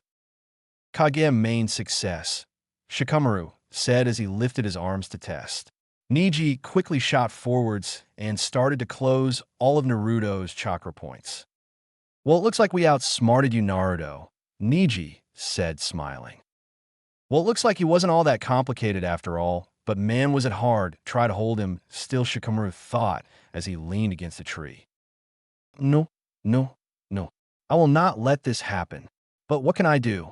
All my chakra points are closed, and there's no way to reopen them, Naruto thought as he was lay there on ground. Naruto could hear the faint cheering from the four that defeated him. Why couldn't I use my man GQ Sharingan? I could have won it in less than a second. I couldn't even read their moves.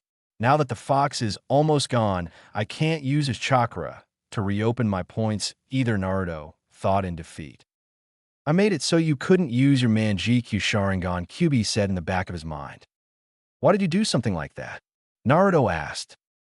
I wanted to demonstrate my gift that I am leaving behind, Kyuubi said, grinning. Well, what is it? I really need to get out of this mess, Naruto thought. Simply focus your chakra to crush through those blockade, and you will see, Kyuubi explained. All right, but you said one. What else is there? All in due time, kid. Now, let's get out of here, Kyuubi said as Naruto started to focus his chakra. Black chakra started to rip open his chakra points one by one. What is this black chakra? Naruto thought. I thickened you chakra and basically made it so you produce your demonic chakra instead of that puny blue human chakra, Kyuubi said. Thank you. You're the best, Kyuubi, Naruto thought on the inside, while his emotionless mask was still on the outside. Naruto started to stand up with his black chakra and his man GQ Sharingan on. It was truly a scary sight to see. How did you reopen your chakra points? Niji gasped. I'm a demon, remember? You can't stop demon chakra, Naruto said coldly. We won't let you leave. You're our friend, and we will get you back, Hinata stuttered as the four genin charged Naruto. Amida Sharingan, Naruto yelled as his eyes strained to the technique. Niji, Hinata, Sakura, and Shikamaru were hit in different ways, slammed into different parts of the forest. From an observer's point of view, it looked like the four genin exploded in four different parts of the forest while Naruto didn't even move. I should try to conserve my man GQ Sharingan techniques. They're all overpowered and put too much strain on my eyes to use, especially the Amida, Naruto thought as he ran from the clearing to meet up with the others and turning off his man GQ Sharingan only to be replaced by his golden Sharingan. XXXXX. The four genin finally woke up and went to clearing where they fought. Naruto was nowhere in sight. Damn it, I thought I had him all figured out, but then he pulls this shit. Shikamaru yelled as he slammed his hand into the ground. We all did, but he's just too powerful for us. I saw him try to use his Sharingan, but couldn't because some red chakra was blocking his use of it. Then all of his chakra turned black and reopened all his points. We're going to have to train harder if we're going to bring him back, Niji said while the others agreed. They stood up and grabbed Sasuke as they left the clearing. XXXXX. Naruto jumped into the area where he sensed his teammates were at and sat on a log, surprising the two ninja that were also seated around the fire. About time. What did you do? Kisame asked with a little concern in his voice. Just played a little. Nothing big, Naruto said as he picked up a fish stick. I'm glad you're okay, Gar said. Now you talk. He wouldn't talk the entire time you were gone. Kisame said. Gaara shrugged and continued to eat. Well, Gaara, welcome to the group. We already have 7 other people, including myself. You would make 8, Naruto said, taking a bite of the fish. Who else is in it? Gaara asked. Itachi, Deidara, Zabuza, Haku. Naruto, you in? Well, let's not say his name just yet, Kisame said, smiling. Gaara looked down and started to cry. I'm so glad to with other people that like me, Gaara said. Naruto and Kisame looked at each other and smiled. It was a good choice, bring him along. Have you heard that the Akatsuki has captured another Jinchuriki? Sakura said to Tenten, Hinata, and Ino. They have been of the demon that resides in Naruto a little over a year ago, and their view on Naruto hasn't changed a bit. I think that was like the 6th one, right? Tenten replied. Yup, but if Naruto and Gaara are in the organization, then that leaves one left, Hinata said. Why did that retard join them anyways? He joined the very organization that is trying to kill him, Ino said. Haven't you heard the rumors? Sakura said, smiling. No, what is going on? Tenten asked, closing the space between the two. Well, rumor has it that a part of the Akatsuki have defected from them and made their own organization. They are now battling each other, Sakura whispered. Really? It's about time some of them got some brains and left, Ino said. Who left the organization? Hinata asked. By what Jiraiya spy system? The list goes like this. Sakura started, smiling, Deidara, a guy named Pain, and Naruto as their leader. He has picked up some help along the way with people like Zabuza, Haku, and Gaara. All the girls were awestruck. How could someone like Naruto do such an amazing feat? The guys already know, and we are hoping that this new organization was made to help the common person, Sakura said, leaning against a wall. Of course it is. Naruto wouldn't betray us all like that. Ino yelled before realizing that Naruto already did. Well, I guess he still has a chance, Tenten whispered before they all split up. XXXXX. Are you ready? A shadowy figure said. Yes, the other figure said as they stood side by side, looking over the Sound Village. They were both wearing cloaks similar to the Akatsuki cloaks, except they were white with black clouds, and the inside of the cloak was black as well. The cloak was made of the same material as the Akatsuki cloaks, and they were both wearing hats like the Akatsuki. The duo jumped from their positions, heading straight to the tower in the center of the village. They jumped from roof to roof, heading straight for the tower where their target waits. The ninja passed many sound ninja, but they were angry with the way there has been and discouraged their leader. This might be easier than expected, they thought as they jumped through an open window and stood in front of the sound's leader. I was wondering when you were going to show up. Tell me, are you ready to die? Orochimaru asked, turning around in his chair. The two said nothing as they stared at the snake Sannin. Antisocial, silent, new uniforms. You two must be Dash, Orochimaru said as the two cloaked figures took off their hats and sealed them away. Itachi and Naruto-kun. This is a very nice surprise. So why are you here? Itachi simply pointed at Orochimaru. You are here for me? Well, I won't let you take me alive. Orochimaru yelled as Kabuto and several other ninja jumped into the room behind Orochimaru. Kabuto, kill them, Orochimaru said, smiling. As you wish, Kabuto said as he pulled out a kunai. The next Orochimaru knew was that he was stabbed in the back. Kabuto had a kunai stuck into the back of Orochimaru. WHY? Orochimaru stuttered out as the kunai was shoved further into his heart. I never really served you. I always served Naruto-sama. Ever since the Chunin exams, Kabuto said, grinning as one of the ninja that was with him put a kunai to his neck and slit his neck, causing blood to shoot out. Good job, Itachi said emotionlessly. Thank you, Itachi-sama. The Sound Village is now under your control. Everybody here has made preparations for your takeover, Kabuto said, getting onto one knee as the other ninja followed suit. We must call a meeting with the entire population of the village. They must know what they are getting into before we take over. Also, find a runaway and bring him to me, Naruto said. Kabuto and the other ninja bowed and dashed off to gather the village. When they were gone, Itachi turned to Naruto. Are you sure about this? Putting other people's lives risk is very unlike you, Itachi said, looking at Naruto in concern.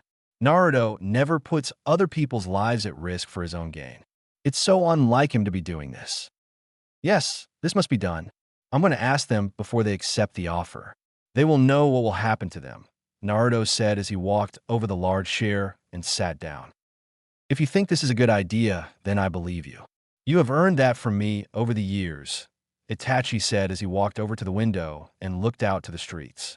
Itachi saw Kabuto and the other ninjas spreading the word about the death of their old Hokage and Naruto being the new one. From street to street, people began to cheer out at the word of Orochimaru's death. It seems Kabuto did a good job in the propaganda field on this village. Everybody seems to love the idea of you becoming their Hokage, Itachi said. So it seems, Naruto said, walking up to the window as well. Kabuto appeared after he informed the village of the meeting. He was interested in what Naruto had to say. The entire village is informed of the meeting. The meeting will begin in 30 minutes. We were unable to find Sasuke. How we missed him was incredible. We were prepared for the uprising for a while now and secured any exits out of the village in case there was anyone still loyal to Orochimaru, Kabuto said. Missing Sasuke was of no concern to me. How is everybody taking the change in leadership? Naruto asked. As you can see, you have 100% of the village's support, including the military as well. They will fight for you until the end, Hokage-sama, Kabuto said as he kneeled down on one knee. Good. Everything is going as planned. Great job on the propaganda, Kabuto. Nobody would have liked the hostile takeover if it wasn't for your propaganda skills, Naruto said. Thank you, Hokage-sama, Kabuto said, still bowed down. This is why I wish for you to start up a new school. The medical ninja training field will be of great importance in future conflicts. I also wish to start a propaganda school for more advanced ninja. I have noticed this village's skill in penetrating fear into the enemy's hearts by nearly yelling false commands. Growing on that advantage can be of great use when outnumbered or losing, Naruto said, standing Kabuto up. Kabuto was astounded by this new school on the propaganda arts. Why didn't anybody else think of this sooner? So this is why I have decided to put you in charge of both. You have great potential in both of those areas, so this fits you perfectly, Naruto said. Kabuto simply nodded stupidly. Well, get going then. You need to find capable ninja for your school so it can grow, Naruto said, waving Kabuto off. Kabuto bowed and jumped out the window to start up his new school. Why are you making him do that? There aren't many ninja to go around and jump into the school. They are still weakened by the defeat at Fire Nation's capital, Itachi pointed out, making the two remaining Jonin-level ninja in the room mad. Yes, I know. This is why you two will go out and recruit more ninja to join the academy.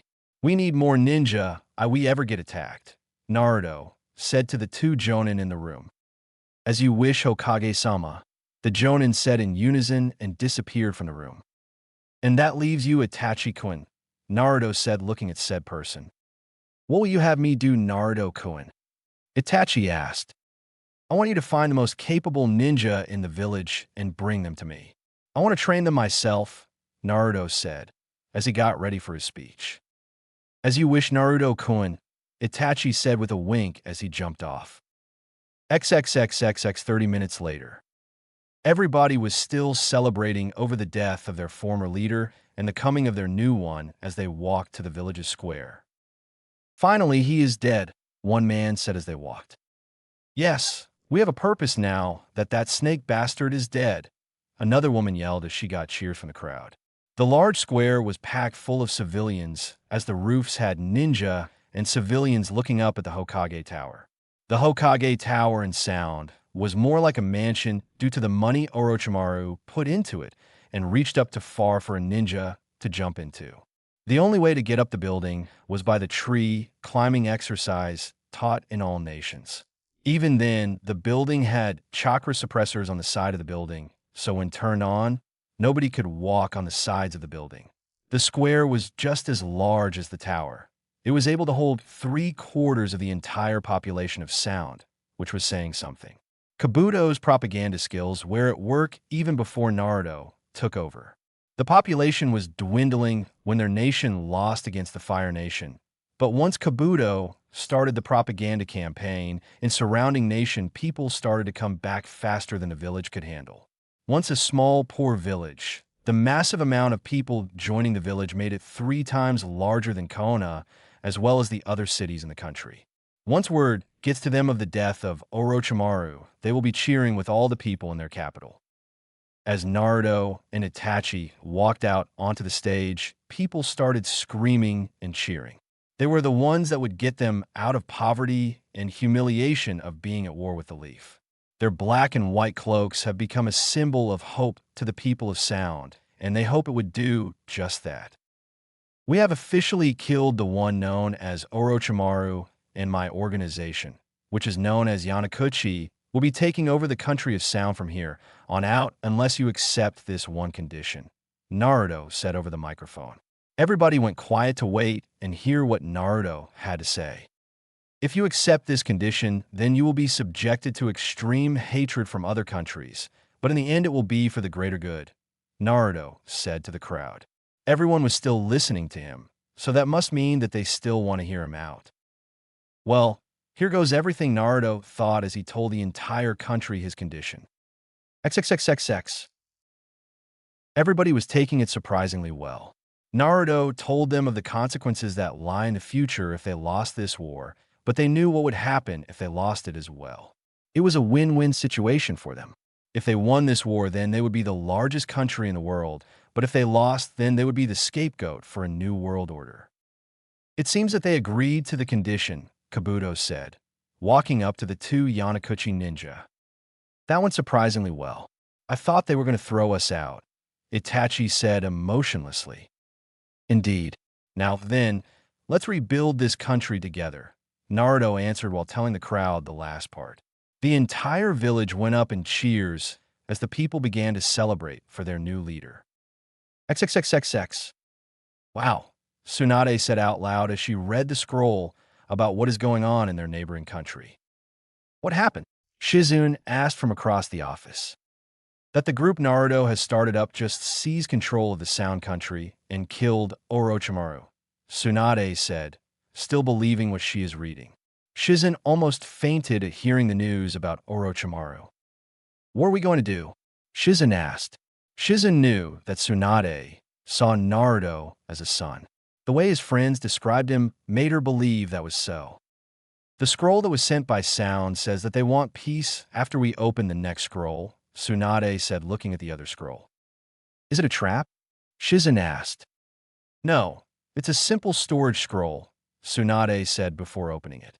At least 100 bodies shot out of the scroll.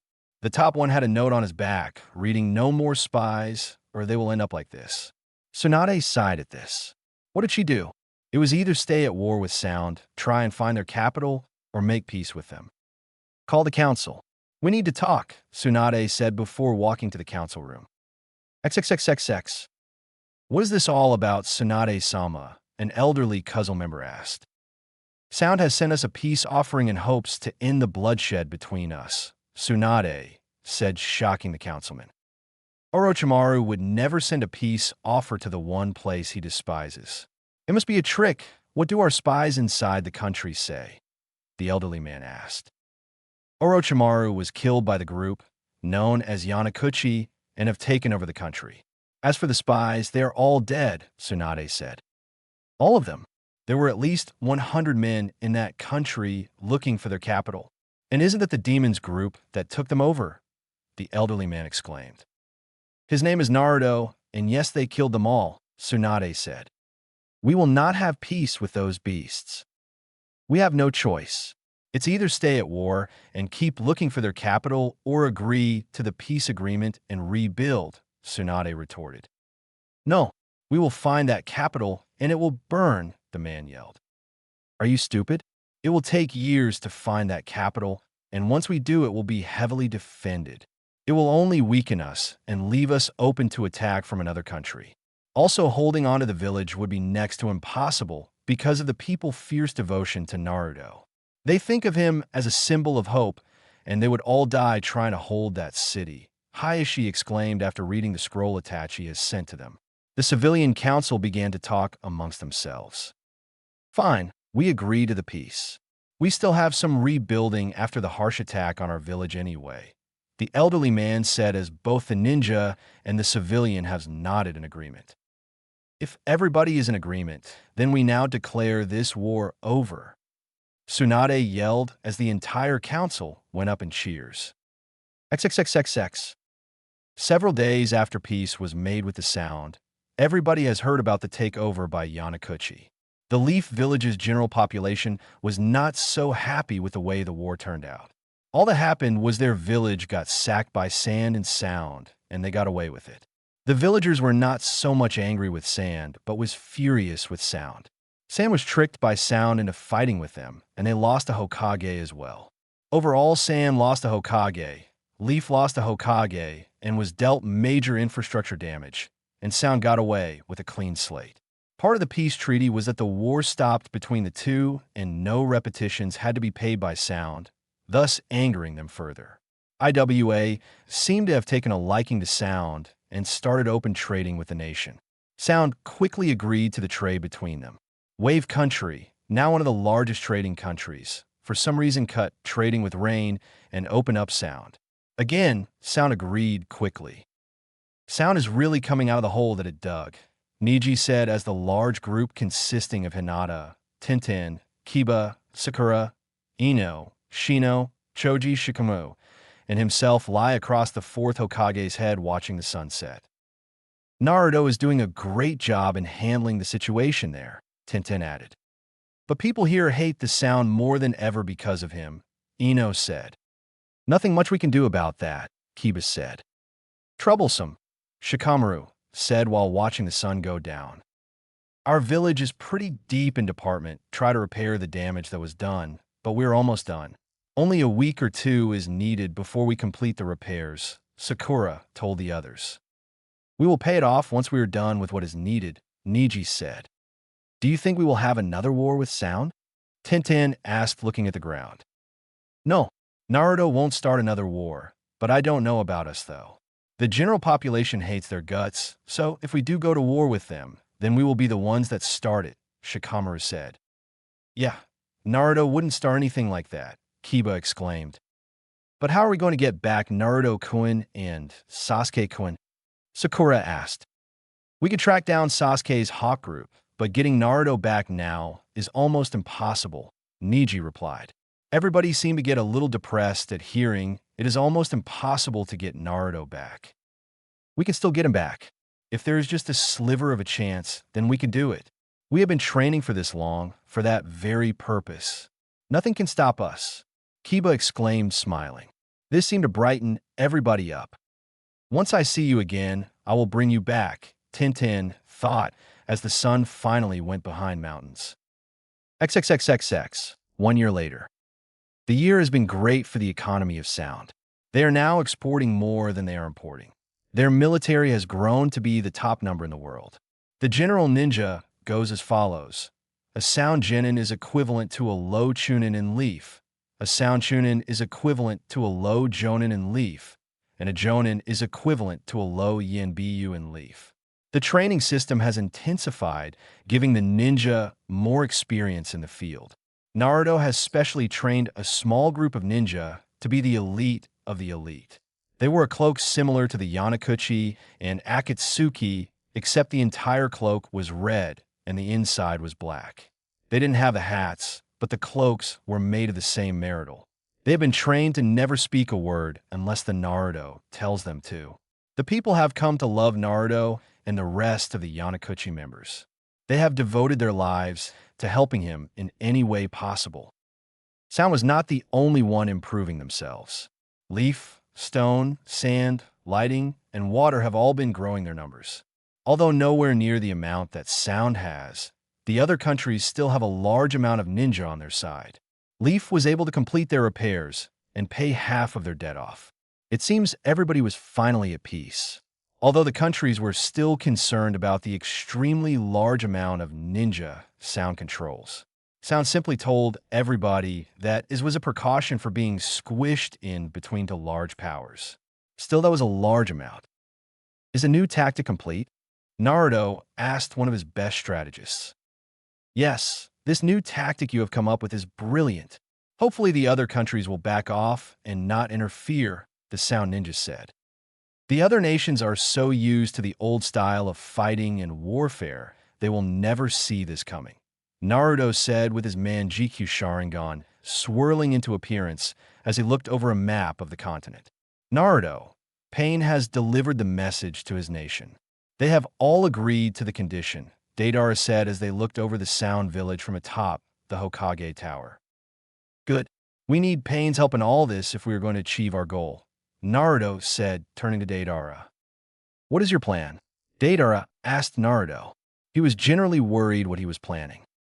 You will see, Naruto replied, smiling before disappearing from the rooftop. Deidara sighed. You better not hurt yourself, Deidara thought before returning to his men. XXXXX. Fuck, why did you do this, Naruto? Tsunade yelled from her office. What happened? Shizen asked, rushing into the office. Naruto invaded Star and Swamp. Tsunade screamed while smashing the desk in front of her. What? That makes our border with them longer. How are Star and Swamp holding up? Shizen asked, hoping that they will be able to hold Naruto off. Not so well.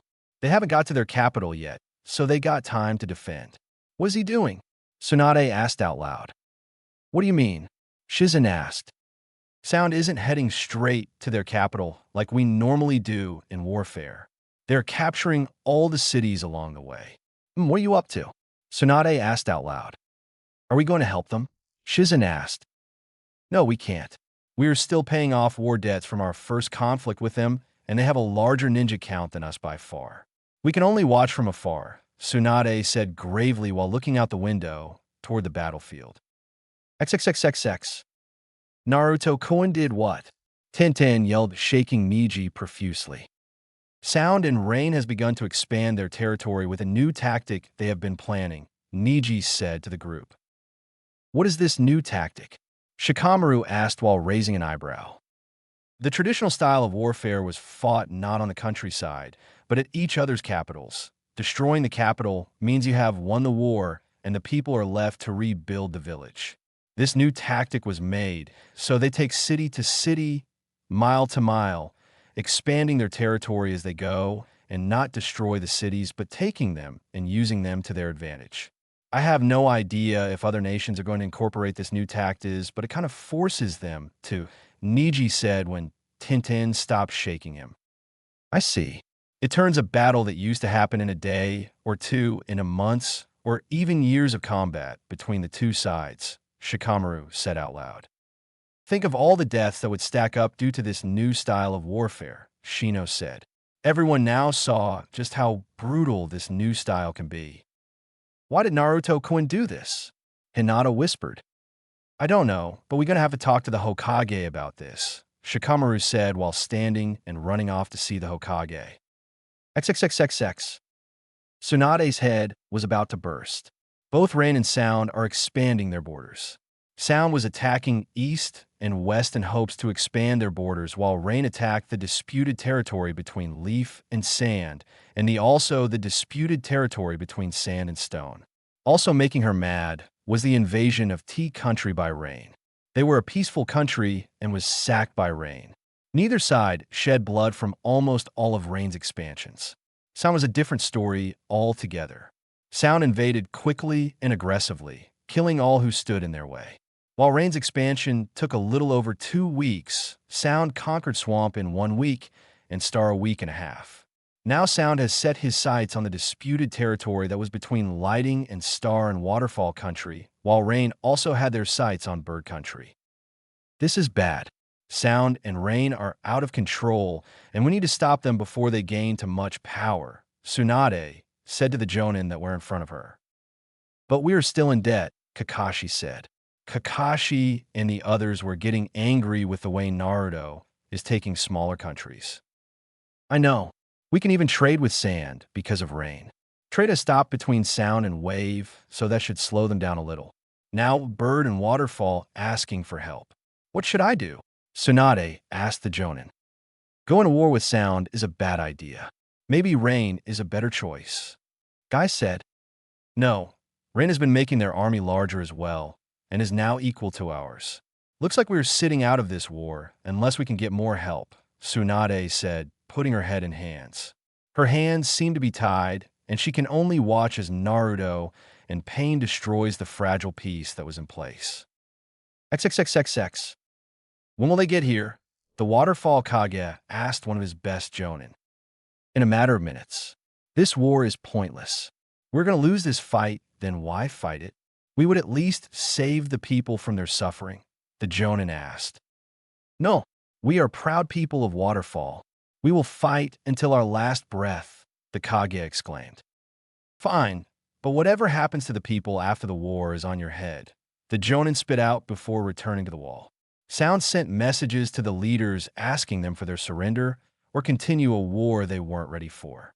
All the nations that received the scroll ripped it apart and declared that they were superior to Sound in all ways. All ended up in defeat at the hands of Sound. XXXXX. All was calm in the night as the remaining ninja stood at the wall of their village as they waited for word from their Jonin leader. As the Jonin approached a Chunin, asked the question that was on everybody's minds. What did the stubborn bastard say? He said no, the Jonin replied. Everyone was enraged at what the Jonin said. Word spread like wildfire down the wall, and all the ninja were angry with what the stubborn Kage said. That fucking asshole. This war is going to get us all killed, including our families. Are we going through with the plan? The Chunin asked. Yes, I'll contact him, he said as he threw a purple flare into the air, signaling his contact to approach. As the flare died away into the air, a ninja with a white cloak with black clouds appeared with two other ninja with red cloaks. The two red-cloaked ninja had hoods on to disguise themselves from everyone, and the white-cloaked one had a straw hat covering up his face as well. What is the word? The Yanakuchi member asked. We will help you kill the old bastard, the Jonin said.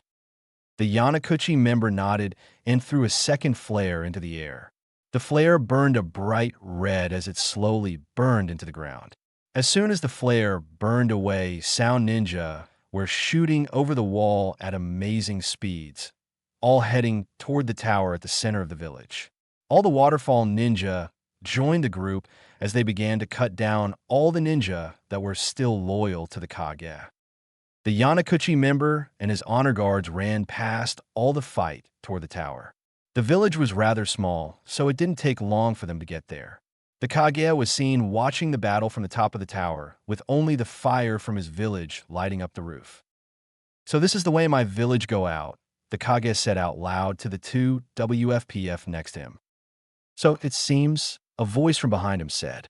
The Waterfall Kage turned to see three cloaked figures standing side by side with the white one in the middle and the two red ones to his side. I take it you are the commander of this attack, the Kage asked. Yes, the white-cloaked figure replied. Then you will be the first to die. WFPF, kill them, the Kage yelled as he pointed it toward the Yanakuchi member. The WFPF dashed toward him, completely set on ripping out his guts. The two red-cloaked figures dashed in front of the Yanakuchi member and clashed kunai with the WFPF halfway. The Kage jumped over the power struggle and ran the rest of the way toward him. Do you know who I am? The Yanakuchi member asked. No, and I don't very much care, the Kage yelled as he went for an uppercut only to be dodged and kicked in the stomach, sending skidding across the ground. The Kage got back up and dashed at the Yanakuchi member, sending a flurry of punches. I'm one of the 3 survivors of my clan, the Yanakuchi member said as he dodged another punch and sent one back, and I am one of the more dangerous ones. The Kage stopped and backed up a bit. Are you the leader of the Sound? Naruto? The Kage said in fear. If it was him, then he stood no chance in winning this fight. The Yanakuchi member took off his hat to reveal himself to the desperate Kage. You are not the leader of Sound. You are his second in command, Itachi Uchiha. Maybe I still have a shot at this, the Kage said to himself. Itachi shook his head. Stupid Kages and their belief in beating the impossible. This is too annoying. You are just as stupid as all the other Kages that were killed at our hands, Itachi said as a clone stabbed the Kage in his spinal cord. The waterfall Kage slipped to his knees as Itachi walked up to him. The two guards that were on either side of the helpless Kage grabbing onto each side of him. Any last words? Itachi said as the honor guards put two kunai to his neck. May all of you burn in the deepest part of hell. The Kage spat out before the two kunai slit his throat. As the Kage fell to the ground, Itachi kicked him in the chest, sending the body of the waterfall Kage off the tower and plummeting to the surface. This land now belongs to Sound. Move troops in and secure the area. We have a long road ahead of us, Itachi said as he put his straw hat back on and jumped away to inform Naruto of the events that took place. XXXXX. I see. Thank you for telling me so quickly, Tsunade said as the Yanbiyu disappeared, leaving only herself, Shizune, and Shikamaru. This is bad. The alliance between Rain and Sound has named themselves the Central Allies, Tsunade said to the group. Yeah, it is. Waterfall was the last of the smaller nations that had ninjas, Shikamaru said, rubbing the back of his head. We have been incorporating this new style of combat for a while now, and have finally taught all the men how it is fought. It seems that sand, stone, water, and lightning have also utilized it, as well as teaching their men how to fight such a war. There's a good chance Stone might want to ally them, making their ninja count larger, Shikamaru added. Sand is our only ally right now, aren't they? Stone hate us, and relations with lightning are healing. Water are in the middle of a civil war, but are starting to come out of it as the new generation are starting to take over there. So they're going to need some time to rebuild, Shizune said. Again, this is bad. Sand and Leaf probably only have enough forces to hold off Rain, but not both Sound and Rain. Sound just has too many troops, Tsunade said gravely. So what are we going to do? Shizune asked. We need more allies. Let's try and convince Lightning to join the alliance. With Lightning in the alliance, we would be able to attack Sound from two directions and liberate Star, Shikamaru voiced. Not a bad idea. It's worth a try, Tsunade replied in her thinking position. I'll get the scroll ready, Shizune said as she left the room to get the scroll. If war did come, they will need more allies in the coming fight. XXXXX 1 month later. It seems most of us got placed near the old disputed territory that Rain now controls. I see, Choji said as he noticed Team 10 and 8 walk out of the camps. Where is Team Guy? Kiba asked looking around. They're stationed on a port city near Wave. They got it lucky because nothing happens out there except for a few pirates, Shikamaru said from behind, Kiba freaking him out. Don't do that, Kiba exclaimed. Troublesome, Shikamaru said before leaning against a tree. Well, not completely lucky, Hinata said. What do you mean? Shino asked. Sound has been utilizing in sea to land combat. We were able to see some of their training from a spy on a cargo ship that entered their docks. They could be training to land onto our shores. Hinata explained what she has learned from her father. Or land on some of those islands in water country, Shikamaru said. What is Naruto up to? He is making all these new technologies. Have you heard of that machine that was in Snow Country? The one that shot out kunai at a rapid pace? Well, he has made it smaller, so is handheld and more maneuverable, Tintin said as she took out a picture and showed the group. It was a simple box that was as long as a staff with a crank on the side. The ninja holding said weapon wore the standard issue Sound uniform, which consisted of all black standard ninja cloths. It looks interesting. This could also cause problems in the future, Shikamaru said as a loud siren blared in the background. What the fuck is going on? Kiba yelled as other Leaf ninja started running by. It's an attack. Everyone to the front lines, one of the Jonin yelled as everyone kept running. Just as they made it to the edge of the town, a hail of kunai with exploding tags attached to them shot out from the woods near them and started to hit all around. They held up their arms for some protection against the bits of stone. Some of the ninja went down while others were unscathed.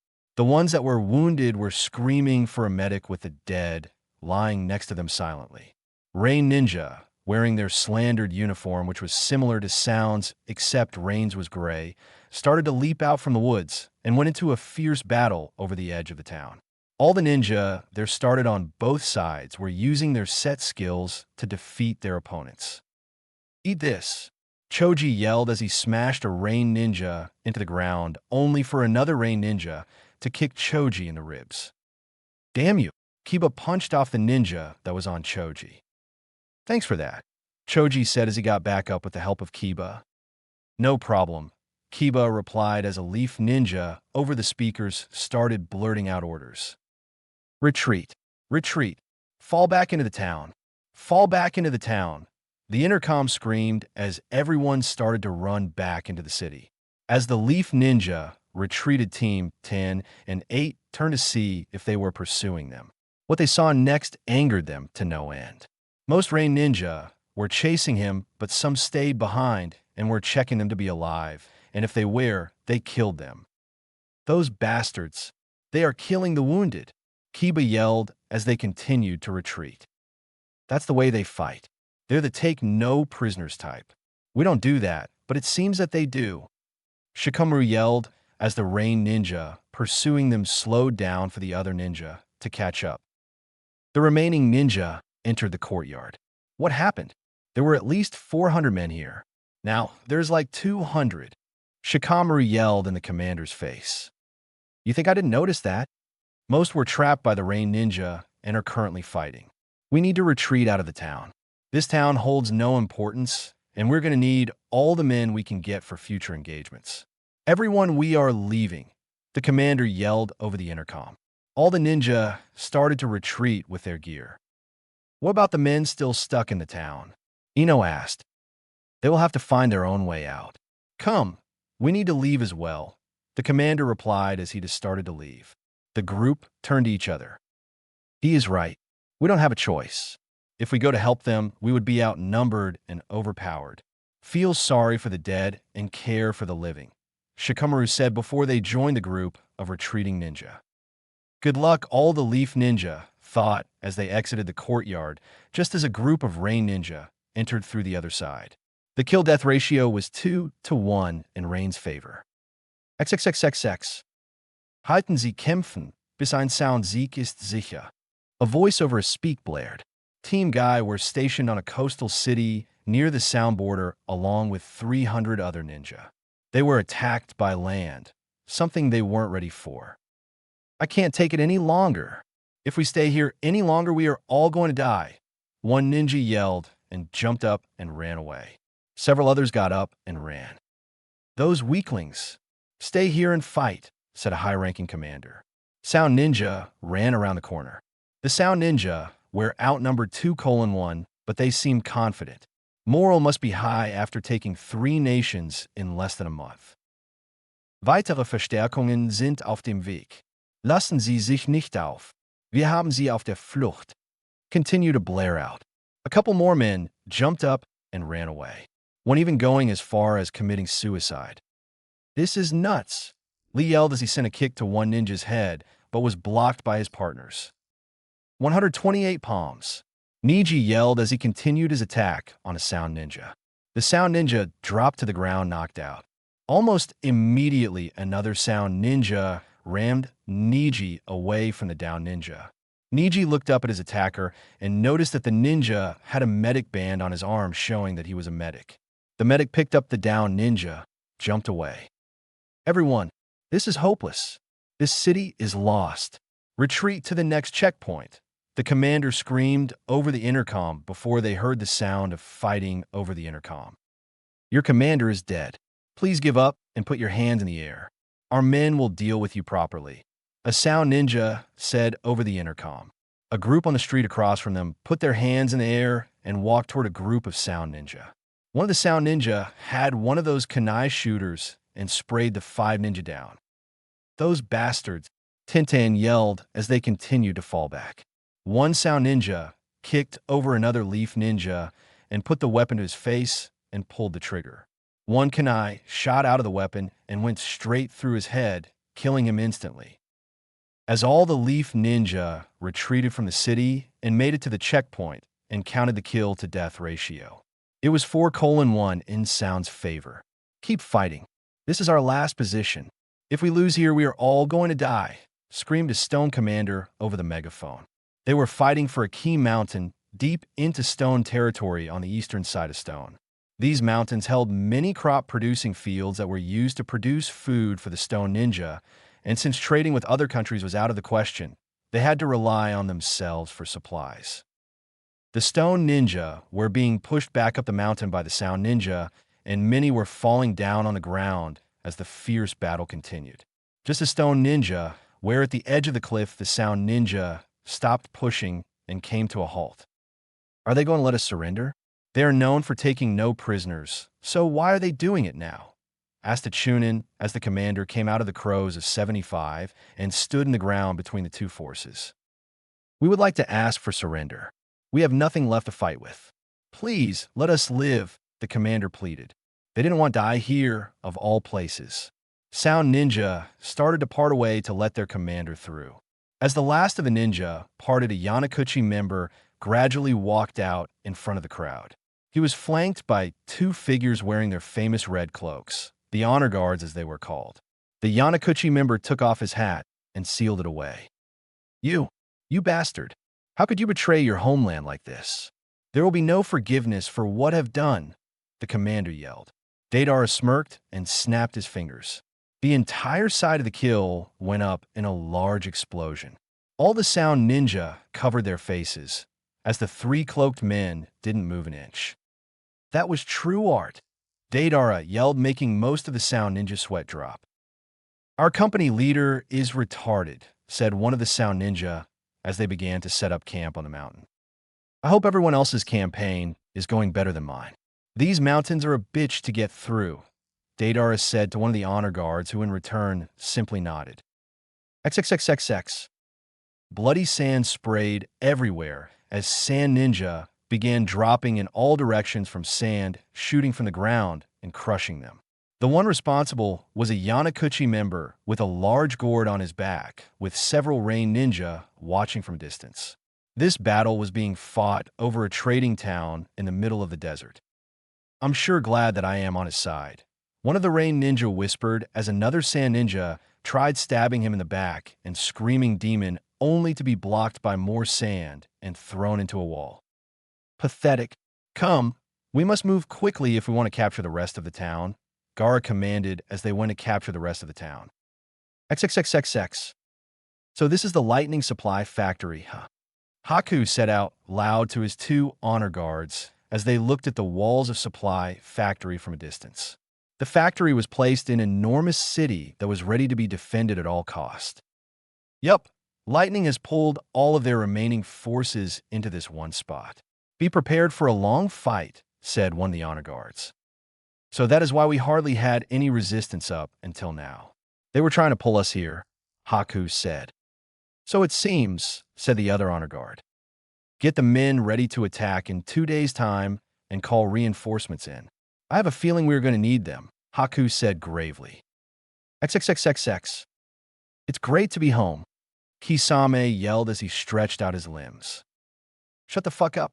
We have a job to do now that we got all those other damn islands out of the way. We can go on to our real objective, Zabuza said while smacking Kisame over the head.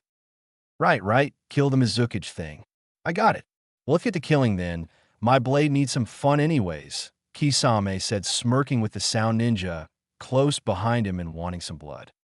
XXXXX. So what is the status report? Tsunade asked Shizune as she looked at a map of the continent. Sound has been pushing Leaf back further and further while Rain has been stopped. It seems they are pushing us back in the north, but slowing down. Sound is almost to Kona while we have stopped Rain in their tracks, even turning them around in some places, Shizune explained. Why is Sound slowing down?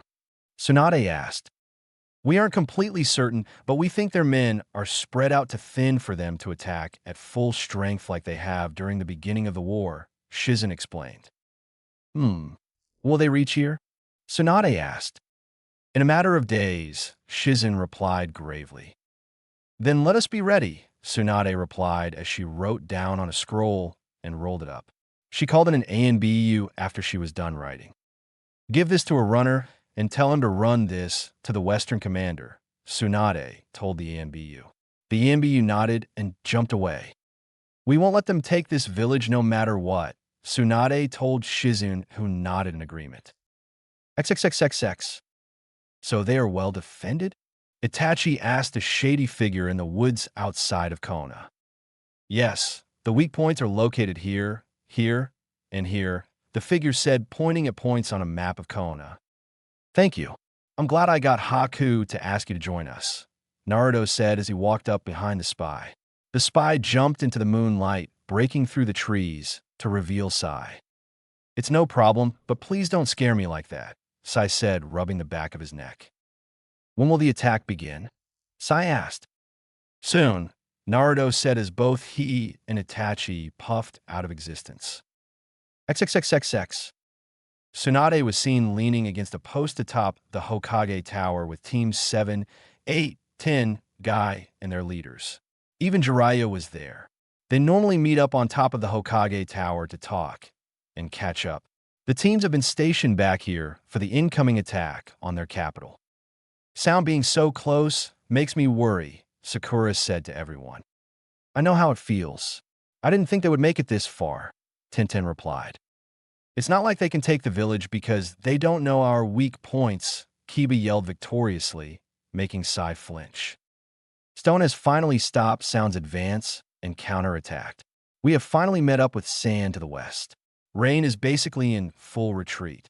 Sound is at a stalemate with Stone, but is still advancing everywhere else, including here, Shizen said. I hope they don't make it here. The villagers are already mad enough at them, including the ninja, Hinata said, looking down. All the countries that are fighting Sound and Rain are all blaming Naruto for what is happening. At least they aren't completely crazy. The people still want peace, so there might be a chance, Tsunade said with hope. Out of the corner of her, she saw a glimpse of a cloaked figure. She turned her head and looked up at the Hokage monument to see two Yanakuchi members looking down at them.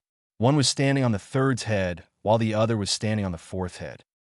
Look, Tsunade yelled, pointing up at two cloaked men. Everyone turned to see where she was pointing at, only to be struck with awe. Surrender now and spare your pitiful village another bloodshed, the one on the fourth's had announced. Somehow the voice was being projected over the intercom that spread through the entire village. What? Why would we do that, you fucking bastard? Kiba yelled, even though they couldn't hear him. Should we accept? Those are the most powerful ninja in the world up there. Maybe we should just surrender and save the village, Tsunade said, only to be slapped by Asuma. Bullshit. We built this village by war, and we're going to defend it by war. We will fight on until the flame of this village dies, Asuma yelled. The others seemed to agree with Asuma. The villagers were screaming at the voice throughout the village, saying that he should burn in hell. We ask again. Surrender now and avoid another bloodshed, he asked again. When only screams of anger came, he shook his head. Then let this day be known that you rejected your last chance for peace, he said while he took off his hat. His partner did as well to reveal Naruto atop the fourth head and Itachi atop the third's. Naruto made a hand sign, and Ninja started to shoot over the edge of the mountain and down toward the village.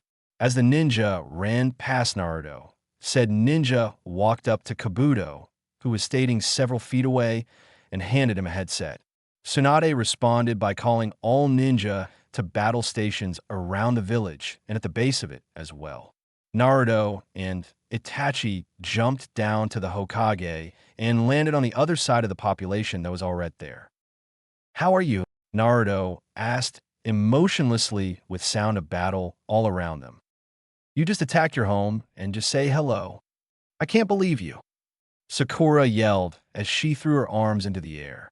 The Sharingan users didn't reply, but simply stared at everyone with their Manjikyu Sharingan on and ready. Why are you doing this? Tintin asked. Again, no reply. Damn it, say something. Tintin screamed. If I told you, then it would be all for nothing. Naruto replied emotionlessly. Well, we can't let you leave without a fight, Jiraiya said, smirking. As intended, Itachi said, as Kiba was the first to dash at them. Kiba, wait! Ino yelled, but was too late. A red blur shot from the side, smashed into him. Where Kiba once was, there was a red-cloaked man in the same position that he hit Kiba in. As the honor guard slowly got up, 7 more appeared behind him. Damn it. Team 7, 8, 10, and Guy, take those men out. The more of them we take out now, the less we have to face later, Tsunade commanded, getting nods from a group. What are we going to do? Jiraiya asked, already knowing the answer. We are going after Itachi and Naruto, Tsunade said as she glared at the 2 former Leaf Ninja who still had their Leaf Ninja headbands with a slash through them on. It's going to be tough. Are you sure we should go at them alone? Jiraiya asked. We can at least weaken them so Kakashi and the others can finish them off, Tsunade said as they started to walk over to the missing ninja. Naruto and Itachi watched as the 2 remaining Sannin walked toward their hardest fight they will ever have. So, the 2 great Sannin have honored us with a fight, Itachi said emotionlessly. You shut the fuck up, Tsunade yelled. Calm down, Tsunade. They're trying to anger you so they can lure into attacking them, Jiraiya whispered. Tsunade seemed to calm a little at that. Well, since it's your home territory, then I guess we should let the host go first, Itachi said. My pleasure, Tsunade said, grinning as she started to walk forward only to be stopped by Jiraiya. What is it now? Tsunade yelled. Look, before we rush into a fight blindly, we need to come up with a strategy to win. Those 2 are reported to be the best tag team ninja in the entire known ninja world. We don't need to run into a fight unprepared, Jiraiya whispered again. Tsunade sighed. Fine, what's your plan? Tsunade asked. Do you still know that bloodline blocking technique? Jiraiya asked. Tsunade seemed to be catching on. I see what you're up to. Yes, I still know it. You just need to help me get behind them so I can use it, Tsunade said as they again started to walk toward the Sharingan duo. Copy that, Jiraiya said, grinning before their walking turned into a full-blown sprint. Naruto and Itachi simply raised a hand in their defense. Tsunade put chakra into one of her superhuman punches while Jiraiya made a Rasengan.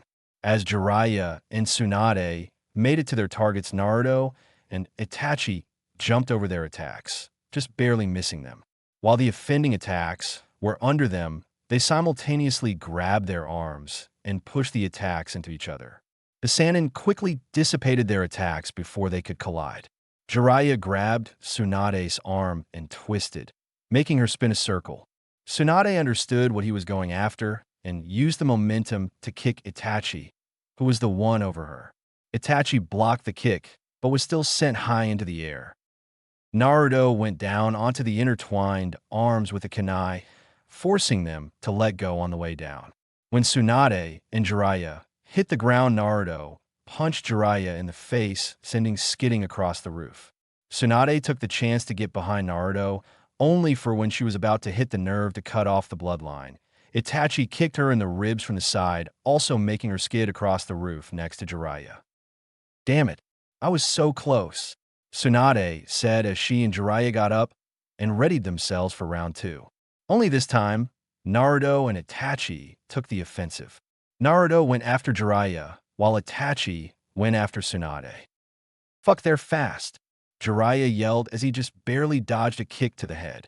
Tsunade saw an opening and dashed past Itachi and straight for Naruto. Itachi realized their plan as she was about to hit. Naruto, behind you, Itachi yelled, but it was already too late. Tsunade sent a spike of chakra through the back of his head. Naruto pushed back on the power struggle he was having with Jiraiya and jumped back to Itachi's side, holding his eyes. Are you okay? Itachi asked with concern. Naruto slowly opened his eyes to reveal his sky-blue eyes. Got ya, Tsunade breathed out. Now that he lost his ability to use his Sharingan, he will be as easy to beat as Sasuke, Jiraiya said, smirking, knowing that would pull a string. The chakra pressure in the area became extremely heavy and it was getting harder to breathe. Don't you ever put me on the same level as that pussy-assed bitch of a cousin. Naruto said as black chakra started swirl around him. Oh shit, Jiraiya whispered out. Naruto was upon him in a second. Naruto punched Jiraiya in the stomach, sending him into the air. Naruto quickly jumped after him and started to kick and punch Jiraiya further into the air until Naruto appeared behind him and kicked Jiraiya back down to the tower. The other ninja on the tower stopped and watched as Naruto beat the holy shit out of Jiraiya. Jiraiya smashed into the tower, leaving an enormous crater. Naruto landed on his feet next to Itachi. Was that really necessary? Itachi asked as Tsunade ran to help Jiraiya. Yes, they need to learn that Sasuke is just a worthless piece of shit, Naruto said as he motioned for his honor guards to retreat to them. Out of the 8 honor guards that went into battle, only 6 were still alive. There aren't many honor guards left in this war. True. I guess they learned the hard way, Itachi said. I guess this is goodbye, Leaf Ninja. We will meet again, I can assure you, Naruto smiling. With that, Naruto, Itachi, and his honor guards disappeared from the roof. Kiba, Ino, and Hinata needed to get to a medic center, while Guy and Lee were pretty beat up as well. What now? Kakashi asked. We hold the village and finish this battle, Tsunade said. Did you really get rid of Naruto's Sharingan? Kakashi asked. Tsunade sighed. No, I blocked his chakra flow to his eyes by inserting my chakra into them. Much like the way Neji and Hinata do, and I'm sure Naruto already knows that, Tsunade said as a medic team began to pick up the wounded. How can you tell that he already knows, and how long will it take for his Sharingan to come back? Kakashi pressed. Naruto is nothing short of a genius due to the way this war has been going in his favor since recently.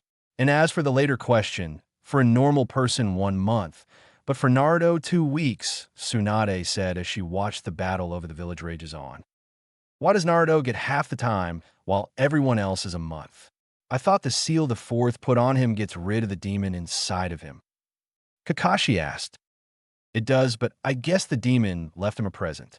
That black chakra you saw earlier, did it feel like a human can produce that type of chakra?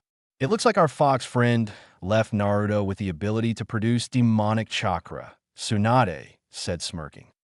I see, Kakashi said, looking crestfallen as the remainder of the group looked over the battle that was taking place. Kakashi got a summa kurinai. Gather you men and get down there and help push these sound bastards out of Konoha. We're going to need everybody ninja we can spare if we're going to win this battle, Tsunade said as Kabuto began his propaganda speech. Heute ist der Tag der Tage, denn die heilige Flamme der Jugend wird durch das Wasser des Krieges ersetzt. Kabuto's voice blared over the intercom. This battle was going to be long, a grueling. Battle could be heard from the Hokage's office as loud explosions and yells of command screamed outside. Inside the room sat Tsunade, Shizune Jiraiya, and an EMBU officer. Status report? Tsunade asked. Sound has broken the stalemate and pushing the center line. They are heading here, Hokage-sama, the EMBU said while bowing his head. Do whatever it is necessary to stop the advance. I don't want one sound ninja to even touch this building. Tsunade yelled. The AMBU nodded and disappeared to give out the orders. Tsunade sighed and put head into her hands. How long has this godforsaken battle been going on? Tsunade asked. About 6 months now, Jiraiya said grimly. Why is Naruto doing this?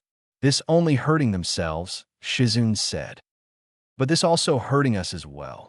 This will a lot of time to rebuild all this, Tsunade said as a messenger bird pecked at the window. Shizune let the bird in, and the bird. It was from Sand. It's from Sand. We have been chosen to send a message to you giving Sand's, Stone's, Lightning's, and Water's combat report. We have successfully pushed Rain out of our country and are sending men to aid you. Stone is having difficulties as they are fighting in their capital with Sound as well. Lightnings have turned the Sound offensive around and are starting to push them back slowly. Water has surrendered unconditionally and is now occupied by Sound. After we recapture your capital, we will have to help the Water reclaim their country. Our troops will be in Konoha in 2 weeks. Hold on until we can reinforce you, Tsunade said out loud to the group. I see. So all we need to do is hold out for another 2 weeks. Perfect. When Sand gets here, we can sound out of the village, Shizun said, smiling. Yep, looks like we have some hope after all, Tsunade said as she looked out the window. What she saw next made her mad. Outside the window stood an honor guard who was listening to the entire conversation with 3 dead ANBU on the roof. Thanks, Hokage team, the honor guard said, grinning before jumping off toward sound-controlled area.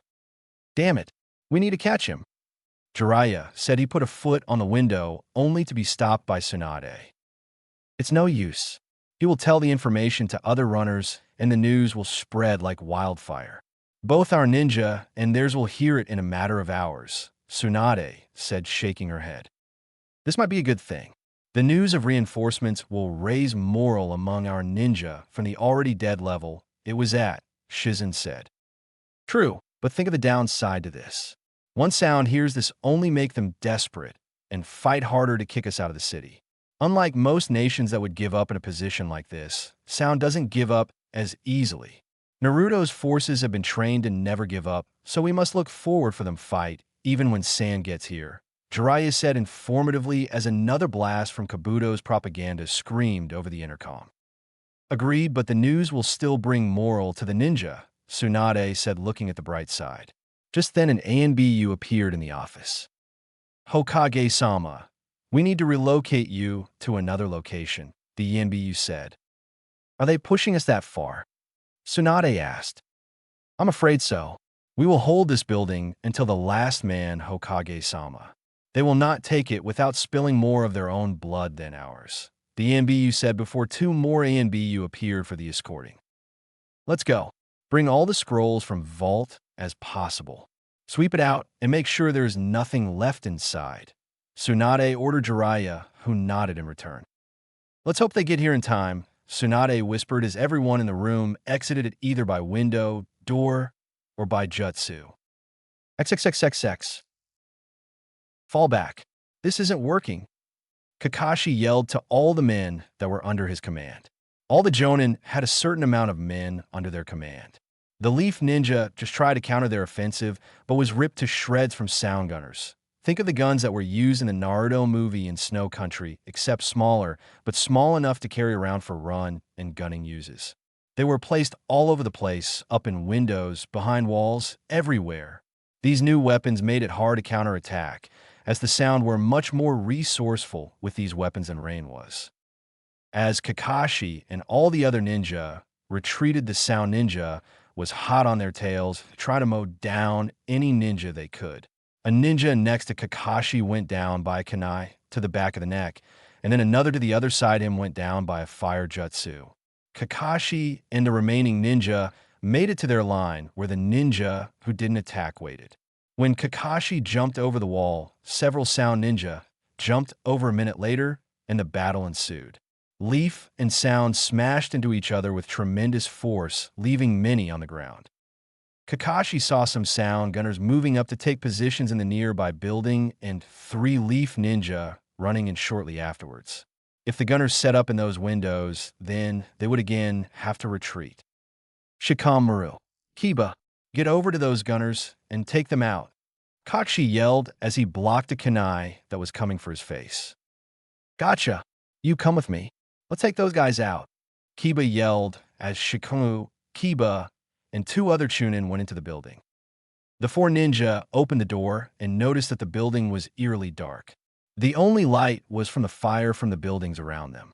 As they closed the door, they also noticed that it was quiet. The only sound was from the yelling outside. The gunners have started to fire yet, so they must be somewhere trying to find a good window, Kiba whispered to the other ninja. Let's go find those bastards, said one of the Chunin that was with them. The 4 ninja crept through the bottom story, looking in every room for the Sound gunners. How many gunners are in here? Shikamaru asked. I counted 2, but you never know, so keep an eye out, said the Chunin at the point.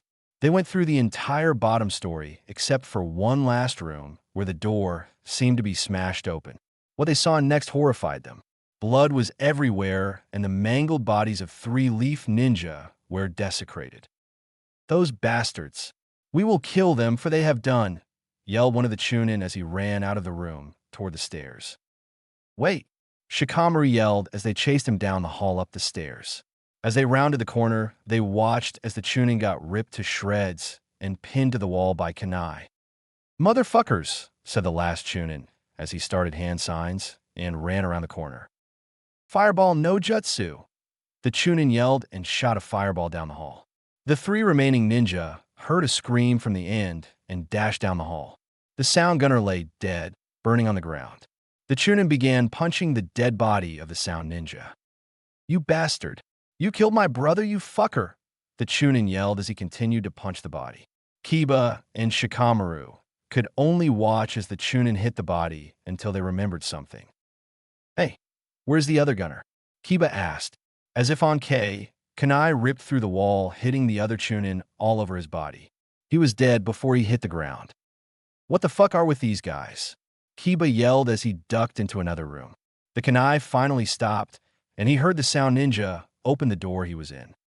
"You died for our great leader Shonen. At least I got 2 of the fuckers that got you," the sound ninja muttered. "2? Wait, where is Shikamaru?" Kiba thought. Kiba heard a door close, which signaled that the sound ninja went back into the room. Kiba appeared around the door to see if he was still there. The sound ninja was not, but what Kiba did see was along with the 2 dead bodies was Shikamaru with a kunai in his back. Kiba got angry and yelled at the top of his lungs. "You fucking assholes!" Kiba screamed and busted through the door. The sound ninja turned to face Kiba. "I'm going to kill you," Kiba yelled as Kiba tackled the sound ninja out the window with his gun and back into the fray outside. Kakashi saw Kiba and the sound gunner fly out the window. "Sakura, go check on the ninja that searched that house," Kakashi ordered. "Will do," Sakura replied and dashed over to the house. Kiba was punched the ninja in the face, making blood come from the sound ninja's mouth. "You kill my friend, you fuck," Kiba yelled as he swung for another hit, but was blocked by the sound gunner. "And you killed mine," the ninja yelled back and punched Kiba off of him. The sound gunner quickly got up and grabbed his gun. "See you in hell, fuck up," the gunner snarled and retreated to a medic center.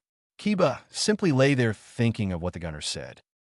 The skirmish raged on for a little longer, and it seemed like the Leaf Ninja were winning. If the Leaf Ninja could hold it here, then the Sound Ninja would lose their momentum and it would go back into another stalemate. "We are winning.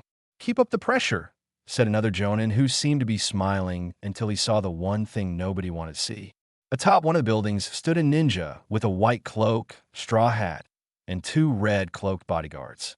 All the Leaf Ninja frowned while all the Sound Ninja grinned and started to fight harder than they were before. The 3 cloaked figure jumped into the fight and started to tear up all Leaf Ninja in sight. Kakashi fought his way over to the white cloaked figure. Once he made it said ninja, they stood off while the fight around them raged on. "Who are you? Itachi or Naruto?" Kakashi asked. The ninja lifted up his hat to reveal a red Sharingan. "Itachi. I see. Is Naruto still in the village?" Kakashi asked. "Yes," said an Itachi clone behind Kakashi. Kakashi quickly swirled in a circle and cut the clone in half. As Kakashi came to a stop, facing Itachi, a clone was shot forward toward him. Kakashi jumped over the clone, knowing only Naruto can keep a clone alive for an extended period of time. The clone that Kakashi jumped over puffed into smoke, only for another clone puff into existence above him. The clone tackled Kakashi to the ground and held him there. 4 other clones came into existence and held down his arms and legs, as well as his head. Kiba, who just got up, saw that Kakashi was in trouble and dashed over to his aid. As soon as Kiba made it to the area, an honor guard kicked Kiba back. "What are you doing?" Kakashi exclaimed. "Taking back what is rightfully the Uchihas," Itachi said, looking over Kakashi. Kakashi's eyes went wide. "No, please. This was given to me by my best friend," Kakashi pleaded. Itachi bent over and brought his hand up to Kakashi's Sharingan eye. You can't do this. Please, Kakashi yelled. Itachi pushed his fingers around Kakashi's Sharingan eye and pulled just as quick. Itachi put the eye into a jar, which was sealed into his sleeve. Itachi sealed the jar back into his sleeve and looked up. Sakura, Kiba, and many other Leaf Ninja were trying to get Kakashi to save him, but was blocked by his two honor guards and other Sound Ninja. The two honor guards jumped back to Itachi. Stay here and finish up this battle. One done, retreat to the HQ. Itachi ordered before jumping onto a nearby roof and dashing away. Sakura and many other ninja were able to get by and grab Kakashi. All Leaf Ninja, retreat back to the next line. Repeat, all Leaf Ninja, retreat back to next line, said a Jonin over speaker. All Leaf Ninja began to retreat with Sound taking a break too and to get more gunners into position. Just like the first battle Kiba was in with Rain, Sound Ninja went to each of the bodies to make sure they were dead and kill them if they weren't.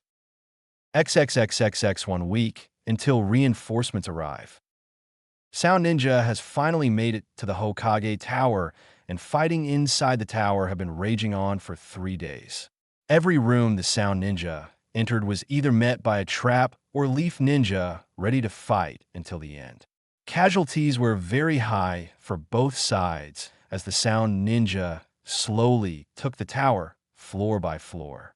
The courtyard around the Hokage Tower was brutal, as well as the fight was raging on in the buildings around the tower. After one long and bloody week of fighting, the Sound Ninja finally took the Hokage Tower with half the buildings around the tower in Sound possession and the other half still held by the Leaf. All of the rookies were stationed in these houses. Damn it, why can't we just march in there and take the damn tower? I'm tired of looking at our tower in their hands right across the courtyard, Kiba argued as they all watched Sound Ninja picking up their dead, as well as Leaf Ninja picking up theirs. You know as well as I do that they have gunners all over that damn tower. If we made one wrong move, then they would be spraying kunai through the windows, Tenten said. The sun was starting to set as the bodies started to disappear from the courtyard. What do you think they're going to do with our dead in the tower? Ino asked. I don't know, Shino replied. As a large fire erupted from the top of the tower as screams echoed across the village. What the fuck are they doing? Lee yelled as a stench drifted across to their side of the village. The wind was on Sound's side as the stench drifted toward Leaf's lines. Is that flesh? Kiba asked. They're burning the bodies. Dead or alive, Niji said gravely. Fucking dicks. Kiba screamed across the courtyard, but was dwarfed by the screams that were coming from the roof of the Hokage Tower. The Leaf Ninja all over the village could only watch as their comrades burnt to death, and their beloved Hokage Tower became a fortress for the enemy. XXXXX. Have you heard what happened in Stone's capital? Said a Chunin to another. Niji was nearby and listened in on the positional interesting information. No, what happened? The other Chunin asked. It seems there was a large explosion that took out half of the village. It was said that Stone and Sand Ninja were pushing them out, and over 100 Sound and Rain Ninja, as well as a Yanakuchi member, was encircled in the market district. The Yanakuchi member started to grow black, and then he exploded and took out over half the village, the Chunin exclaimed. I hope another one of those guys explodes in our village, the listener replied. You're telling me, the Chunin exclaimed. Niji tuned them out at this point. Half the village, huh? Niji thought as he ate his food. The rest of the group will want to hear this. Over the past 5 days, the Sound Ninja were able to push the Leaf Ninja further back against the mountain behind them. The Sound Ninja that jumped over the mountain before were sent to steal or destroy any supplies that were packed into the buildings next to the mountain. Now the Leaf Ninja were on the last dozen blocks of the village, with their only way out was through the caves in the Hokage Mountain. The ninja that were fight Rain with Sand have been ordered to retreat to the village to help push Sound out of Konoha. They will be arriving about the same time Sand does, which was in 2 days. The surviving Leaf Ninja were tired and weak from all the fighting, while the Sound Ninja had high moral. All seems lost for the remaining Leaf Ninja. In Konoha, they struggled to hold whatever was left of their precious village, A white-cloaked figure was seen shooting through the dense rain toward a rather unscathed village. This village was the capital of Rain, and the guards immediately let the man through. The cloaked ninja ran up the side of the Kage tower and slipped in through the window. Inside the Kage's office, a RSF ninja awaited him. "Leader Sama has been expecting you. Please follow me," the RSF ninja said as he turned and opened the door to leave with the cloaked ninja close behind. The two ninja continued to walk up the tower until they came to the top floor. There was one large door with two more RSF standing in front of it.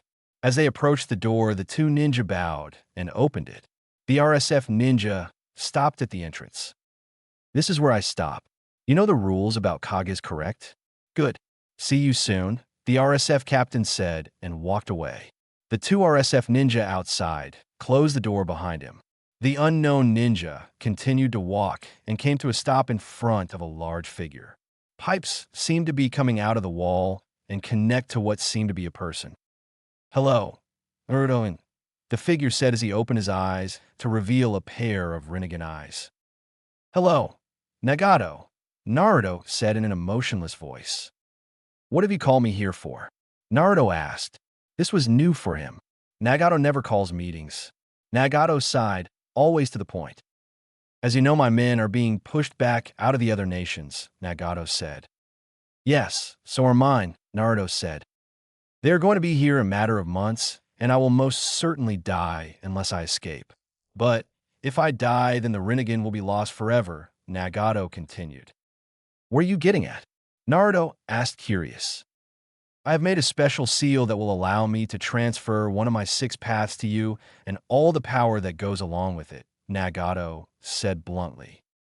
"So, you want to give me the power of one your bodies to ensure that the Rinnegan won't die out with you?" Naruto said. "Yes," Nagato said as the 6 paths walked up to Naruto and stood in a straight line in front of him. "I can't guarantee that I won't die by the end of this war, but yes, I will take the offer," Naruto said as he walked to each one. "Good. The seal won't give you the body to control, but make you absorb the power altogether," Nagato said as Naruto in front of the Deva realm. "Is this the one you wish to absorb?" Nagato asked. "Yes, this is the one," Naruto said, grinning. XXXXX. Asuma was leaning against a wall that was right across the street from some sound ninja, smoking. The Leaf Ninja have been fighting for their dear lives for the last sliver of Kona. It has been a little over 2 weeks since they got the letter of reinforcements from Sand and Leaf Reserves. What was taking them so long? "Put that shit away," Guy said while smacking the cigarette from his hand. "Why the fuck did you do that?" Asuma yelled, only for a hand to clamp over his mouth. "Have you ever been this close to the enemy? You must have been stationed in the industrial district," Guy whispered while looking out the window across the street.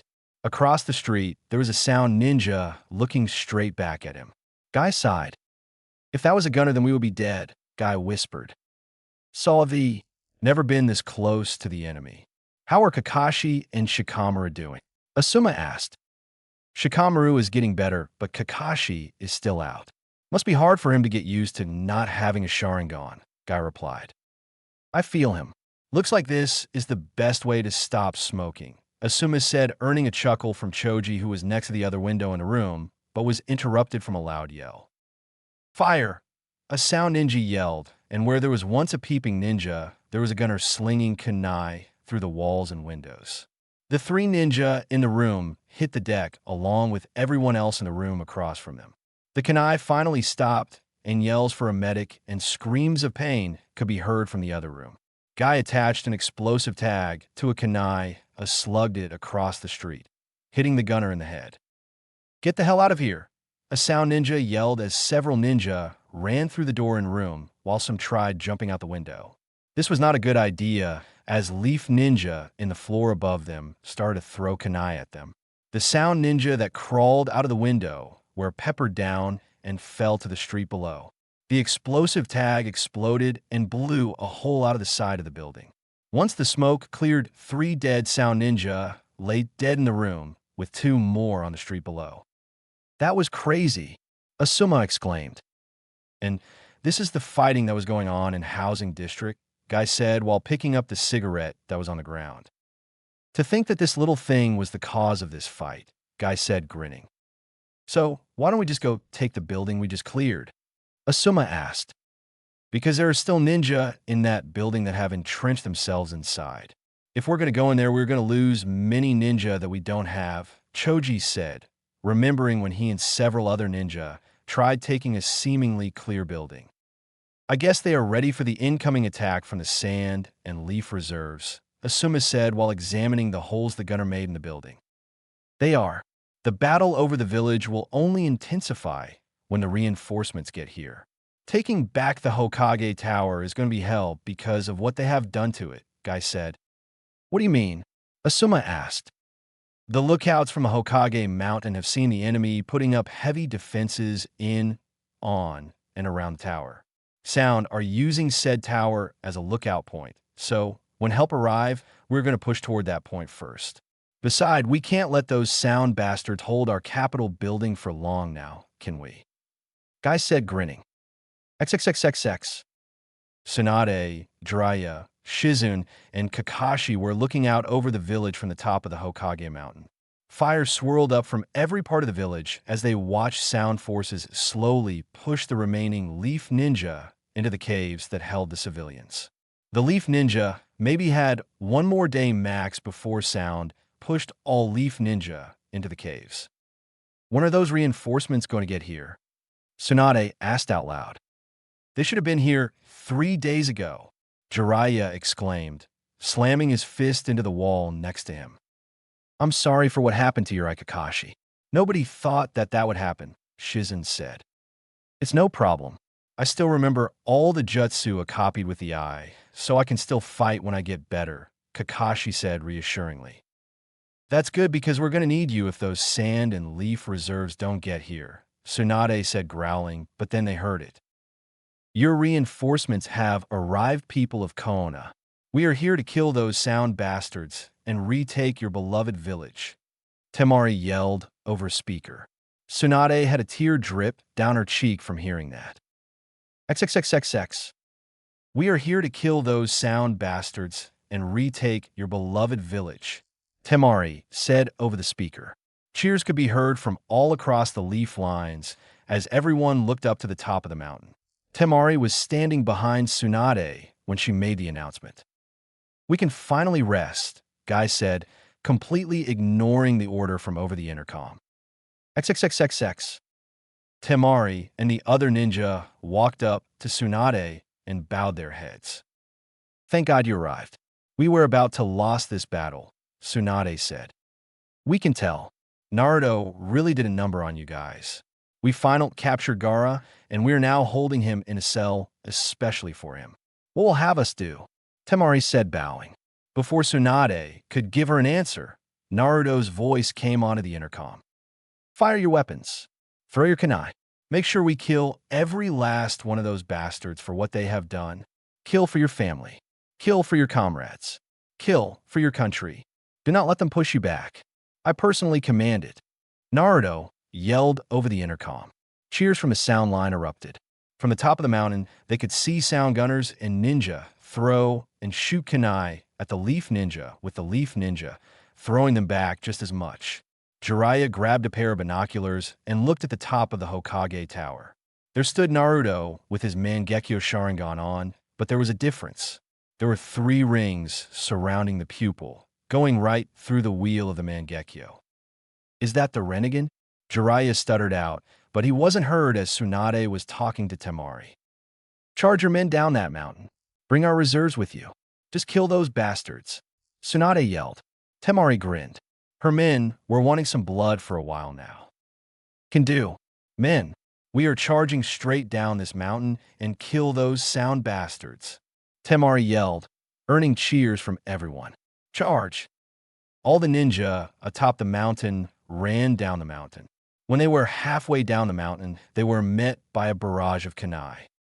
What the fuck is going on? A sand ninja yelled. The sound ninja anticipated an attack such as this, so they put gunners on the roofs of buildings and started to spray the side of the mountain.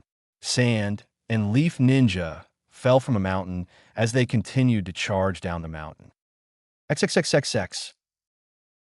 Niji was on the roof of a building as the gunners across the street poured it onto them as they continued to spray their building. A sand ninja smashed into the ground next to him. Niji looked up to see more dead ninja falling. Niji looked over the edge of the wall to see a gunner propping his weapon on a pile of boxes high enough to point it up and spraying all over the side of the mountain. 10-10, give me some cover. You guys are on me. Niji ordered as he and 12 other ninja jumped to the other roof with Tintin slinging all sorts of weapons at the windows below. Mid-flight, 2 sound ninja threw kunai at them, hitting one and sending him through a window. Hardened Spike no jutsu. A sound ninja yelled and slammed his hands into the ground.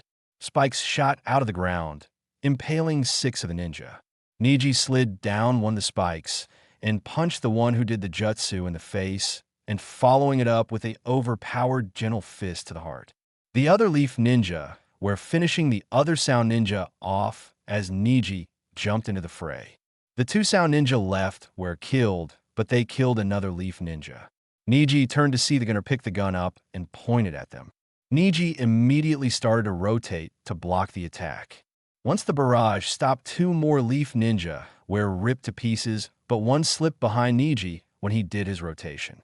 Once clear, the remaining ninja jumped over Niji. Fire flash, no jutsu. The ninja yelled, and a quick spray of fire shot out of his mouth on a wide area. This caught the entire area on fire that a ninja jumped over to another roof that was being fought over, more than likely to stop the gunners that were spraying the ninja that were coming down the mountain. XXXXX. Temari saw the Leaf Ninja that were on the ground start to take out the gunners on the roofs of the buildings, but there were still a lot of them left, but there were still a lot of ninja still coming over the mountain, so she would have to hit the ground running. XXXXX. Reinforcements have arrived a little over 2 weeks ago. Why haven't we gotten further than this? Kiba yelled. Shut up and get ready for the assault, because once we start there is no stopping until we have taken the Hokage Tower, a Sand Ninja beside him said. There was a tense moment as the Sand and Leaf Ninja waited for the whistle that signaled for them to advance. Kiba and several other ninja were hunkered in the bottom of a building ready to cross the street and take the buildings that surrounded the Hokage Tower. They have attacked these buildings twice before and failed. This time, they were determined to take them. A loud whistle blew, and everyone screamed as they jumped from their buildings or walls. Sound gunners fired up and hit the ninja advancing on them. Some brave ninja tried to jump to the roofs, but were immediately cut down by gunners in the Hokage Tower that loomed in the background. A Leaf Ninja in front of Kiba smashed into the door, sending a Sound Ninja falling backwards. A kunai was immediately in his neck as the Sound Ninja dropped dead. Intense fighting engaged in the buildings over the next 30 minutes. The Sand and Leaf Ninja slowly pushed the Sound out of the buildings as Sound Ninja started to sprint back to the tower. Wait for the second whistle. Wait for it. A Leaf Ninja yelled when the whistle came. Attack. They had the tower surrounded, and they were attacking it from all sides, but Sound had gunners placed in what seemed like all the windows, and a rain of kunai shot from the tower. Still, the ninja continued on, and several made it to the door. Kiba and Niji were one of the 2 that made it. Hey buddy, how is your vacation going? Kiba asked with the only light coming from the fire from the surrounding buildings. Cut that shit out and help us open this door, Niji said as he put another explosive tag on the door. The tag exploded and everyone rushed inside. They were met by Sound Ninja ready for a hand-to-hand combat fight. More Leaf and Sand Ninja entered the battle, and more Sound Ninja began to run upstairs to better positions. The battle over the tower has only begun. XXXXX. Over the next couple of weeks, the ninja pushed up the tower floor by floor, clearing out every room. Gunners continued to shoot out of the windows that haven't been cleared, making it hard to bring reinforcements to the ninja inside. One room in particular surprised Kiba. Kiba entered a room by himself to see a gunner shooting out of the window. Kiba crept up behind the ninja while pulling out a kunai, only for the gunner to swing the gun around smack him in the head. As Kiba got up, he noticed that the gunner was the one from before. The one that shot Shikamaru. You, Kiba yelled. The sound gunner seemed confused. What the fuck are you talking about? The sound gunner asked. You are the one that shot my friend. Kiba yelled. You mean he isn't dead? Shit, I thought I killed him, the gunner said, grinning. I'll kill you, Kiba screamed and charged the gunner. The sound gunner dropped the weapon and pulled out a kunai to block the one that was sent for his face. As soon as the gunner blocked the kunai, Kiba slashed the gunner down his chest with his claws and followed it up with a swift kick to the head. This sent the gunner stumbling back and falling out the window. Kiba knew that he was dead because they were pretty far up in the tower. Nobody can survive a fall like that. You can breath easy now, Shikamaru. I killed him, Kiba thought as he leaned against the wall. Kiba, we need your help over here. We need help opening up the Hokage's office, Niji said from the hall. Coming, Kiba yelled as he got up and ran out of the room. XXXXX. All the rookies, except for Shikamaru, were outside the office when Kiba arrived. Kiba, come over here and help us push. They must have barricaded themselves in here, Shino said. One last push. 1, 2, 3, Lee said as everyone pushed. The door smashed open to reveal nobody in the office. Everything looked the same as it did before the war until a voice came from behind the chair. Hello, everyone. Nice to see you all again, the voice said as he turned around in the chair. Sitting in the chair sat none other than Naruto with his 2 jujutsus on and ready. Naruto-kun. Tintin stuttered out. Everyone was flabbergasted. If you really wish to face me, then fight your way to the top of the tower. There's where we will fight. You have 15 minutes, or I'll leave, Naruto said emotionlessly before puffing in his smoke. The rookies stood there for another minute before turning and fighting as hard as they could to get to the top of the tower. Keep going. We only got 15 minutes, or we will miss our chance, Sakura screamed as she punched another sound ninja in the face. Most of the ninja, they just passed and left them to engage other leaf ninja that were close behind. One more minute, Choji yelled as they were running up the staircase to the roof. 5 seconds, Sakura said as kicked the last sound ninja out of the way. Hinata grabbed the door handle and threw the door open. What they saw angered some and saddened others to the core.